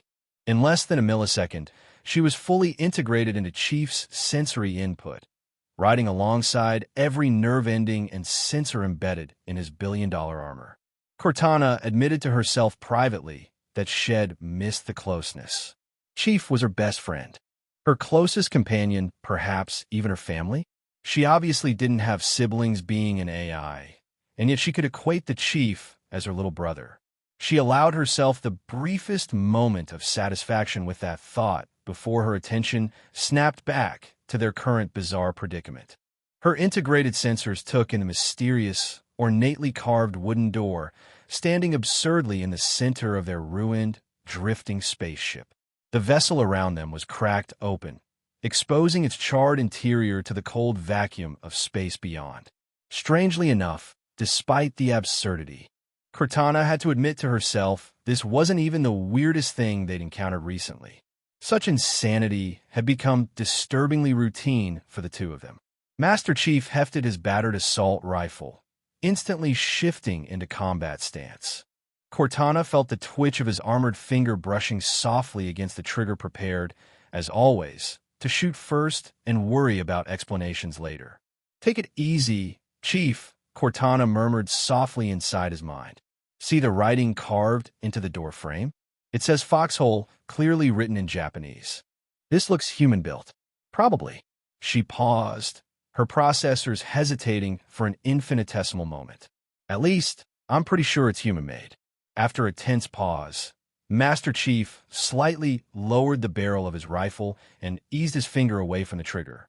Cortana knew the Spartan intimately enough to realize this tiny gesture hardly reduced his lethal potential by even a microsecond. He was always deadly, always ready to fight. He reached forward with his free hand. The door swung inward. They stepped inside, and in an instant, reality itself transformed around them. Cortana's advanced processors struggled to comprehend the bizarre shift. Where moments ago they'd stood adrift aboard a derelict wreckage floating in dark space, they now found themselves standing inexplicably within a warmly lit, cozy restaurant decorated in distinctly traditional Japanese style. It reminded her of images and videos Shed once curiously browsed through Earth's internet archives when she was bored. A family-style Japanese restaurant. Standing behind a counter directly ahead was a strikingly handsome young man. He had golden blonde hair that was slightly tousled, and eyes that were the same color they almost looked slitted for some reason. He wore a simple yet pristine apron that hugged his leanly muscled torso in a way Cortana's precise, analytical senses couldn't help but notice. Her virtual curiosity flickered briefly into admiration. Then Cortana's focus shifted to the most unusual detail about him. There was a pair of prominent golden fox ears atop his head. "Chief, is this some sort of cosplay cafe?" Cortana asked dryly. Master Chief hesitated briefly before finally replying bluntly, "I have absolutely no idea what that means." Oh, a pang of sadness briefly stirred within Cortana's core processes. Of course, he wouldn't know had been raised entirely within Spartan military training facilities, forged for war, and had never experienced such civilian life. Had probably never even had a single vacation day, let alone visited something as carefree as a cosplay cafe. Then the young man behind the counter noticed them. With a charming smile and a smooth, inviting voice, he greeted them enthusiastically in English. "Oh, hello there, new customers. Welcome to the Foxhole." "You too." Cortana instantly noted a puzzling discrepancy. His lips distinctly formed Japanese syllables, and yet the words she clearly heard were perfectly fluent English. The inconsistency defied logic. "That's odd." Chief, he's speaking Japanese, but we're hearing perfect English translation simultaneously. What kind of tech could do that? Cortana trailed off uncertainly. Were their armor's audio feeds being hacked?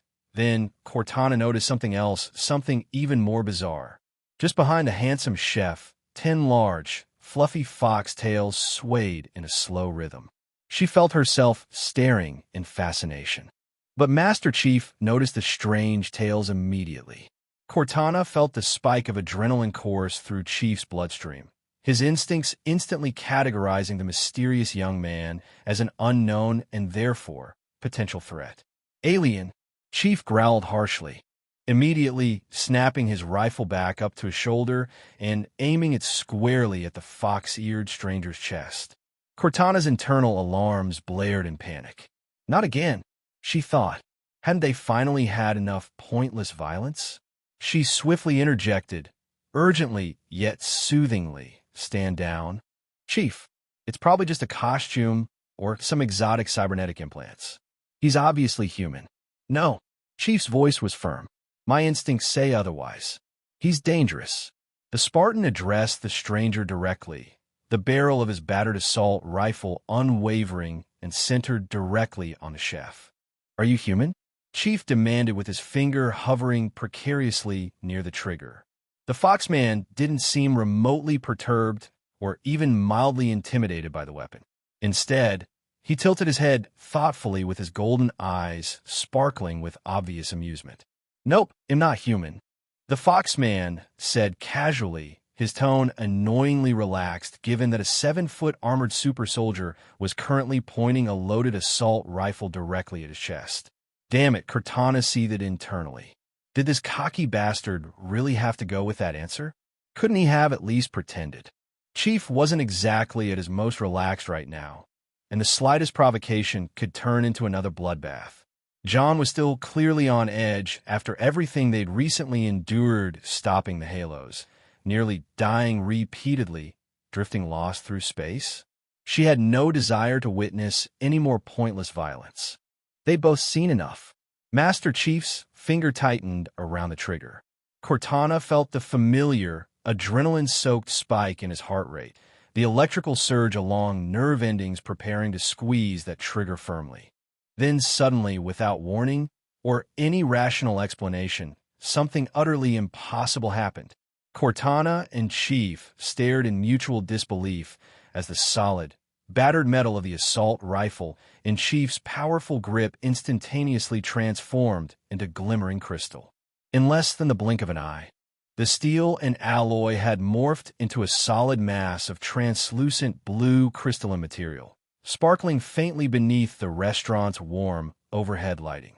Chief's normally steady hands hesitated slightly. Cortana's sensors tried to analyze the sudden structural change, her processors struggling, completely failing to understand the spontaneous shift in matter. Her rational mind quickly concluded there must have been some sort of high-tech matter manipulation device hidden somewhere in this absurd establishment, some unknown alien technology capable of rearranging matter at a molecular level. The fuck? Chief muttered under his breath with actual rare astonishment. The fox-eared young man simply shook his head lightly from behind the counter. "Yeah, that's probably Runny's doing. She doesn't appreciate people threatening me in my own restaurant. She's very protective of me, and this place, who the hell is Ronnie?" Chief demanded to know. The fox guy laughed a warm, melodic sound that Cortana strangely found herself processing as oddly pleasant. "Runny," he corrected patiently. "She's just the gorgeous, blue-skinned moon goddess who watches over my restaurant. She's also responsible for you two being here." He casually waved one hand dismissively, with his multiple tails swishing languidly behind him, as if having an angry Spartan threaten him at gunpoint was just another average day at work for this man. "Anyway, are you two going to sit down and order food or not? You don't have to worry about the chairs not supporting your weight. They're all magically reinforced." "You two?" Those are the words that stood out most to her. "Wait a minute." Cortana's virtual processes halted abruptly, fixated on the casual way head said to. Had the man actually perceived Cortana's presence inside Chief's armor? Feeling compelled by curiosity and more than a little unsettled, she chose to speak, routing her voice out through the external speakers embedded within the Mjolnir armor's helmet.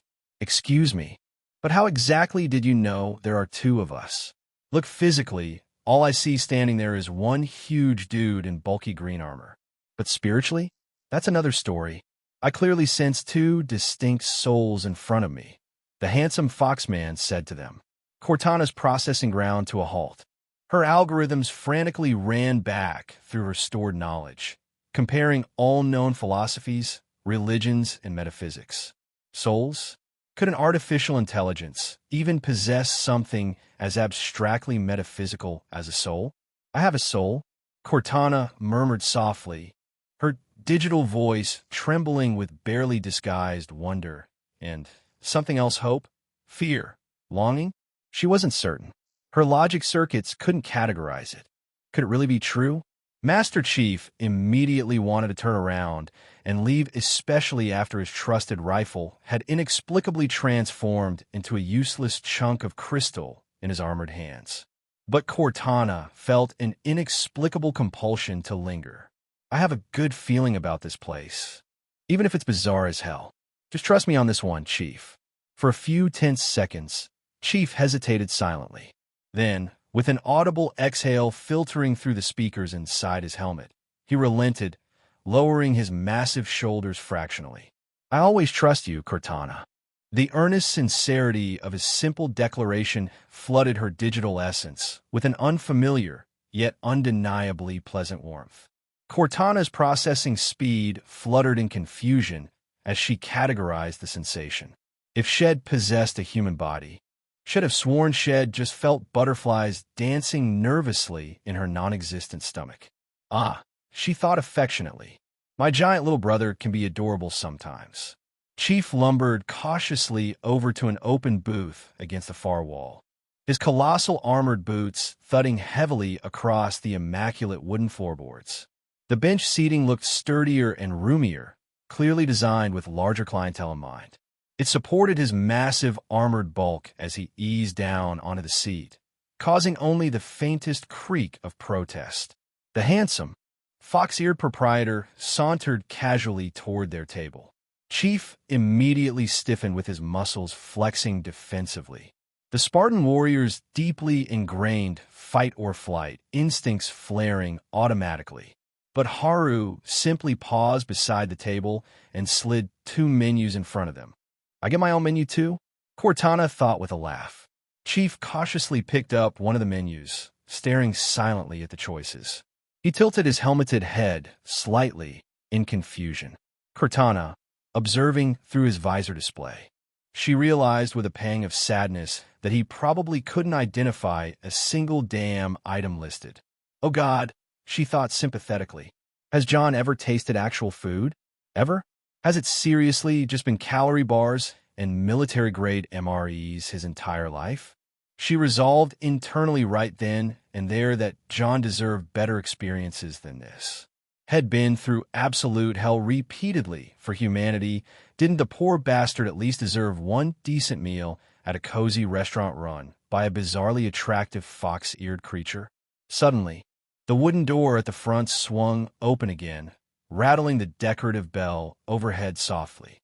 Chief jerked rigidly upright once more, his massive frame nearly leaping reflexively from the seat. Cortana hastily soothed him internally, trying to keep him calm and prevent another pointless confrontation. Fortunately, the two newcomers appeared fully human and non-threatening, at least physically. Both were tall, fit, attractive women with shoulder-length fiery red hair. They wore form-fitting armored suits emblazoned prominently with a bold N7 logo. The high-tech armor clung tightly to their athletic curves, hugging full breasts. Toned hips and shapely asses with precision-engineered design clearly meant to maximize both function and visual impact. One of the redheads raised a hand casually in greeting toward the fox-eared chef. "We're back, Haru." Cortana's processors quickly analyzed the intriguing dynamic. Clearly, These two women were familiar regulars here, perhaps even more than mere customers, judging by their openly affectionate greeting to the proprietor.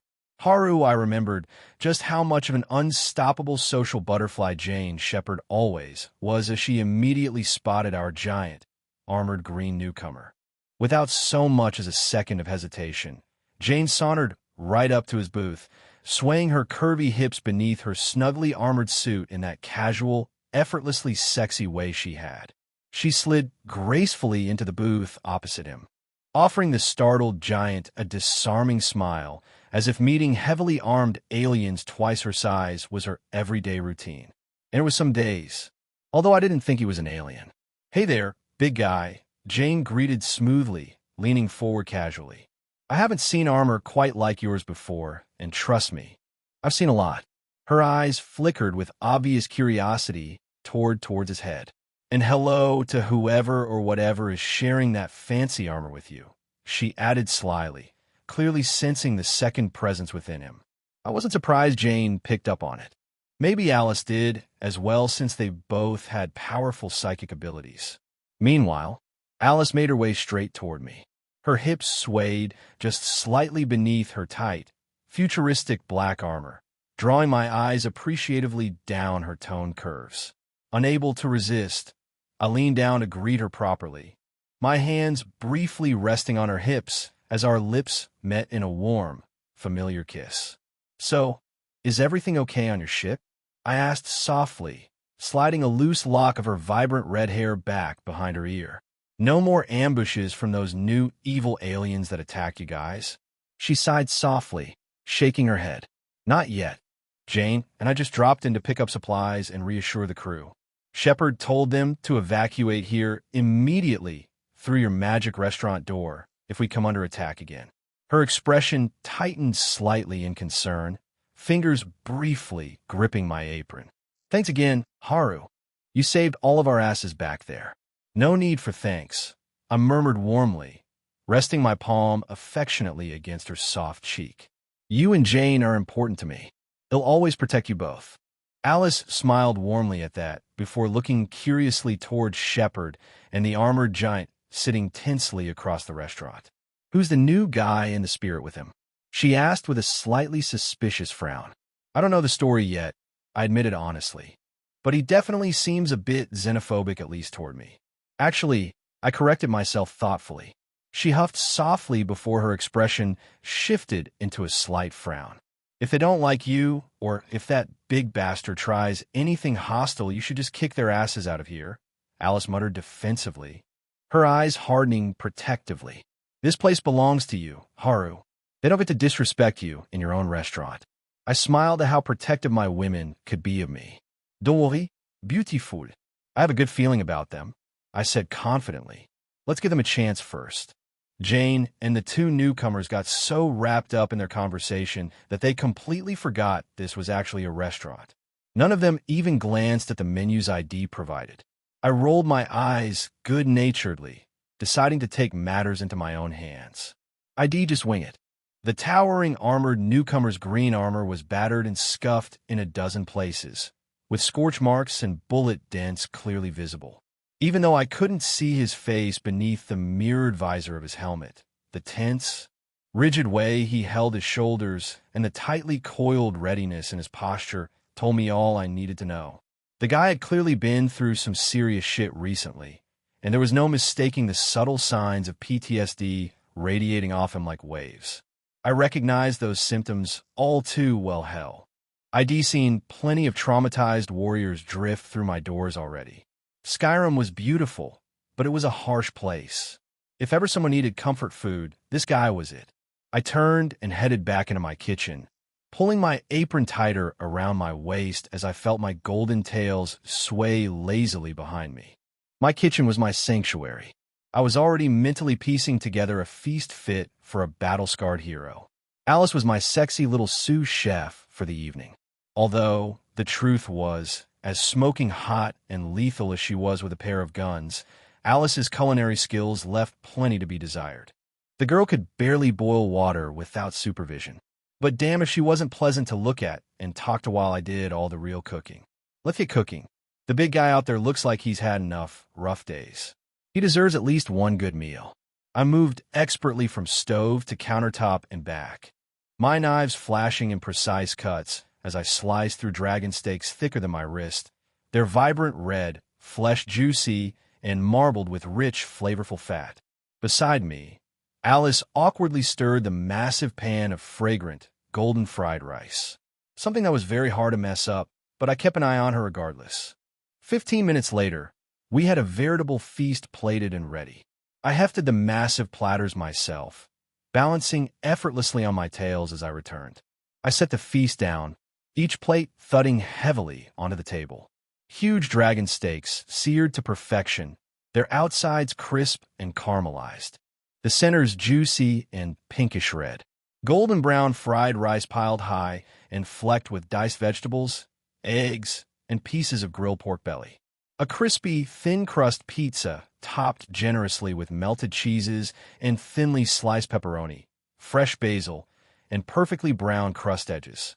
Finally, a mountainous platter of fish and chips, the white fish battered lightly and fried to golden perfection, alongside thick-cut fries crisp to perfection. "Here," I said firmly but warmly, my voice clear and confident. "I don't know your tastes, big guy, so I made a bit of everything. Eat whatever you want. I promise it's damn good." Jane finally paused in her animated conversation with him, glancing up at me with a grateful, approving smile. She rose from her seat, leaned up, and planted a tender kiss against my cheek, her warm lips lingering gently on my skin. "Haru here is the greatest chef in existence," Jane declared proudly to the armored newcomer, placing a hand affectionately on my chest. "Enjoy your soul food. You definitely earned it." The towering armored man hesitated visibly, clearly weighing his options, before slowly reaching upward to unfasten the seals of his green helmet. With a faint hiss of depressurization, he carefully lifted it free. As expected, beneath that visor, his face was that of a rugged human, a stern, hardened soldier, with short-cropped brown hair and eyes that had seen far too much death. A prominent scar stretched faintly down his left temple, slicing subtly through his eyebrow, adding a grim, battle-worn appeal. I'd met men like him before, men carved by relentless war until it was etched permanently in their features. My eyes flicked curiously to his helmet sitting on the table. The translucent chip embedded inside still pulsed faintly with that unmistakable second presence. "Your friend, the spirit in your helmet. Isn't she going to eat something too?" His eyes sharpened in suspicion at my words, his jaw clenching slightly. "Cortana isn't capable of eating. She's an AI, an artificial intelligence." At his blunt declaration, Jane visibly stiffened beside me, her eyes flickering warily toward the helmet. I knew precisely why that statement rattled her. After all, nearly every AI she had ever encountered had repeatedly tried to wipe her out. I shot her a brief, reassuring glance, silently telling her to relax. I looked straight into the armored man's serious brown eyes. "Look, big guy, no one walks through my restaurant door without getting a delicious meal. That's just how I run things around here." My tail swished lazily behind me, emphasizing my words. "If your AI friend here can't eat yet, well, we just have to fix that little issue. I've handled stranger things." The soldier stared back at me like I'd lost my goddamn mind. But then, likely because my beloved blue-skinned goddess Rani was always watching, the restaurant door abruptly swung open again. A female fairy flitted casually inside, hovering delicately several feet off the polished wooden floor. My fox ears twitched sharply forward, sensing the unmistakable surge of a dense, potent demonic aura emanating from her deceptively fragile, floating body. Demon Lord Ramiris, the tiny fairy queen of the spirits in Malim and Ramirez world. She fluttered directly over toward me, blinking innocently up into my face. "Huh, where am I?" Some weird door appeared smack dab in the middle of my labyrinth. "Who the heck are you, handsome fox guy?" "Imhahu, and welcome to my restaurant, Demon Lord Ramiris," I greeted smoothly with an amused smile. I gestured loosely toward Chief's helmet resting on the tabletop. I believe my beautiful goddess of the moon, Runni, brought you specifically here to handle that. She tilted her small head curiously. Handle what-o? Her eyes widened immediately in fascination as she peered closer. Oh no, that poor spirit is totally trapped inside that little crystal chip. Who the heck would shove a soul into something like that? Any chance you can give her a real body so she can eat? She gave an airy laugh, waving one tiny hand dismissively. Easy peasy. Hold on to your tails. Hot stuff. I've got this. With an enthusiastic snap of her fingers. Instantly, the restaurant was filled with a brilliant, dazzling glow. A vibrant sapphire blue energy surged out from the helmet, bathing the whole room in shimmering light. It pulsed outward, swirling smoothly through the air in glowing tendrils of intricate, digital-looking patterns. I watched in fascination, feeling my tails flick curiously behind me as those swirling tendrils steadily gathered together, intertwining themselves until they formed the clearly defined silhouette of a curvaceous, feminine body directly beside the armored soldier in his booth.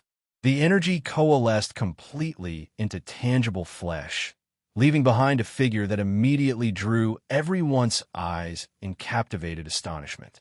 Holy shit, I thought appreciatively, taking in the vision that had just appeared before me.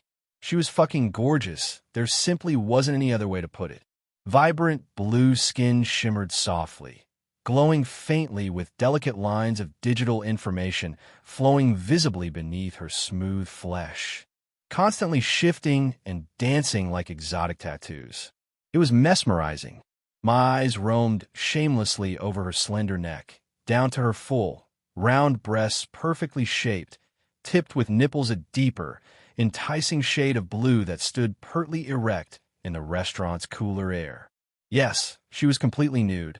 The armored soldier beside her sat frozen, mouth open in utter shock, brown eyes wide with disbelief and awe as he stared openly at the woman now suddenly seated naked at his side. She glanced down slowly, confusion and awe blooming across her expressive face as she tentatively ran fingers along the glowing curves of her blue, digital patterned body, clearly stunned to feel tangible flesh beneath her touch. The soldier finally found his voice. Cortana? She turned toward him instantly. John, is this really happening? Am I truly alive now? Ramiris laughed cheerfully, twirling midair with her wings. Congrats, gorgeous. You're officially a real girl now, complete with a brand new, fully functional body. Go wild with it. Jane Shepherd leaned forward intently, clearly fascinated by this unexpected development. Alice openly stared. Cortana glanced around shyly, blushing faintly a darker blue along her cheeks. She shyly moved her arms upward, attempting to modestly shield herself. Unable to resist teasing them all a little, I casually remarked, "Well, welcome to the foxhole, Cortana. Clothing is optional, but personally, I approve of your bold entrance. Just let me know if you want something hot beside yourself to warm you up." Of course, I was just kidding. I nodded to myself thoughtfully, realizing the new naked girl at the table probably deserved some actual clothing despite how perfectly fine I personally found her just like that. Besides, I knew the big armored guy sitting next to her was probably struggling not to stare, and even Jane and Alice were sneaking more than a few appreciative glances Cortana's way. With that thought, I slipped behind the kitchen back into my bedroom to retrieve some spare clothes. I rifled through the neatly arranged closet, eventually pulling out an outfit Rias had conveniently left behind last time she stayed over. Knowing Rias, I probably should have expected it to be something else, but beggars couldn't be choosers. Returning to the main dining area, I approached the table and handed Cortana the outfit. "Here," I said, trying to sound casual despite my eyes instinctively drifting downward to take in every detail of her stunning figure again. "It's probably not your usual style, but ITLL cover you for now." Cortana tilted her head curiously, then stood up and began slipping into the clothing right in front of everyone. clearly unaware, or perhaps just unashamed of the way every pair of eyes immediately locked on her movements. The short plaid skirt hugged her shapely hips snugly, barely covering enough of her flawless, vibrant blue thighs to maintain even a semblance of modesty. Her new blouse was so tight that the buttons strained across the swell of her magnificent breasts, the fabric pulling taut enough to offer teasing glimpses of the smooth skin beneath. To top it off, she even struggled slightly to fasten the small black tie around her slender neck.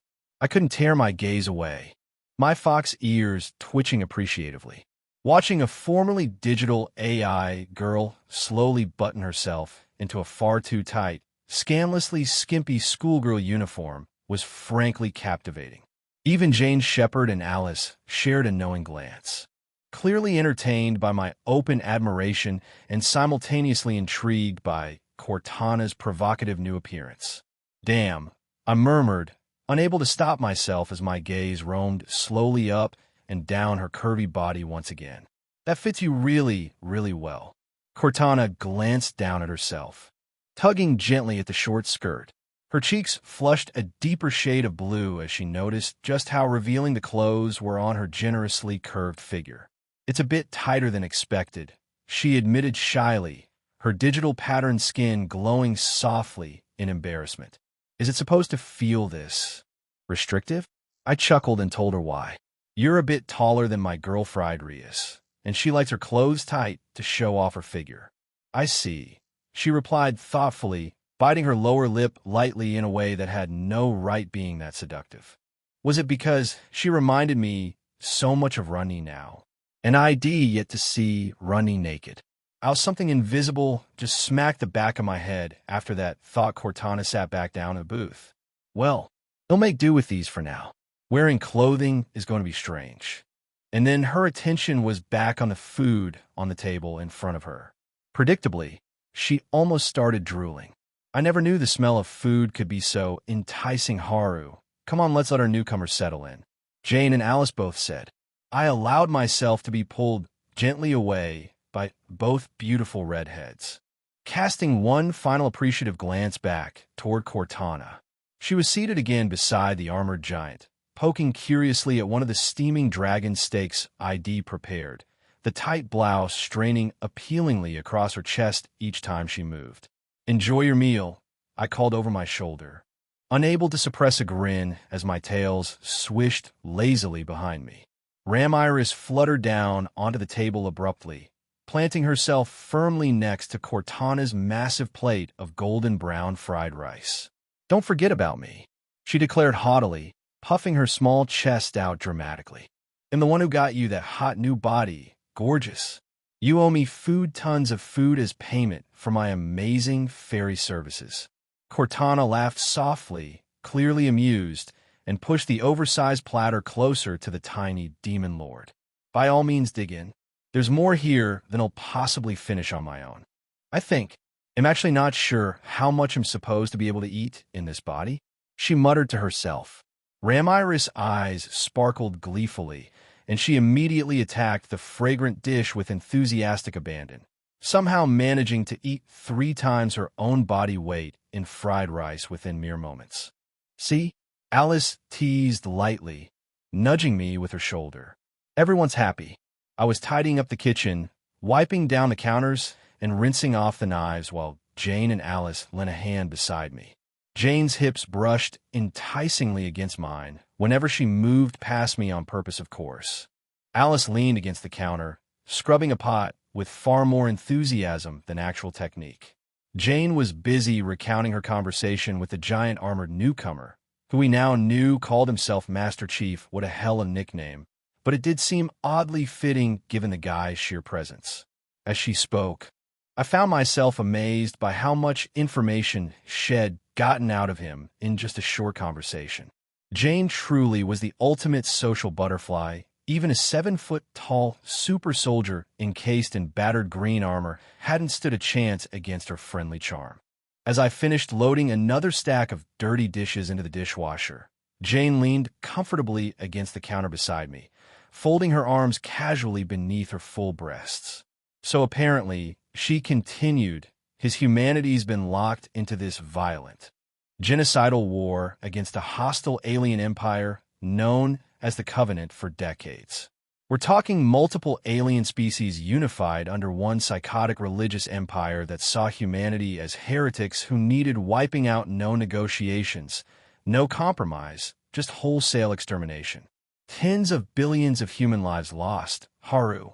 Entire planets reduced to glass by orbital bombardment.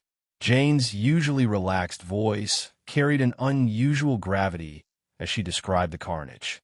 I could sense that the numbers and scope of the destruction genuinely disturbed even someone battle-hardened like her. I paused in rinsing the cutting board, feeling my own brow furrowing in grim contemplation. Damn, that explained the haunted look in the big guy's eyes. War was hell, plain and simple. Alice glanced up from the pot she was drying. So how'd it end, Jane? That chief guy seems pretty battle-worn. Jane nodded seriously. That's the thing, the chief wasn't just a soldier. According to him, and trust me, he was damn humble about it, he was humanity's greatest hero. Apparently, they'd lost all their planets except for Earth itself, their very last bastion. The Covenant had finally pushed humanity right to the brink of annihilation. But then Master Chief stepped up, nearly single-handedly turning the tide of the war. Guy sounds like some kind of legendary super warrior who pulled humanity back from certain extinction. He ended up defeating the Covenant leadership and smashing their military capabilities. Jane shook her head, a small, admiring smile tugging at the corners of her mouth. I swear, I had to pry that last bit out of him. He's humble to the point of frustration. I chuckled softly at that, tossing another dirty towel toward Alice, who caught it and pouted playfully at me. Shit, he sounds like a real-life space Rambo. He definitely earned every bite of that feast. After another moment of silence, my thoughts returned to the practical issues at hand. My expression shifted into a slight frown of concern as I turned back to Jane. So what are they going to do now, then? You mentioned their ship was just drifting uselessly in space. After it got cut in half, she nodded grimly, reaching up to brush a loose strand of crimson hair away from her face, tucking it neatly behind her ear. Yeah. Chief said their vessel's completely dead in the water, drifting wreckage. He's stuck here unless someone gives him a lift somewhere more useful. But that's where it gets interesting. Go on. Jane leaned closer. Turns out, before the Covenant threat appeared, the Spartans' Chief's super soldier program weren't originally created to fight aliens at all. They were a top-secret black ops unit designed specifically to combat human insurgent space terrorists, essentially threatening Earth's colonies from within. I tilted my head thoughtfully with my fox ears twitching with sudden interest. So he specialized in counterinsurgency warfare against other humans? She nodded enthusiastically as she confirmed my realization. Exactly. The man's a born and bred counterterrorist specialist. He knows exactly how to dismantle hostile organizations, root out infiltrators, and take down human combatants with brutal efficiency. Alice's expression shifted into sharp understanding. In other words, the perfect man to help us deal with our little problem of foreign government agents and soldiers infiltrating Haru's homeland. Jane smirked approvingly. You got it, Alice. With his experience, skill set, and firepower, he'd be invaluable in tracking down and eliminating the enemy operatives. I paused in rinsing out the final cooking pot, setting it gently into the dishwasher rack. My tail swished thoughtfully behind me as I mulled over the implications. Of course, all of this will depend on getting him and Cortana to agree. I pointed out to my two girlfriends before they got too enthusiastic with their plans. Of course, Jane just rolled her eyes and gave me a look that said, "Who do you think I am? If I could get Rex to follow me, then I can do it with this guy as well," Jane said. She also added that she had been missing having a crew of commandos following her around. They all left after Saren had been dealt with. It had just been her and Alice as boots on the ground during most of their recent missions, either assigned to them by the Council or by the Systems Alliance in her universe. Yukio Town, the hidden domain and home of the Nura clan, always struck me as a deceptively peaceful place. On the surface, it seemed just like any ordinary bustling city, tidy streets, Quaint old buildings nestled between sleek modern structures, and the comforting hum of midday traffic echoing faintly through the air. Yet underneath that quiet facade, this town was secretly ruled by yokai who fed off humans. They didn't kill humans outright. Mind you, just scared the absolute shit out of them once in a while for sustenance. They fed on fear. Honestly, it was pretty tame stuff compared to some other yokai clans out there. Mostly the Oni that will happily feed on human flesh if they were still allowed till I glanced back at the town. It reminded me a little of Kuo, albeit more built up and crowded. Walking down the sunny street, my hands casually stuffed in my pockets, I scanned my surroundings through narrowed eyes. I was walking around with my fox ears out on top of my head, and a single golden tail swaying arrogantly behind me. All of this was covered by a very weak illusion to make me look like a weak amateur yokai. The perfect bait as I suppressed my true power deep inside of me. My illusion was sloppy enough that any yokai who laid eyes on me would immediately see through it. I deliberately leaked a trickle of my weak yuki out around me, just enough energy to clearly advertise myself to anyone who was paying attention. Sure enough, it wasn't long before I sensed something unfamiliar of foreign magic lingering nearby. I slowed my steps subtly, pretending to admire the shops and stalls while carefully analyzing the energy. It didn't carry the distinct darkness of demonic power, like Rias and her peerage. Nor did it have that gentle, pure glow of angelic grace that Gabriel radiated.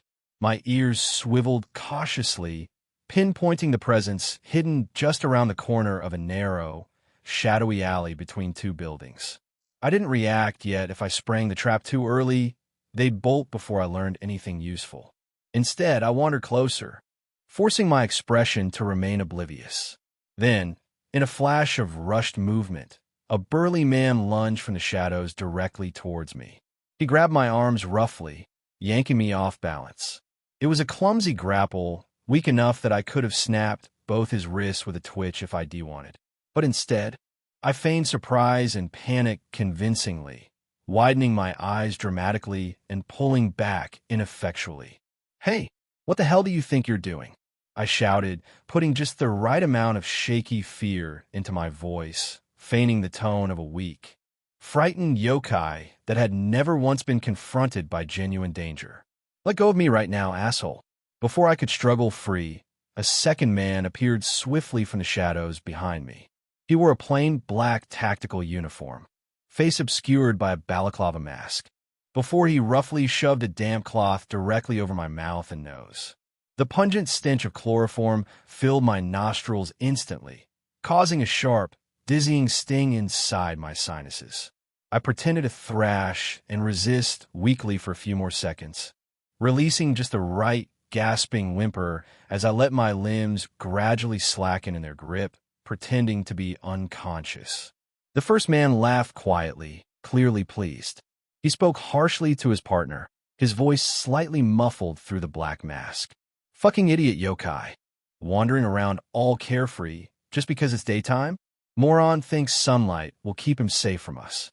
He snorted mockingly as his comrade tightened his grip around my waist, dragging my limp body easily into the alleyway. "Let's hurry and bring him back to the hideout. The doctor has been itching to start experimenting again. This furry little fucker ought to be perfect for today's tests." My tails would have bristled angrily if I wasn't still playing dead. Still, I forced myself to remain patient, eyes closed and breathing steadily shallow. My first priority was infiltrating their hidden base.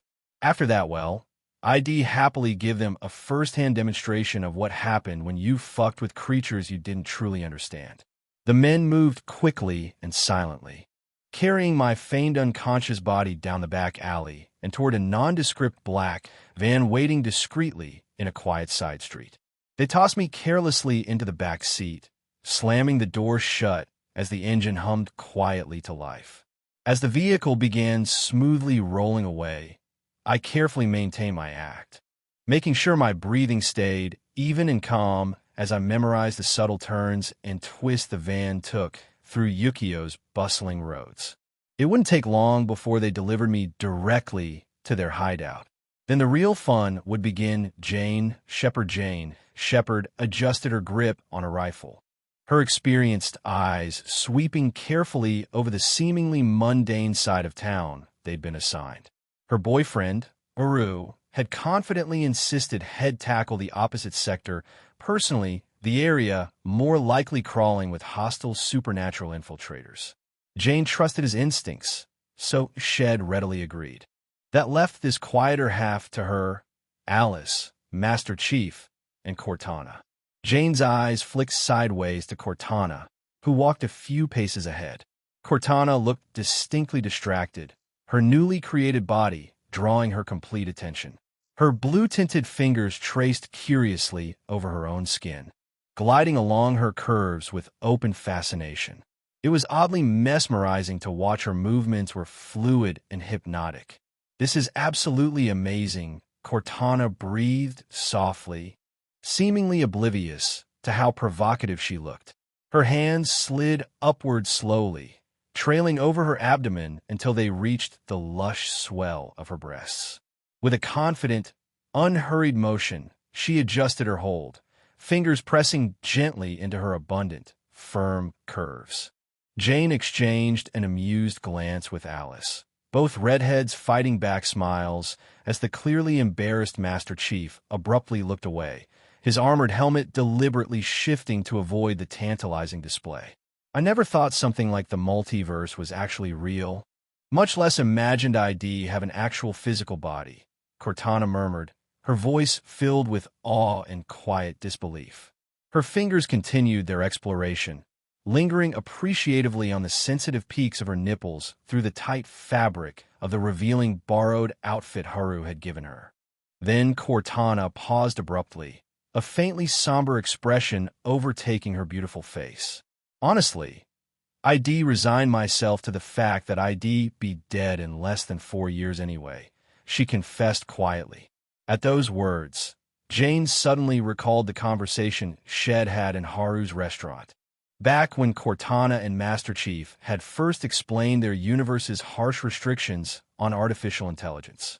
Apparently, AIs from their world only had about 7 years before they descended into madness, what they called rampancy, transforming into homicidal killers, essentially becoming their universe's version of evil Terminators.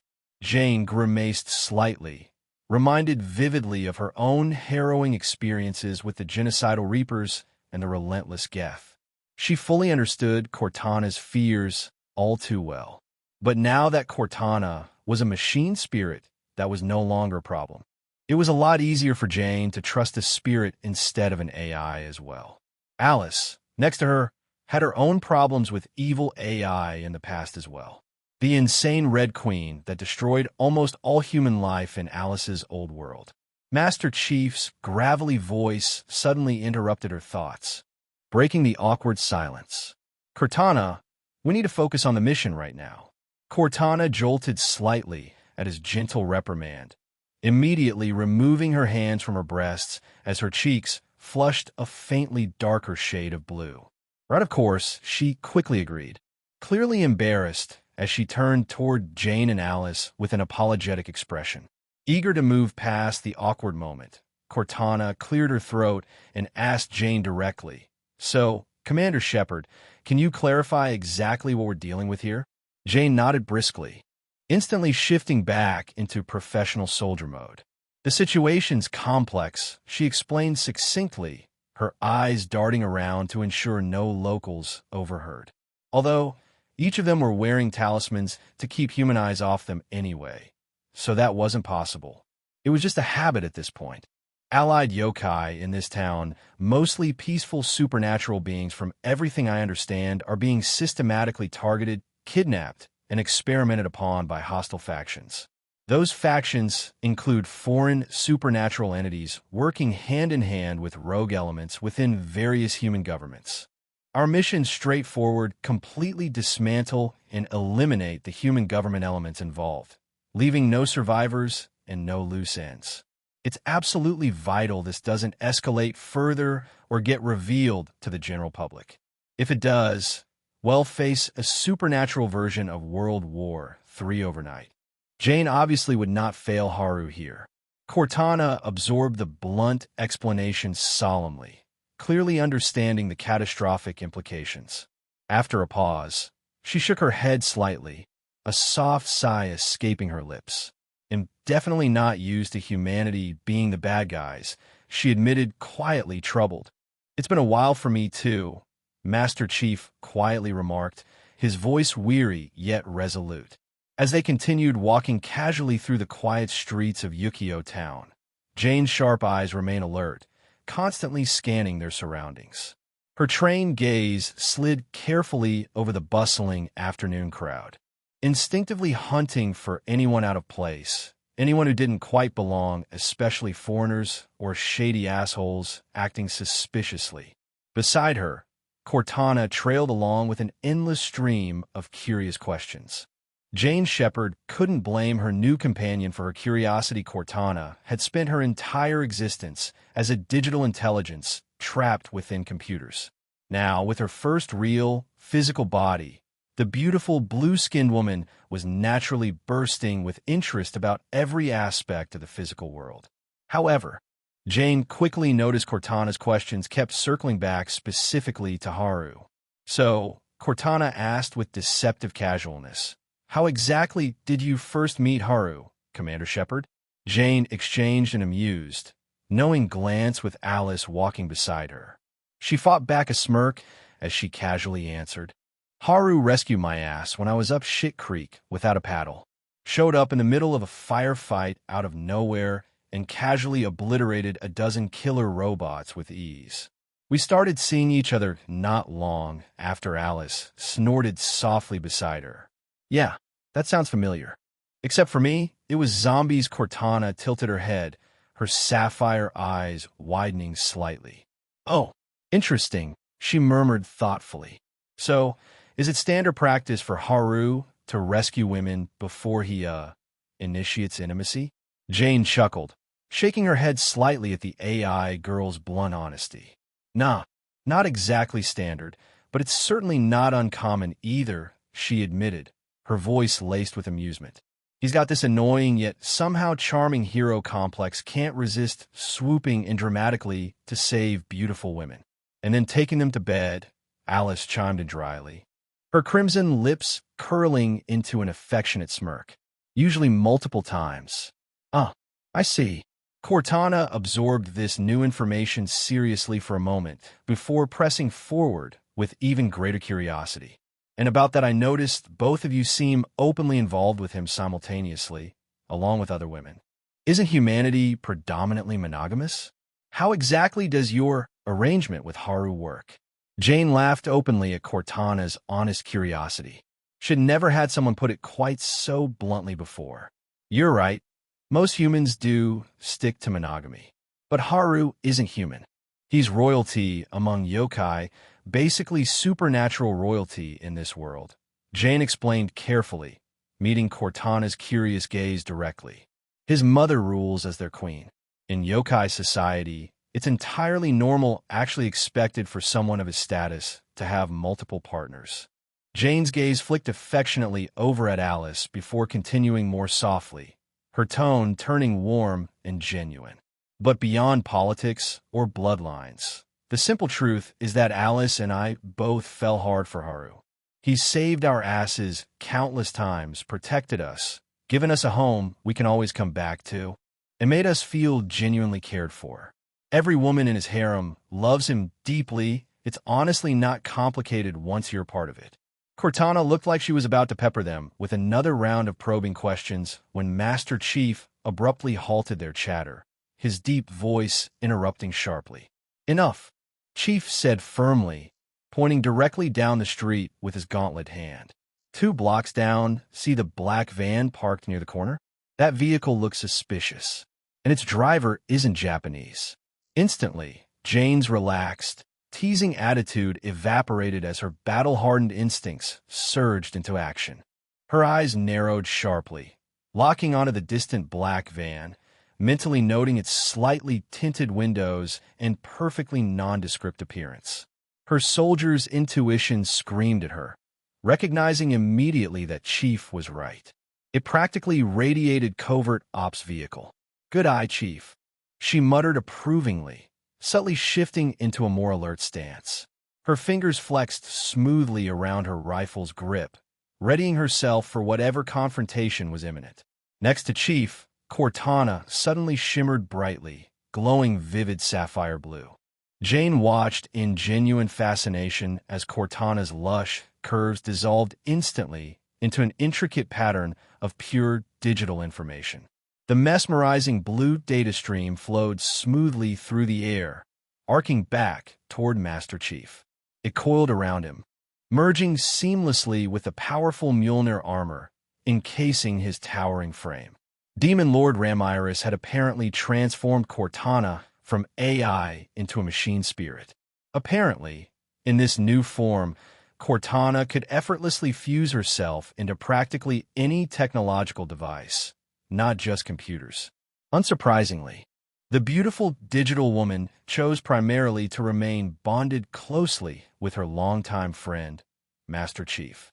Cortana's smooth voice echoed clearly from within the Spartan's armor speakers. Integration complete, Chief. All suit systems optimized. Sensors are active and scanning. Chief nodded curtly, clearly accustomed to Cortana's presence within his armor. Keep your scans passive for now, don't tip them off. Shepard? Yeah. Jane's voice turned sharp, deadly serious. We approach, slowly stay casual, but ready. Let's see who we're dealing with here. Alice reached down silently, her hands confidently caressing the twin pistols holstered snugly against her toned thighs. Jane watched appreciatively as Alice's elegant, deadly fingers traced lightly over the weapon's smooth grips, checking readiness. Alice caught Jane's lingering gaze and winked flirtatiously. Jane smirked back knowingly, but her pulse quickened slightly. Fuck, she thought. Alice always looks ridiculously hot right before a fight. Haru, I continued to pretend to be passed out, my body hanging limp and heavy in their grasp. The two assholes hauling me roughly down the darkened corridor finally reached the prison area. Without a shred of gentleness, they heaved me forward, tossing me carelessly into a cramped cell already packed with other yokai prisoners. My face hit the filthy stone floor first, but even that harsh impact didn't register as pain anymore, not with how absurdly durable I'd become at this point. I remained motionless, ears twitching subtly, waiting until I heard the metallic clang of the cell door locking and their heavy footsteps fading away down the hallway. Only then did I bother sitting up, shaking my golden hair free from my eyes as I glanced around, scanning the miserable faces of the yokai trapped alongside me. They looked like absolute shit, injuries everywhere, bandages stained dark with dried blood, some missing limbs entirely. It was obvious these poor bastards had been through hell already. But then my eyes fell upon one particularly familiar face sitting hunched and sniffling quietly in the far corner. I blinked, eyebrows shooting upward. Shit, Rikuo Nura? What the hell is he doing here? Hey, Rikuo, I called out to the young Yokai, quietly, grabbing his attention immediately. His head snapped up in startled shock, cracked glasses slipping down his bruised face as he gaped at me. Prince Haru? Holy crap! It's really you. You're actually here? A sudden rush of hope replaced the exhaustion on his features, but that quickly faded into alarm. Wait, does this mean those assholes captured you too? Nah, I said easily, shaking my head dismissively as I got to my feet and stretched, popping the bones in my neck with a satisfying crack. I'll let them take me in on purpose. Figured it was the quickest way to find whoever's running this shit show and tear their spine out personally. I narrowed my gaze on him, frowning deeply. But never mind me, what the hell happened to you? Rikuo, how'd you end up in this mess? Before he could answer, a nearby yokai interrupted hoarsely, a crow type, judging from the ragged feathers and single remaining wing drooping from its shoulder. It was missing an entire arm, the stump crudely bandaged and clearly infected. It's the fucking Greeks. He croaked bitterly, his dark eyes filled with hate and pain. This shithole's run by some psychotic demigod prick Apollos' own twisted spawn. Calls himself a doctor, but he's nothing but a butcher experimenting on us, slicing us open just to see how we tick. My tails bristled sharply, irritation building rapidly. Oh, for fuck's sake. Of course it's the Greeks. Those assholes never know when to stop fucking around. Rikuo quickly surged forward, his desperation returning with a vengeance as he grabbed at my arm, pleading urgently. Prince Haru, you gotta help us. Sarara, they just dragged her away a few minutes ago. It's her turn in that bastard's torture chamber next. Please, you have to save her. My expression darkened immediately, golden eyes narrowing dangerously. Sarara? His little Yukiana girlfriend? I see, I growled softly, deciding right then and there that this entire shitty operation was going up in flames tonight. Literally, I allowed my 9 remaining golden fox tails to burst free, spreading out imposingly behind me, no longer hiding the extent of my power.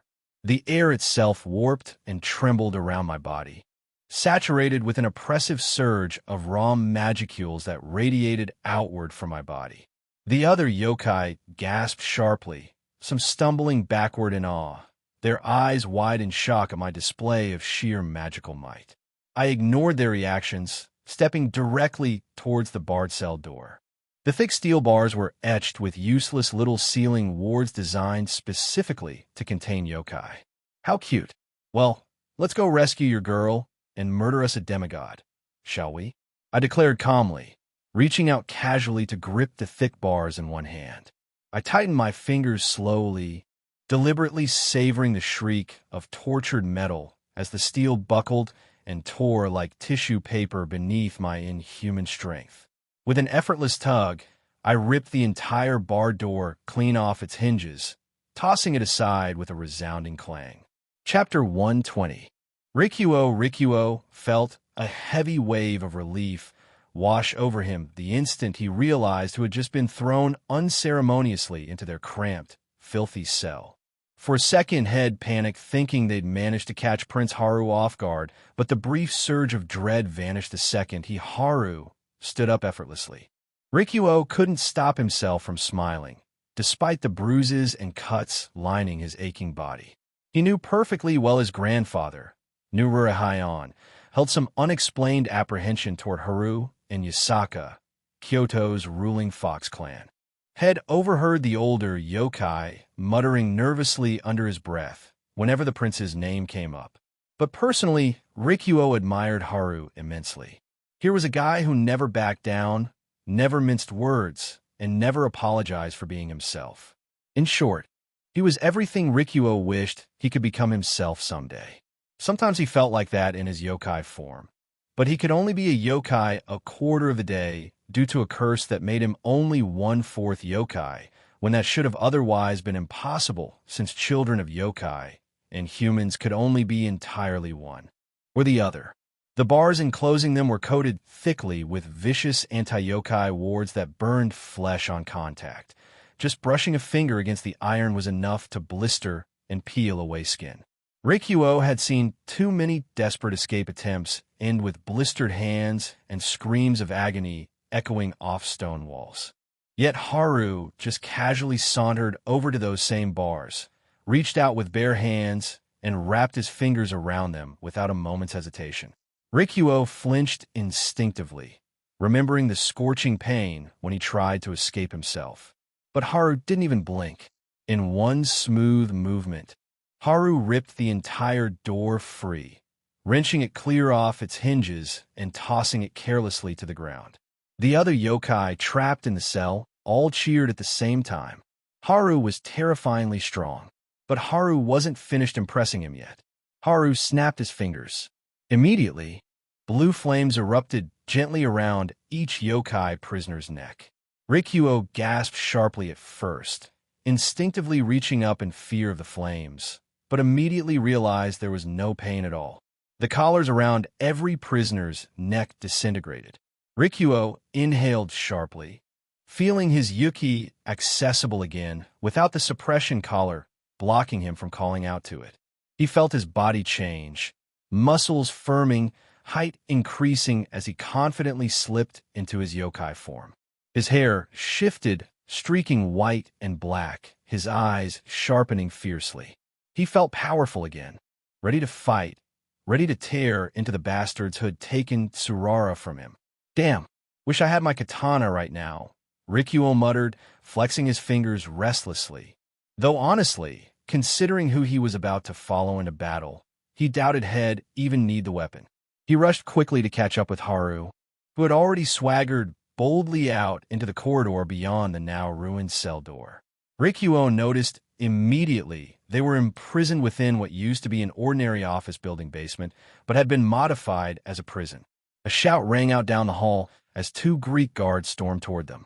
The two men wore armor straight out of an old history textbook, bronze chest plates, red cloaks, and shining helmets with crests. Bronze spears were pointed aggressively toward Haru. "Stop right there, you filthy yokai!" One shouted angrily. He leveled his spear aggressively at Haru's chest.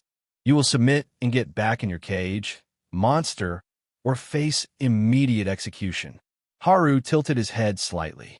A mocking smile tugged at the corner of his lips as he folded his arms casually across his chest, completely unimpressed by their threat. "You guys seriously went full-on cosplay, huh?" Haru drawled lazily. He gestured dismissively at their ancient Spartan getup. "It's cute. But honestly, that movie 300 did it better. Your costumes are just tacky." The Greek guards visibly bristled. One spat onto the floor. "That film is an absolute abomination. It's a disgraceful insult to true Spartans. Do you idiots really think ancient warriors ran about the battlefield half-naked like barbarians?" He barked, fury burning in his eyes. "We were the greatest soldiers mankind ever produced." Then, with an enraged battle cry, the two men lunged forward simultaneously, thrusting their bronze spears directly toward Haru's chest. Rikuo instinctively tensed, ready to leap in to assist, but he knew deep down Haru wouldn't need any help at all. He was right. Haru's hands blurred impossibly fast, snatching both bronze spearheads effortlessly from midair.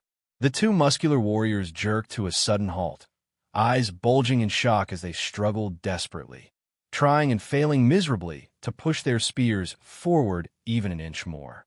Sweat poured down their faces, veins bulging thickly in their arms and necks as they strained futilely against Haru's casual, unwavering grip. "Hey, Chow!" One man gasped out weakly, horror dawning in his wide eyes. "How is this monster so fucking strong?" Haru's eyes turned chillingly cold, his bored amusement vanishing completely. His lips curled back slightly, revealing sharp, dangerous fangs and a ruthless, savage smile. "The only monsters here," Haru said softly, voice low and deadly, "are you foreign fucks who dared invade my land." Technically this land was Nura territory, or was it at this point? Rikuo sadly pondered on that. If they had to call for reinforcements, the second powerful invaders threatened them. Did their clan deserve sovereign rule over this town? Before either warrior could even open his mouth to reply, blue flames erupted violently around their bodies. This time, the flames weren't gentle or forgiving, they roared savagely, consuming the two men instantly in an inferno of magical foxfire. Their screams tore through the corridor, echoing painfully. Rikuo winced involuntarily, cringing inwardly as he watched the Greeks writhe in agony, their flesh melting grotesquely from bones. He had never witnessed human death before, and despite knowing these men were evil, it still turned his stomach slightly. But he clenched his jaw tightly, refusing to look away. This was necessary. Justice. Rikuo stayed close behind Haru as the pair proceeded deeper into the expansive, impossibly large building. Somehow its interior seemed enhanced, warped by magic to stretch far beyond its modest outer appearance. The corridor they walked down looked as if it continued indefinitely, long and dimly lit by flickering fluorescent lights lining the ceiling. Soldiers periodically appeared from hidden rooms, emerging aggressively from shadowed doorways. Spears and swords already drawn, they shouted threats and curses at the two yokai, their eyes wide with hatred and desperation, voices echoing sharply down the endless halls. But Haru was relentless. Without even slowing his pace, he met each wave of resistance with brutal, effortless violence. Rikuo had never seen such casual, efficient killing. Haru moved fluidly, dispatching men as though they were nothing more than bothersome insects. A soldier charged forward, his bronze sword held high overhead, screaming something angry in Greek. Haru caught him by the throat with one hand, squeezing until the man's eyes bulged grotesquely, tongue lolling from his open mouth. A sickening crack echoed in the hallway as Haru snapped his neck effortlessly. He discarded the limp corpse, letting it crumple to the blood-stained floor. Another warrior rushed them, this time wielding a heavy spear aimed straight at Haru's chest. The yokai prince seized the weapon mid-thrust, ripped it from a startled soldier's grip, and instantly rammed it back through the man's torso. Blood sprayed out explosively, splattering onto Haru's clothing and face. He ignored it entirely, stepping forward and shoving the impaled body roughly aside, letting it slump lifelessly against the wall. "Stay behind me," Haru commanded tersely without glancing back at Rikuo. His voice was calm but ice-cold, tightly controlled anger simmering just beneath his words. "There might be more hidden doors and ambushes ahead. I don't want you getting hurt, kid." Rikuo clenched his fists, slightly annoyed at being treated like some helpless child. Yet he still obeyed, remaining just a step behind Haru. After witnessing the utter brutality with which Haru dispatched their enemies, Rikuo quickly understood he was out his depth here. He knew he was strong for his age, certainly capable of defending himself against most yokai, but Haru was clearly on another level entirely. They continued steadily onward, stepping carelessly over broken corpses left in their wake. The floor grew slick with blood beneath Rikuo's feet, but he pushed forward regardless. Finally, after what seemed like countless twists and turns, Haru suddenly halted mid-step. His entire body went rigid, his muscles visibly tensing beneath his bloodied clothing. "Fuck Haru," snarled abruptly, tilting his head sharply upwards and inhaling deeply through his nose. His golden eyes narrowed dangerously, lips curling in disgust. "Do you smell that, Rikuo?" Rikuo inhaled cautiously, sniffing the stale air. At first, he only noticed the stench of fresh blood and burnt flesh from Haru's earlier kills. But as he focused, he caught something else, a revolting scent that made his stomach churn violently. It smelled rancid, putrid like rotting meat mixed with something chemical and artificial. The foul odor lingered unpleasantly in his nostrils, making his eyes water slightly. "God, that's disgusting," Rikuo muttered, grimacing deeply. He instinctively raised one arm, covering his nose and mouth as he tried to breathe shallower. What the hell could possibly smell like that? Haru didn't reply directly. Instead, he turned abruptly toward one particular closed doorway at the very end of the corridor, eyes locked intensely upon it. The foul smell seemed to emanate specifically from beyond that ominous door. Without hesitation, Haru stormed directly toward it, his movements now filled with grim determination and barely restrained anger.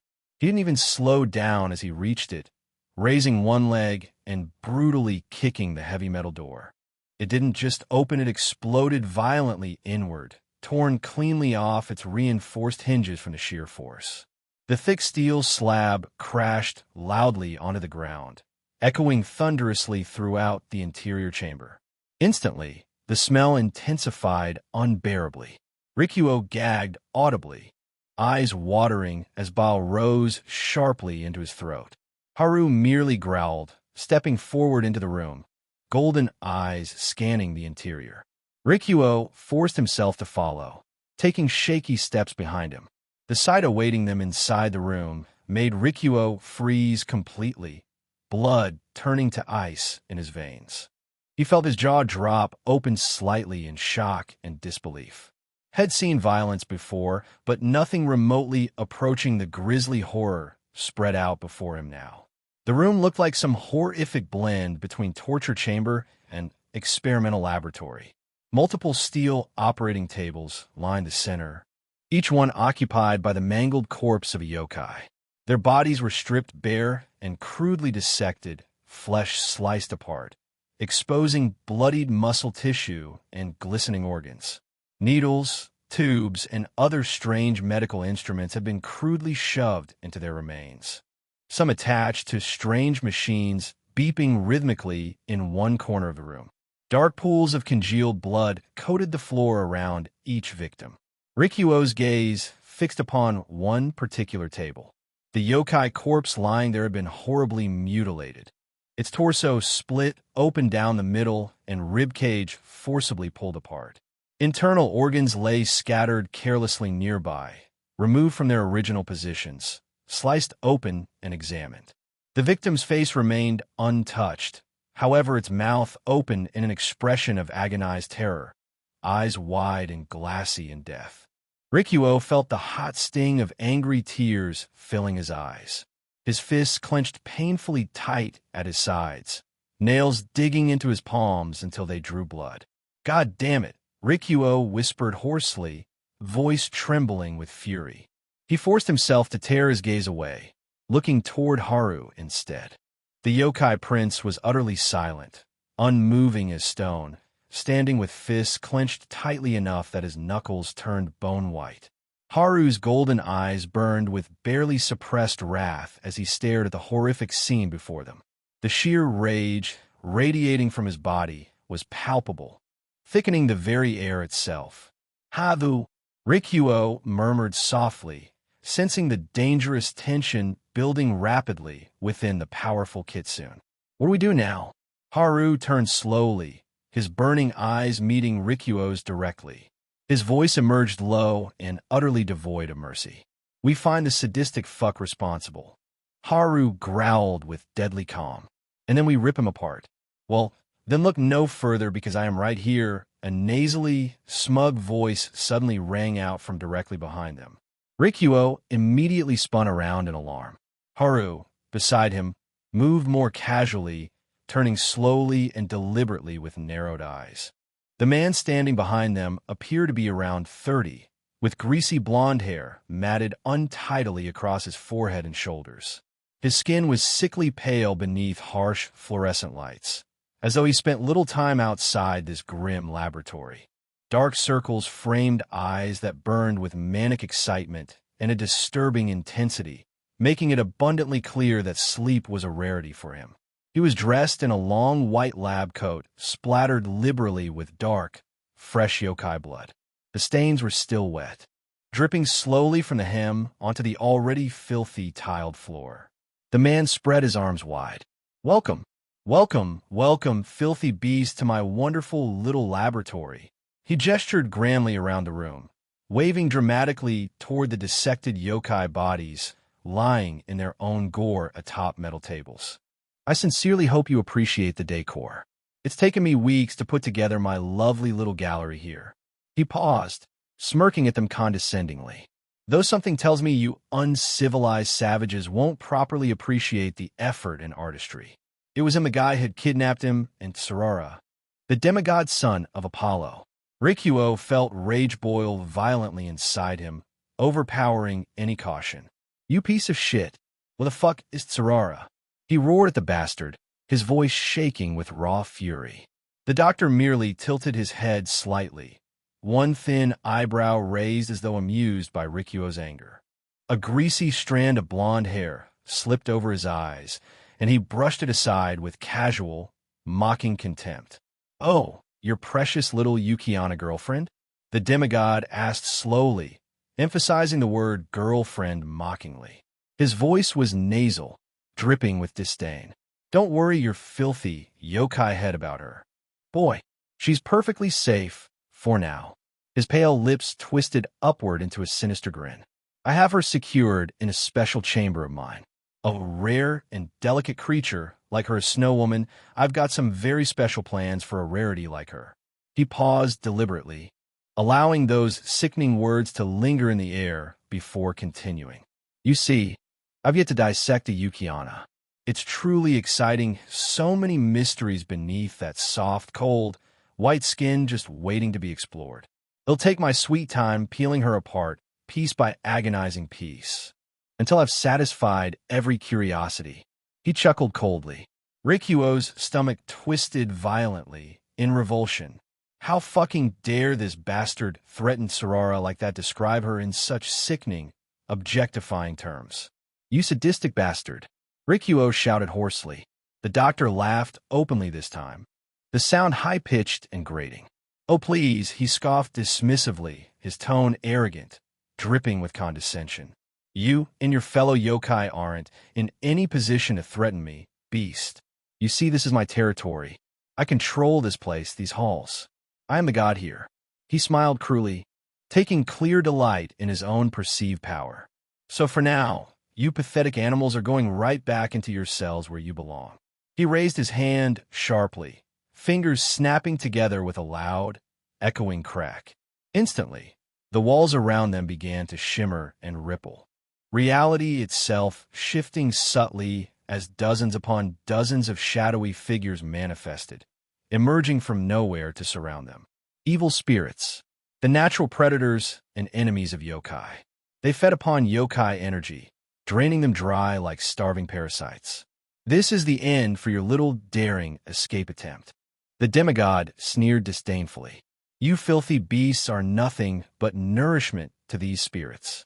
Once they've fed, perhaps they'll dissect whatever scraps they leave behind, assuming there's anything left of you worthless animals.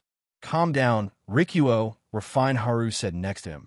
Rikuo glanced nervously toward Haru. Fine. These were yokai's natural enemies, and there were dozens of them. They needed to escape and rescue Tsurara before getting reinforcements, and Haru waved his hand. Waves of blue foxfire flying in all directions. The result was immediate. The evil spirits all screamed in agony and pain as they were burned alive. How is that possible? Foxfire was made from Yuki, wasn't it? These creatures fed on that energy. Attacks like foxfire should be worthless against them. Chow. The demigod stammered, genuine fear and confusion replacing his former bravado. His voice trembled unsteadily, eyes locked fearfully upon Haru. This is impossible. Those were evil spirits. Nothing could destroy them so easily, especially not some filthy beast of a yokai. You can't, this isn't possible. He shook his head slowly. Who are you really? He demanded shakily, voice edged with desperation. No ordinary yokai has this sort of power. You're different. What the fuck are you? I suppose I should properly introduce myself, shouldn't I? Haru said calmly, but he was obviously still furious underneath. You wanted to know who I am? I'm Prince Haru, the son of Yasaka, queen of the Kyoto yokai. Your people invaded the wrong territory, Jane. Jane Shepherd moved methodically through the dimly lit warehouse, her N7 assault rifle held tightly in her gloved hands, its muzzle still smoking slightly from the last man's shed put down. She could hear her own steady breathing inside the helmet of her combat armor. Two more coming from your left flank. Shepherd, Cortana's silky voice echoed inside her earpiece. Cool and unbothered, even as gunfire cracked violently nearby. Looks like Russian special forces this time, heavily armed and armored. Be careful. I always am, Jane murmured, pressing her back to a crate. She glanced briefly toward Alice, who moved with a lethal grace just meters away. The other woman's eyes shone with a dangerous intensity as she aimed her sleek, futuristic pistols forward. Master Chief, towering and intimidatingly silent, held position nearby, his massive armored bulk casting an immense shadow that loomed threateningly across the warehouse floor. The Spartan had barely broken stride since they'd breached the front door, slaughtering enemy combatants with relentless precision. The floor around him was littered with shattered bodies, bullet-riddled and mangled from his sheer, brutal efficiency. Cortana, comfortably nestled within Chief's high-tech armor systems, calmly spoke again into their comms. 3 more hostiles directly ahead. Americans this time, CIA Black Ops by the looks of it. They've set up an ambush, aiming right at your position. You might want to hit them before they hit you. Roger that, Jane replied tersely as she raised her free hand, enveloping her fingers in swirling purple-blue biotic energy. You ready, Alice? Alice flashed a wicked smile, her expression feral and almost predatory. Always Shepard. Let's fuck these bastards up. The two women surged forward in perfect synchronicity, sprinting toward the CIA operatives who rose from cover, firing wildly in panic as they realized their ambush had failed. Jane's biotic charge slammed her violently into the first man, sending his body hurtling backward into the wall with bone-crunching force, his spine audibly snapping as he crumpled lifelessly.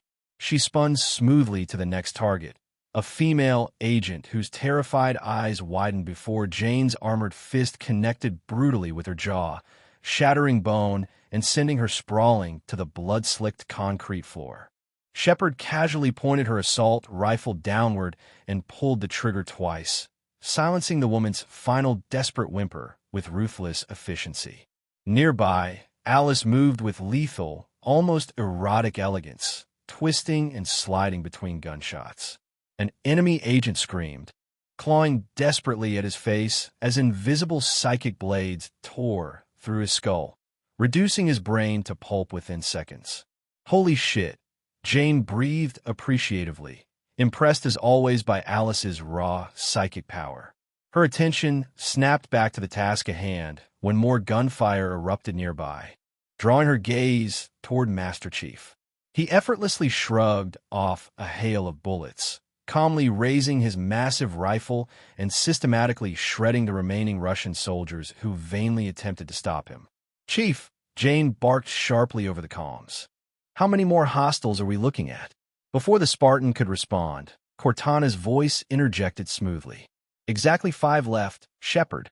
Greek operatives barricaded in the control room upstairs, panicking and desperate. Judging by their calm chatter, they're terrified and close to surrender. Jane shook her head firmly, disgusted. "No surrender. If any of these fuckers live, the entire supernatural world risks exposure." Alice nodded grimly in agreement, tightening her fingers around her pistol grips, the weapons humming faintly in readiness. "Agreed. Let's finish this shit, Jane." Jane Shepard squared her shoulders determinedly, advancing confidently toward the staircase leading upward. "You heard her, Chief. No survivors. Let's clear them out once and for all." A couple minutes later, Jane Shepard exhaled heavily, leaning her armored back against the warehouse's reinforced concrete wall as she glanced around at the aftermath of their brutal assault. The corpses littering the concrete floor around them belonged to operatives from multiple governments: Americans, Russians, Greeks. She shook her head in disgust, dark red hair falling across her face, slightly damp from sweat and the exertion of the fight. A weary, frustrated sigh escaped her lips as she addressed the room. What the hell were these foreign pantheons even thinking? Jane spat out sharply, dragging this many human governments, especially heavy hitters like the Americans and Russians.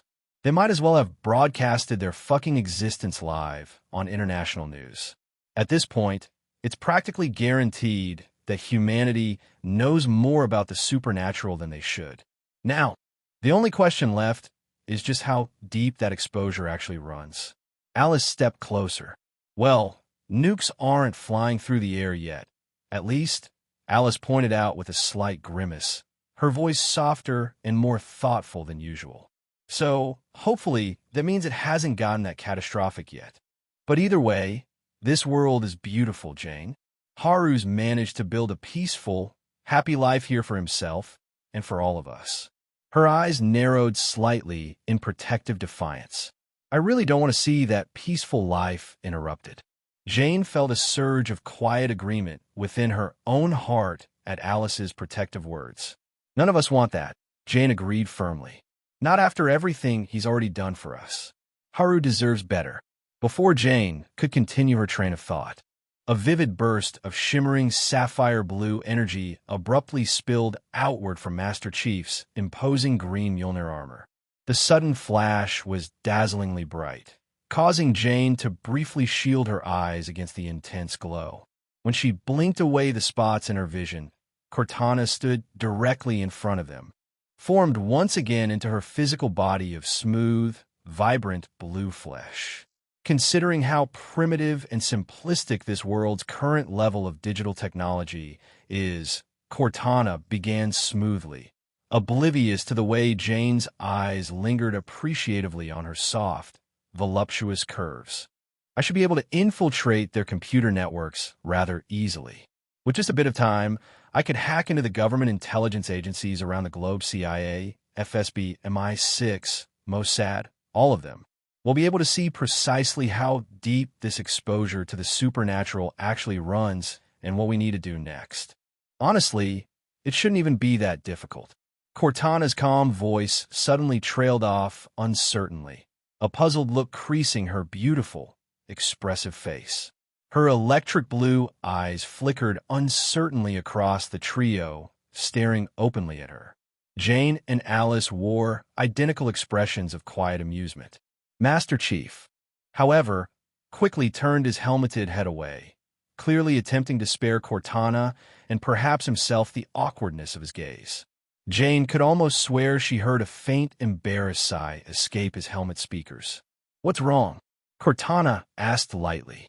Her fingertips absently brushed her cheek.